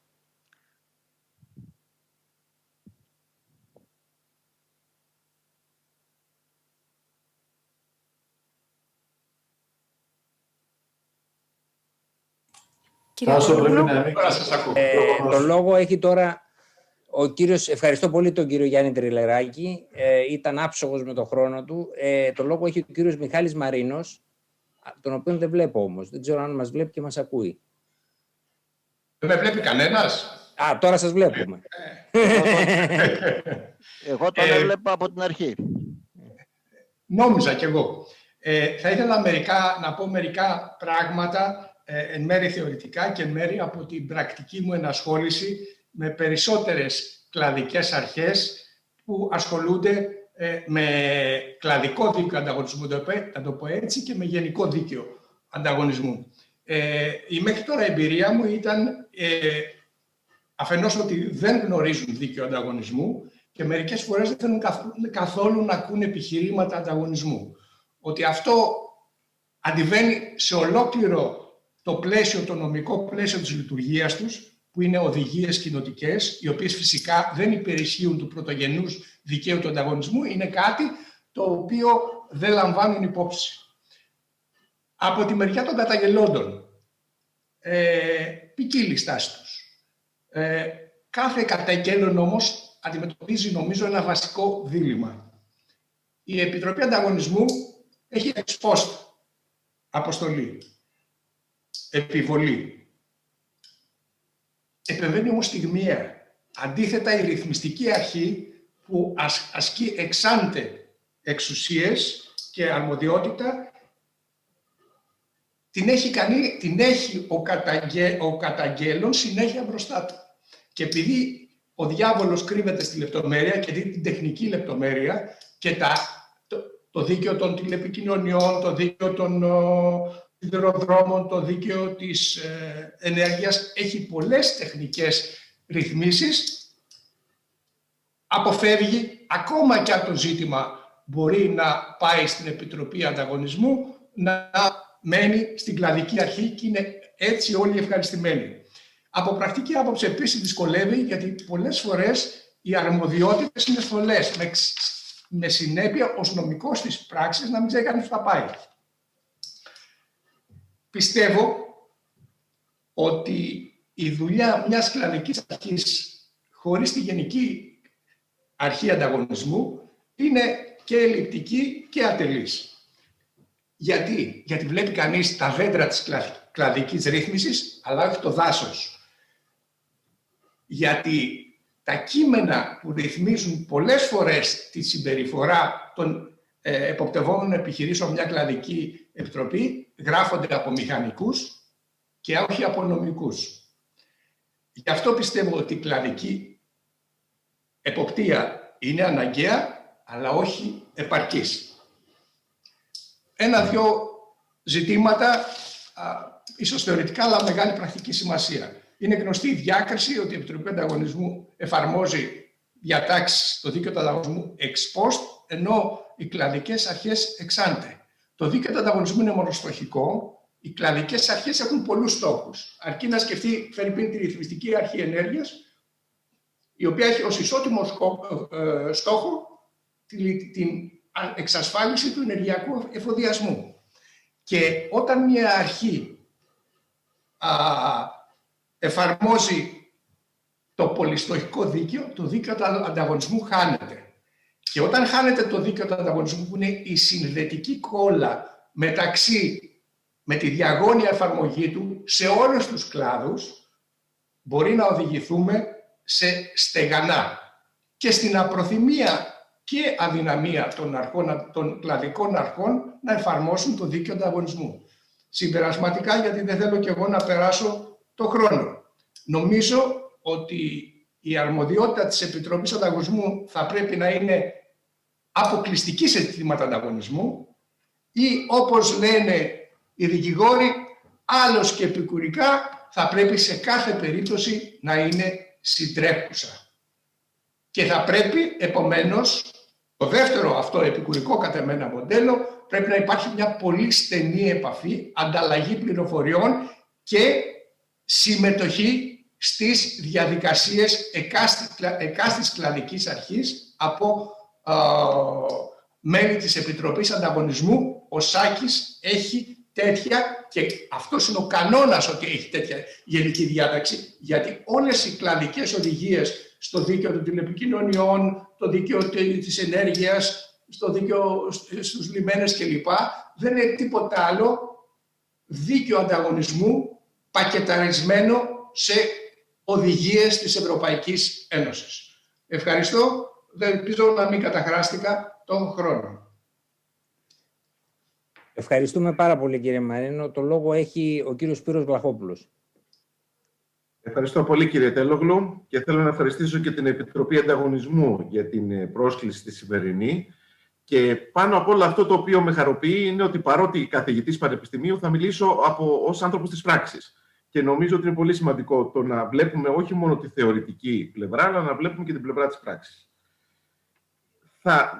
Ποιο είναι το γενικότερο πλαίσιο και για μένα και ποια είναι η προβληματική, και ποιο είναι το δάσος, στη συγκεκριμένη περίπτωση, και όχι το δέντος. Το δάσος είναι ότι έχουμε μία ένομη τάξη, η οποία δημιουργεί συνεχώς όργανα, δημιουργεί συνεχώς αρμοδιότητες, με αποτέλεσμα να έχουμε σύγχυση αρμοδιοτήτων. Αυτό δεν πρέπει να πω ότι δεν είναι μόνο στο πλαίσιο των ρυθμιστικών αρχών. Είναι ένα γενικότερο πρόβλημα της ένομης τάξης. Να σας πω, να ξεκινήσουμε από τα δικαστήρια. Έχουμε διάκριση μεταξύ αστικών διαφορών και διοικητικών διαφορών. Στις διοικητικές διαφορές έχουμε τις ακυρωτικές διαφορές και έχουμε τις διαφορές ουσίας. Να πάμε στην τοπική αυτοδιοίκηση, έχουμε πρώτο και δεύτερο βαθμό. Και μετά έχουμε την αποκεντρωμένη διοίκηση, η οποία κάνει έλεγχο νομιμότητας επί των πράξεων των οργανισμών τοπικής αυτοδιοίκησης. Είμαστε μια χώρα και μια ένομη τάξη, νομίζω αυτό είναι το βασικό χαρακτηριστικό, η οποία είναι προσανατολισμένη, συνεχώς διαιρεί, δημιουργεί όργανα, οργανισμούς, αρμοδιότητες. Ως φοιτητής πρέπει να σας πω ότι μου έκανε εντύπωση. Ξέρετε, στα νομικά, στις αιτήσεις ακυρώσεις έχουμε τους αυτεπαγγέλτους εξεταζόμενους λόγους ακύρωσης, αυτούς που το δικαστήριο εξετάζει ακόμα και δεν τους προβάλλει ο δικηγόρος, και έχουμε και τους λόγους που πρέπει να προβάλλει ο διάδικος. Η αρμοδιότητα είναι αυτεπαγγέλτος εξεταζόμενος λόγος ακύρωσης, σύμφωνα με το δικονομικό μου σύστημα. Δηλαδή, πάνω απ' όλα βάζουμε την αρμοδιότητα. Έτσι λοιπόν δημιουργούνται όλα αυτά τα προβλήματα, τα οποία βεβαίως έχουν να κάνουν και με τον πολλαπλασιασμό των ανεξαρτήτων διοικητικών αρχών. Έχουμε τις αρχές, τις ανεξάρτητες διοικητικές αρχές, οι οποίες είναι προσανατολισμένες στα ατομικά δικαιώματα, και έχουμε τις πάρα πολλές ρυθμιστικές αρχές, Επιτροπή Ανταγωνισμού, Ρυθμιστική Αρχή Λιμένων, Σιδηροδρόμων, τομεακές, Ρυθμιστική Αρχή Ενέργειας, Επιτροπή Κεφαλαίου Αγοράς, ΕΑΔC για τις δημόσιες συμβάσεις. Πρόσφατα φτιάξαμε και την ΑΠΑ, την Αρχή Πολιτικής Αεροπορίας. Σημειωτέων δε ότι ορισμένες από αυτές τις ρυθμιστικές αρχές, με την ουσιαστική έννοια του όρου, είναι νομικά πρόσωπα ιδιωτικού δικαίου. Δηλαδή, για μένα κατεξοχήν ρυθμιστική αρχή στο πεδίο της οικονομίας είναι η Τράπεζα της Ελλάδος. Ανώνυμη εταιρεία, εισηγμένη στο χρηματιστήριο. Δεν έχω καταλάβει γιατί η Τράπεζα της Ελλάδος πρέπει να είναι εισηγμένη στο χρηματιστήριο, αλλά είναι εισηγμένη στο χρηματιστήριο.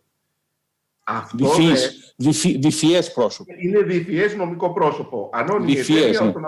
Λειτουργεί και ως αρχή όμως. Εποπτική αρχή. Και μάλιστα, όπως ξέρετε κύριε Πρόεδρε, με εξαιρετικά μεγάλη εξουσία η Τράπεζα της Ελλάδος. Έτσι. Δηλαδή, όχι μόνη της όμως τώρα. Όχι μόνη της τώρα. Το SSM έχει πάρει τις σημαντικότερες αρμοδιότητες της. Σίγουρα. Αλλά αν κοιτάξει κανείς, παραδείγματος χάρη, στον τομέα της ασφάλισης, την εποπτεία την ασκεί η Τράπεζα της Ελλάδος. Όντως. Ως αρχή. Ναι. Ως αρχή. Ναι. Πολλές δε από τις αρχές τις κλασικές και τις συνταγματικά κατοχυρωμένες αρχές, όπως η Αρχή Προστασίας Προσωπικών Δεδομένων, ενώ είναι, αν εμείς οι συνταγματολόγοι κάνουμε μια κατηγοριοποίηση και λέμε από εδώ οι ρυθμιστικές, από εκεί αυτές οι αρχές οι οποίες είναι ταγμένες στην προάσπιση των θεμελιωδών δικαιωμάτων, η Αρχή Προστασίας Προσωπικών Δεδομένων πρέπει να σας πω ότι είναι μια αρχή, και μιλάω τώρα και ως μέλος της αρχής, που πολλές φορές αισθάνομαι ότι ασκούμε ρυθμιστικές αρμοδιότητες. Δηλαδή, όταν αποφαίνεσαι παραδείγματος χάρη και τα spam, τι κάνεις? Όταν θέτεις κανόνες πολιτικής επικοινωνίας, τι κάνεις?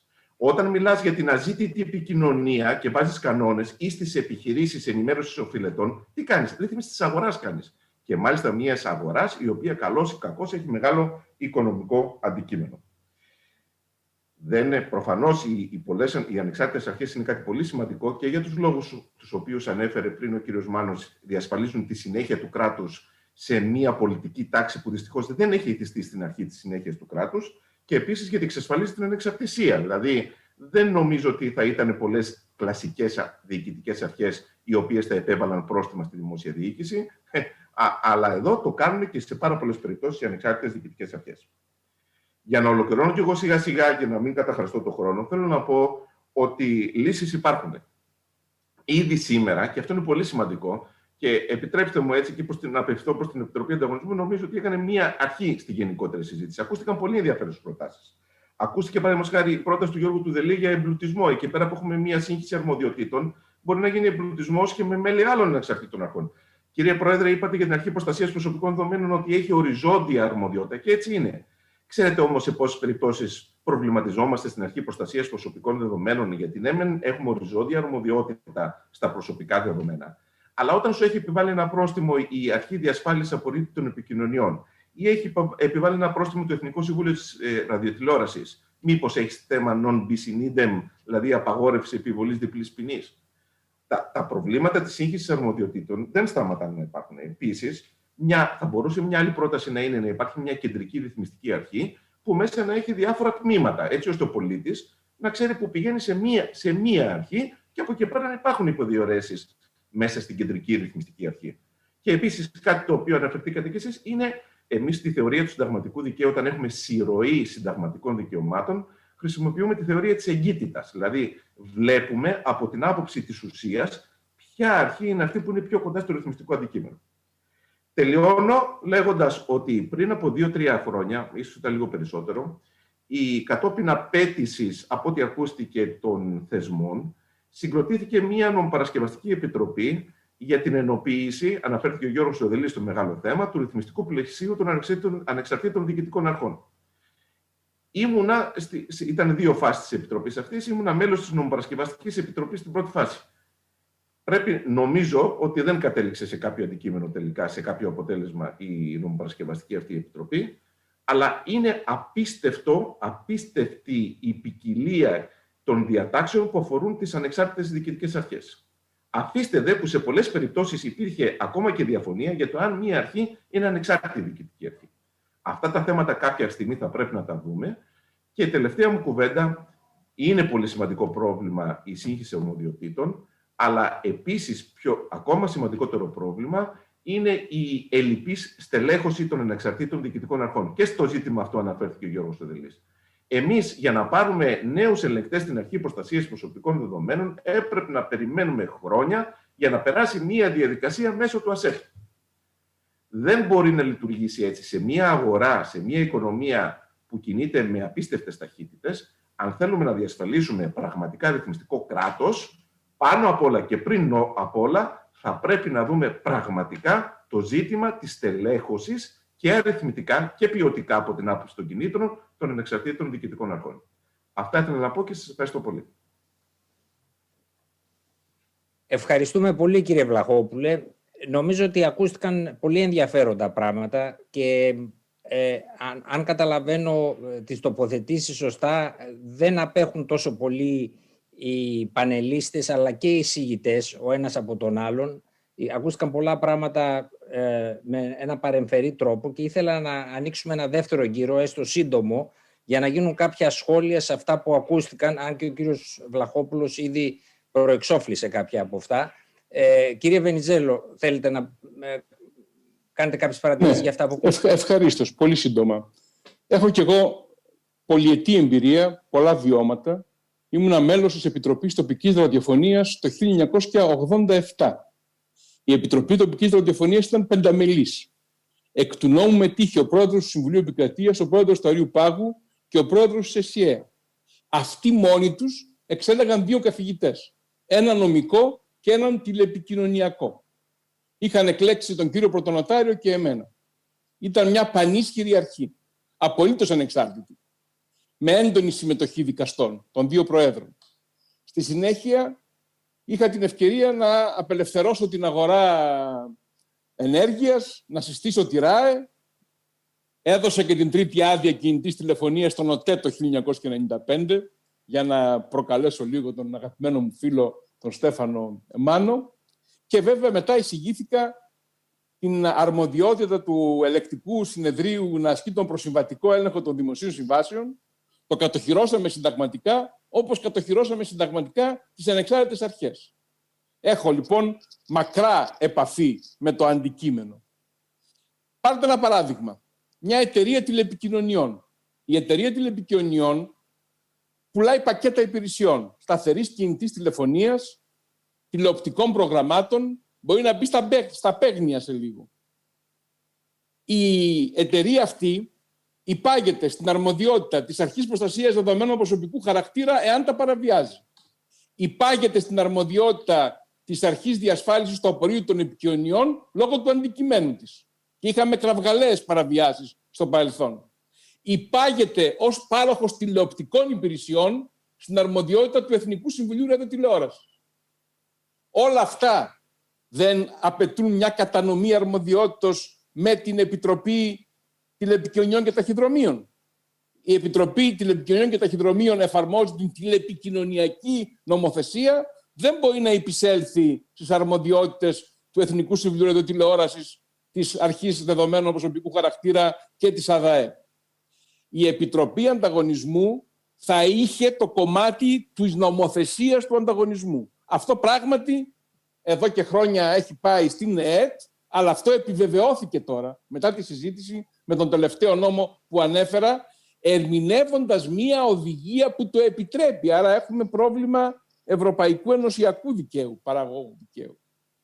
Γι' αυτό εισηγήθηκα, καθώς έχουμε το ίδιο πρόβλημα και στις δημόσιες συμβάσεις, έτσι, όπου έχουμε τα όργανα του διαγωνισμού, μετά έχουμε την αρχή ελέγχου προδικαστικών προσφυγών, έχουμε τον προσυμβατικό έλεγχο του ελεκτικού συνεδρίου, έχουμε τον δικαστικό έλεγχο από το Συμβούλιο Επικρατείας ή το διοικητικό εφετείο. Άρα εισηγούμε ξανά ένα δικονομικό σύστημα άρσης της σύγκρουσης αρμοδιότητας και ο μηχανισμός δεν μπορεί παρά να είναι το Συμβούλιο Επικρατείας, αλλά με αποσπαστές πράξεις σε σχέση με την αρμοδιότητα, όχι να περιμένουμε να εκδοθεί η τελική εκτελεστή πράξη, να ολοκληρωθεί μια μακρά διαδικασία. Και δεύτερο, ένα κριτήριο. Και το κριτήριο είναι η νομοθεσία, το μπλοκ διατάξεων, για να είμαι πιο συγκεκριμένος. Εάν το μπλοκ διατάξεων είναι τηλεπικοινωνιακό, ισχύει μία αρμοδιότητα. Αν το μπλοκ διατάξεων είναι προστασία απορρίτου, άλλη αρμοδιότητα. Αν το μπλοκ διατάξεων είναι ανταγωνισμός με τη στενή έννοια του όρου, δηλαδή αυτά που διέπονται από το δίκαιο του ανταγωνισμού, του ελεύθερου ανταγωνισμού, θα πάει στην αρμοδιότητα της Επιτροπής Ανταγωνισμού. Ούτως ή άλλως, αν είχαμε αθέμητο ανταγωνισμό, θα πήγαινε στα δικαστήρια. Δεν θα πήγαινε στην Επιτροπή Ανταγωνισμού. Άρα, λοιπόν, έχουμε ανάγκη να συζητήσουμε ένα τέτοιο σχήμα. Θα μπορούσε να υπάρχει μία αρχή ομπρέλα? Το έχω ζήσει αυτό το ερώτημα ως μέλος της Κοινοβουλευτικής Επιτροπής Θεσμών και Διαφάνειας, που έχει ως βασική αρμοδιότητα τον κοινοβουλευτικό έλεγχο επί των εξαρτήτων αρχών επί μακρά σειρά ετών. Και έχω εισηγηθεί, υπάρχει ένα κείμενο, μια εισήγησή μου στην Επιτροπή Θεσμών και Διαφάνειας για το πώς θα μπορούσε να διαμορφωθεί το καθεστώς των ανεξαρτήτων αρχών. Γιατί και οι μη κατοχυρωμένες συνταγματικά αρχές υπάγονται στην αρμοδιότητα της Επιτροπής Θεσμών και Διαφάνειας. Άρα θα μπορούσαμε να το κάνουμε αυτό. Αρκεί, όπως είπε ο Στέφανος προηγουμένως, νομίζω αυτό είναι το κομβικό ζήτημα, να υπάρχουν οι εγγυήσεις προσωπικής και λειτουργικής ανεξαρτησίας. Στο μέτρο που τις επιβάλλει τις εγγυήσεις αυτές ή το ενωσιακό δίκαιο, υπάρχει μια αρκετά ικανοποιητική διασφάλιση. Από την άλλη μεριά, ό,τι και να κάνεις, ο τελικός έλεγχος είναι δικαστικός. Ό,τι και να κάνεις. Ό,τι και να πεις, ό,τι και να διευθετήσεις. Την φάση του δικαστικού ελέγχου δεν μπορείς να την αποφύγεις. Και ευτυχώς. Διότι είμαστε κράτος δικαίου. Αυτά. Κύριε Μάνο, θα σας πείραζε αν ρωτούσα τον κύριο Δελή εάν πιστεύει ότι μπορεί να περπατήσει αυτή η πρόταση του κυρίου Βενιζέλου? Τι εννοείται με πείραζε? Εννοώ ότι εσείς είχατε κάνει τις δύο πρώτες εισηγήσεις και μετά πήγαμε στους πανελίστες, αλλά μου έβαλε στον πειρασμό ο κύριος Βενιζέλος να απευθυνθώ σε εκείνους τους επαγγελματίες που πηγαίνουν συχνά στο Συμβούλιο Επικρατείας. Απίστευτο.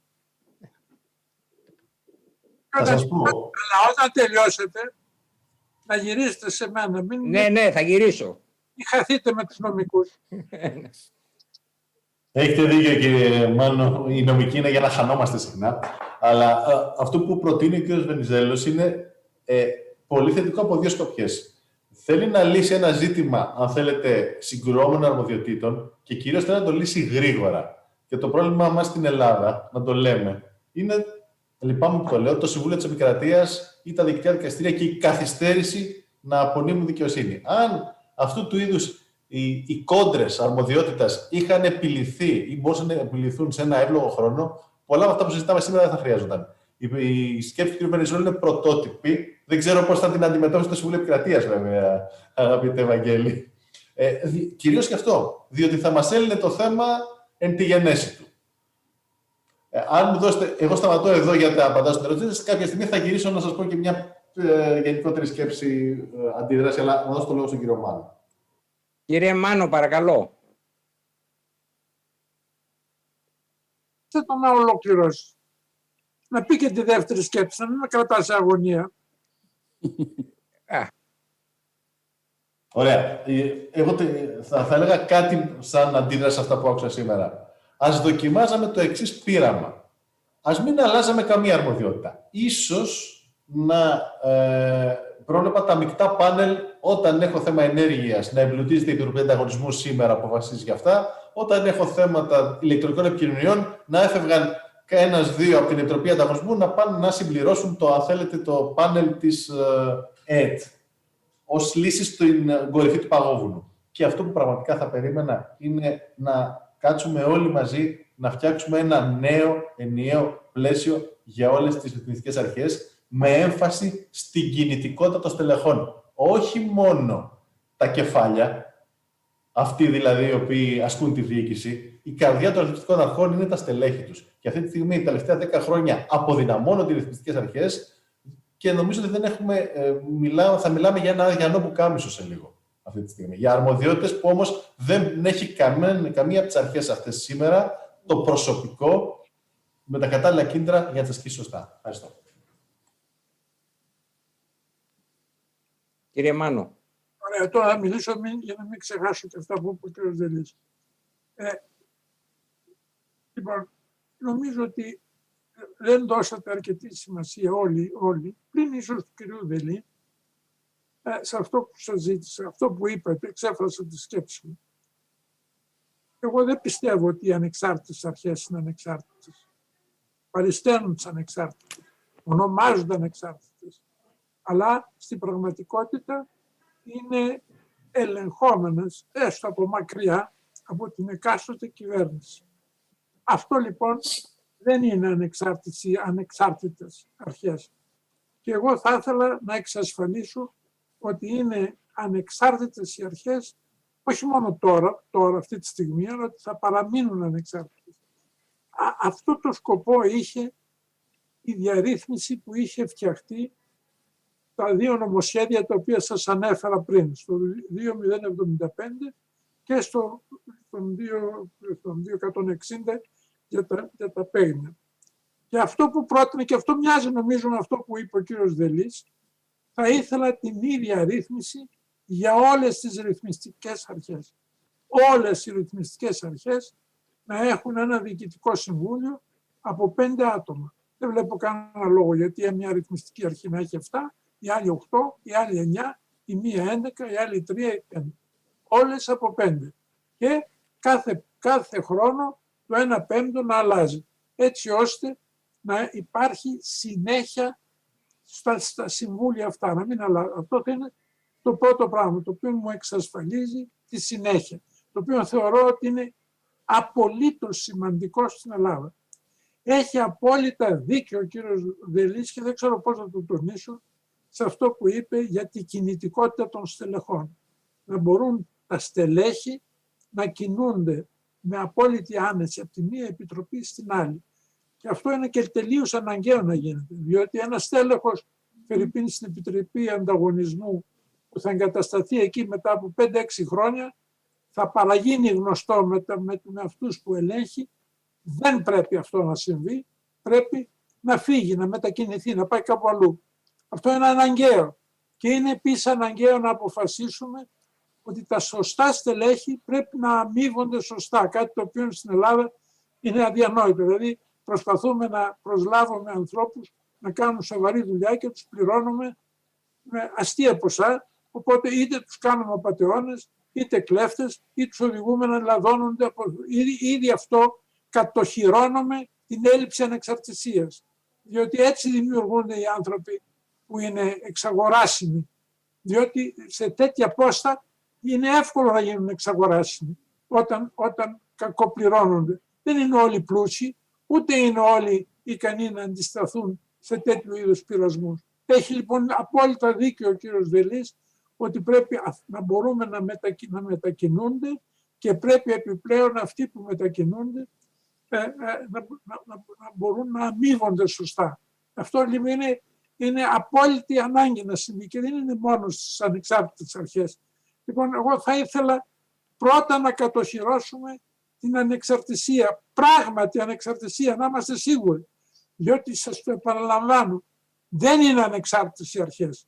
Άντε άμα πιάσουν ένα σοβαρό θέμα, θα δείτε ότι όλα θα σταματήσουν. Και η Επιτροπή Ανταγωνισμού που έχει δείξει ιδιαίτερη δραστηριότητα το τελευταίο καιρό, δεν έχω πιστεί ότι θα μπορέσει να αντιμετωπίσει φερειπίν τον έλεγχο στα πετρελαιοειδή. Θα το δούμε. Θα μπορέσει να δει τι συμβαίνει με τον ανταγωνισμό στο πετρελαιοειδή. Για την ώρα δεν έχω δει να το ασχολείται.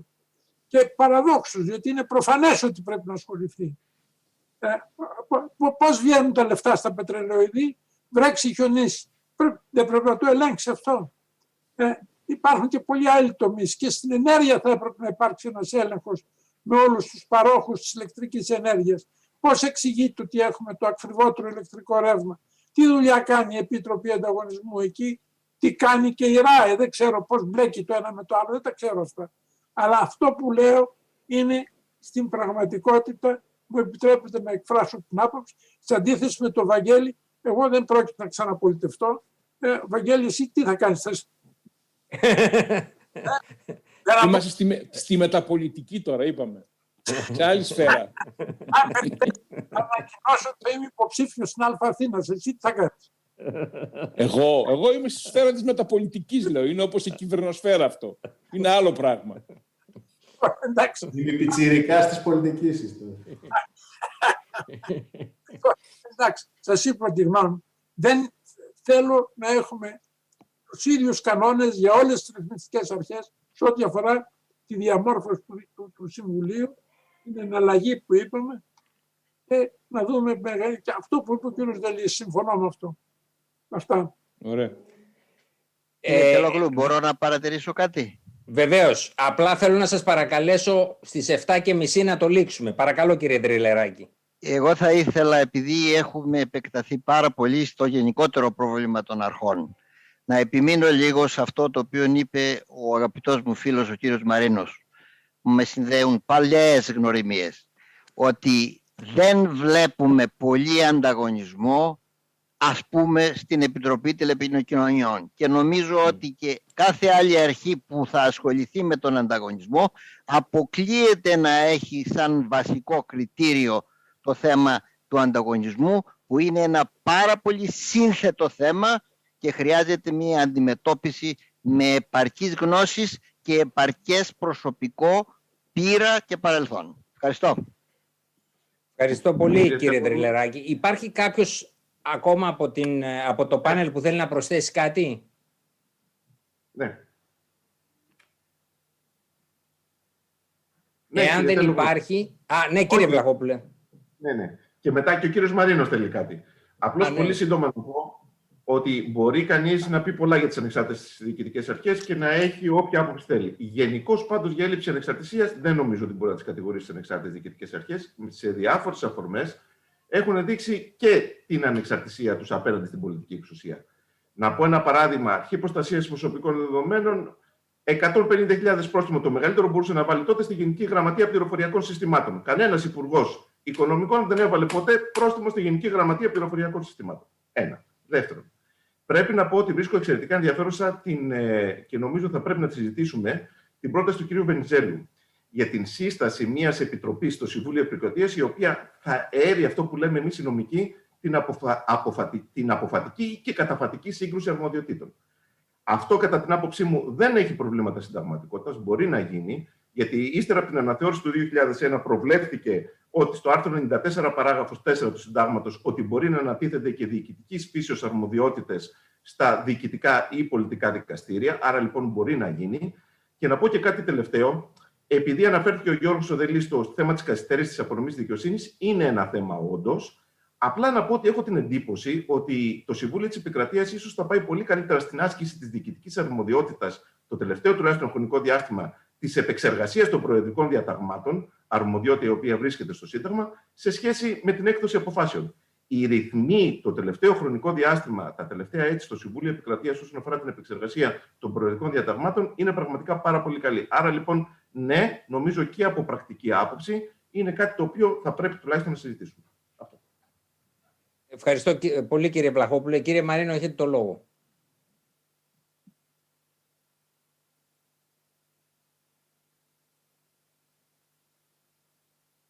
Μιχάλη, δεν ακούγεσαι. Βγάλετε το mute από το... Ο συνάδελφος κ.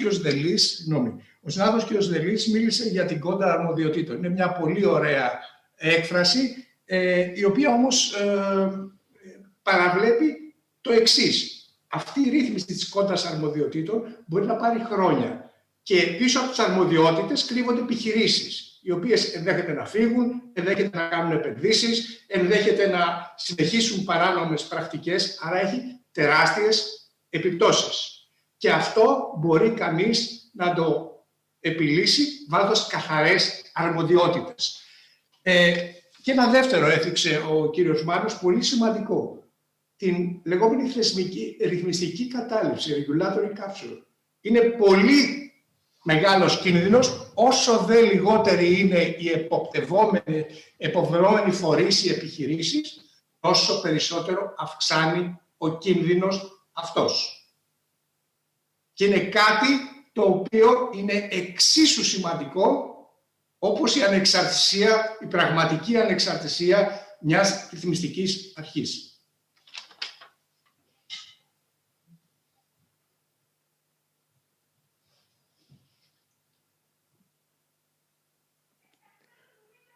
Ευχαριστώ πολύ κύριε Μαρίνο. Ευχαριστώ πολύ όλους εσάς, τους εισηγητές, τους πανελίστες και όσους μας παρακολούθησαν. Νομίζω ότι ήταν μια πολύ ουσιαστική συζήτηση που τέθηκαν πάρα πολλά θέματα από ένα σύμπλεγμα που είναι πολύ ενδιαφέρον και δίνω το λόγο τώρα στους οργανωτές, τον πρόεδρο της Επιτροπής Ανταγωνισμού για να κάνει το κλείσιμο.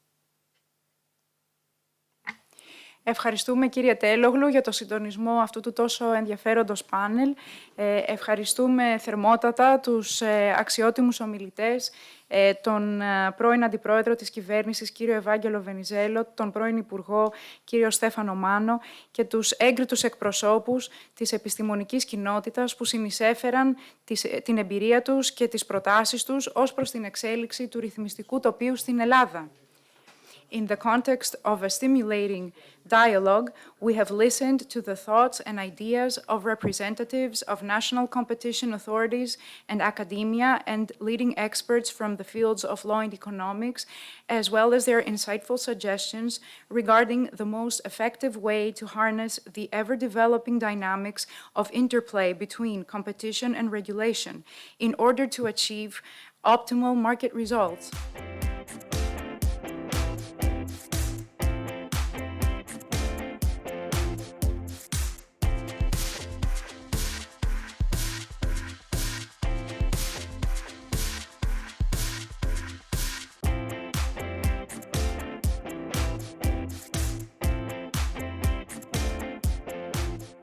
The President of the Hellenic Competition Commission, Mr. Ioannis Lianos, will now address the concluding remarks to the conference. Mr. Lianos, you have the floor. Ευχαριστώ πάρα πολύ, κυρία Καμπαλούρη. Καταρχήν, χαίρομαι πάρα πολύ για αυτή τη συζήτηση. Θεωρώ και ήταν και στόχος μας να υπάρξει μια ανοιχτή συζήτηση. Η Επιτροπή Ανταγωνισμού θέλει τέτοιου είδους σημαντικά ζητήματα θεσμικής μεταρρύθμισης να συζητιούνται ανοιχτά και γι' αυτό το λόγο εξάλλου και η συζήτηση σημερινή ήταν σε απευθείας μετάδοση στο YouTube και στο Vimeo, όπως επίσης και στην ιστοσελίδα της Επιτροπής Ανταγωνισμού. Θεωρώ είναι πολύ αργά, έχουν τεθεί διάφορα ζητήματα. Θεωρώ ότι πάρα πολλές από τις προτάσεις αυτές που ακούσαμε και από το πρώτο πάνελ και από το δεύτερο, το τρίτο και από το τελευταίο ήταν ιδιαίτερα σημαντικές. Είναι τροφή για μεταρρύθμιση. Θεωρώ ότι κάτι το οποίο πιστεύω συμφωνήσανε όλοι οι ομιλητές είναι ότι υπάρχει ανάγκη μεταρρύθμισης στην ελληνική ένομη τάξη σχετικά με τα θέματα όχι μόνο των ανεξαρτήτων αρχών γενικότερα, αλλά ειδικότερα για τα θέματα της προστασίας του ανταγωνισμού. Γενικά πιστεύω ότι είναι πολύ σημαντικό να κατανοήσουμε ότι το δίκαιο ανταγωνισμού και γενικότερα οι κανόνες ανταγωνισμού θα πρέπει να διακριθούν μεταξύ της εκ των προτέρων εφαρμογή του στο ειδικό τομεακό δίκαιο ανταγωνισμού και το γενικό δίκαιο ανταγωνισμού. Είναι κάτι το οποίο ισχύει σε όλες τις χώρες του κόσμου και είναι κάτι το οποίο θεωρώ είναι πολύ σημαντικό να έχουμε αυτή τη διάκριση, διότι συγχρόνως πετυχαίνει αυτή η διάκριση και την ύπαρξη των checks and balances, δηλαδή τη δυνατότητα να υπάρχουν περισσότερο από ένα ζευγάρι μάτια τα οποία κοιτάνε τα ζητήματα του ανταγωνισμού. Να πω επίσης ότι το θεσμικό πλαίσιο αυτή τη στιγμή δημιουργεί προβλήματα με την έννοια ότι δεν είναι ξεκάθαρο στον πολίτη ποια είναι η αρχή η οποία είναι αρμόδια. Θέλω να πω ότι το 12% των επιστολών που λαμβάνουμε κάθε χρόνο, ιδιαίτερα τους τελευταίους 15 μήνες που είμαι στην Επιτροπή Ανταγωνισμού, αφορούσε θέματα τηλεπικοινωνιών, κατά το οποίο είμαστε αναρμόδιοι. Και θέλω επίσης να πω ότι το θεσμικό, η οδηγία τέλος πάντων η οποία αναφέρθηκε, η οδηγία 2018-272, αυτή δεν αφορά την ρύθμιση εκ των υστέρων, την εφαρμογή εκ των υστέρων των κανόνων ανταγωνισμού, αλλά αφορά την ρύθμιση εκ των προτέρων κανόνων ανταγωνισμού, βασικά επαναλαμβάνοντας το θεσμικό σύστημα το οποίο ήδη προϋπάρχει. Οπότε, συνεπώς, δεν είναι ένα θέμα το οποίο είναι ακόμα ανοιχτό. Δεν θα ήθελα να αναφερθώ στα πλεονεκτήματα ή μειονεκτήματα της μία της άλλης λύσης. Κάποιος μπορεί να υποψιαστεί ότι έχω σε ένα σημείο συγκεκριμένες απόψεις οι οποίες ως ένα σημείο επηρεάζονται και από τη θεσμική μου θέση, αλλά θα ήθελα να πω κάτι το οποίο είναι ιδιαίτερα σημαντικό για όλες τις αρχές, θεωρώ, για να μπορέσει να εφαρμοστεί σωστά το δίκαιο του ανταγωνισμού, τόσο το τομεακό όσο και το γενικό, τόσο δηλαδή και από τις ρυθμιστικές αρχές όσο και από την Επιτροπή Ανταγωνισμού, θα πρέπει οι επιτροπές αυτές να στελεχώνονται με εξειδικευμένους στο δίκαιο και στα οικονομικά του ανταγωνισμού, ειδικούς επιστήμονες, νομικούς και οικονομολόγους, αλλά και ειδικούς στην επιστήμη δεδομένων, κάτι το οποίο δημιουργεί, θεωρώ, περισσότερες δυνατότητες ανταλλαγής τεχνογνωσίας του προσωπικού σε θέματα εφαρμογής του δικαίου ανταγωνισμού. Για να γίνει αυτό και για να μπορέσουμε να κάνουμε εκτεταμένες έρευνες, κάτι το οποίο το ζητάει ο κόσμος και είναι απολύτως ανάγκη να γίνει, χρειαζόμαστε περισσότερο προσωπικό και ένα θεσμικό πλαίσιο το οποίο επιτρέπει καταρχήν ανθρώπους οι οποίοι είναι αξιόλογοι να παραμείνουν σε αυτές τις αρχές και επίσης να υπάρχει και μια δυνατότητα κινητικότητας μεταξύ των αρχών. Είναι κάτι το οποίο είναι ιδιαίτερα σημαντικό και είναι βασικά και μέρος του προγράμματος το οποίο προτείναμε με τη δημιουργία του δικτύου, το οποίο, όπως ανέφερα πριν και με το βρετανικό παράδειγμα, υπάρχει δυνατότητα κινητικότητας μεταξύ των διαφόρων αρχών, ώστε να υπάρχει περισσότερο τεχνογνωσία στα διάφορα τομεακά ζητήματα. Όσον αφορά την πρόταση για το γεγονός ότι θα μπορούσαν και μέλη άλλων αρχών να συμμετέχουν στις διαδικασίες τόσο της Επιτροπής Ανταγωνισμού όσο και των άλλων ρυθμιστικών αρχών, εγώ θεωρώ ότι είναι εξαιρετική ιδέα.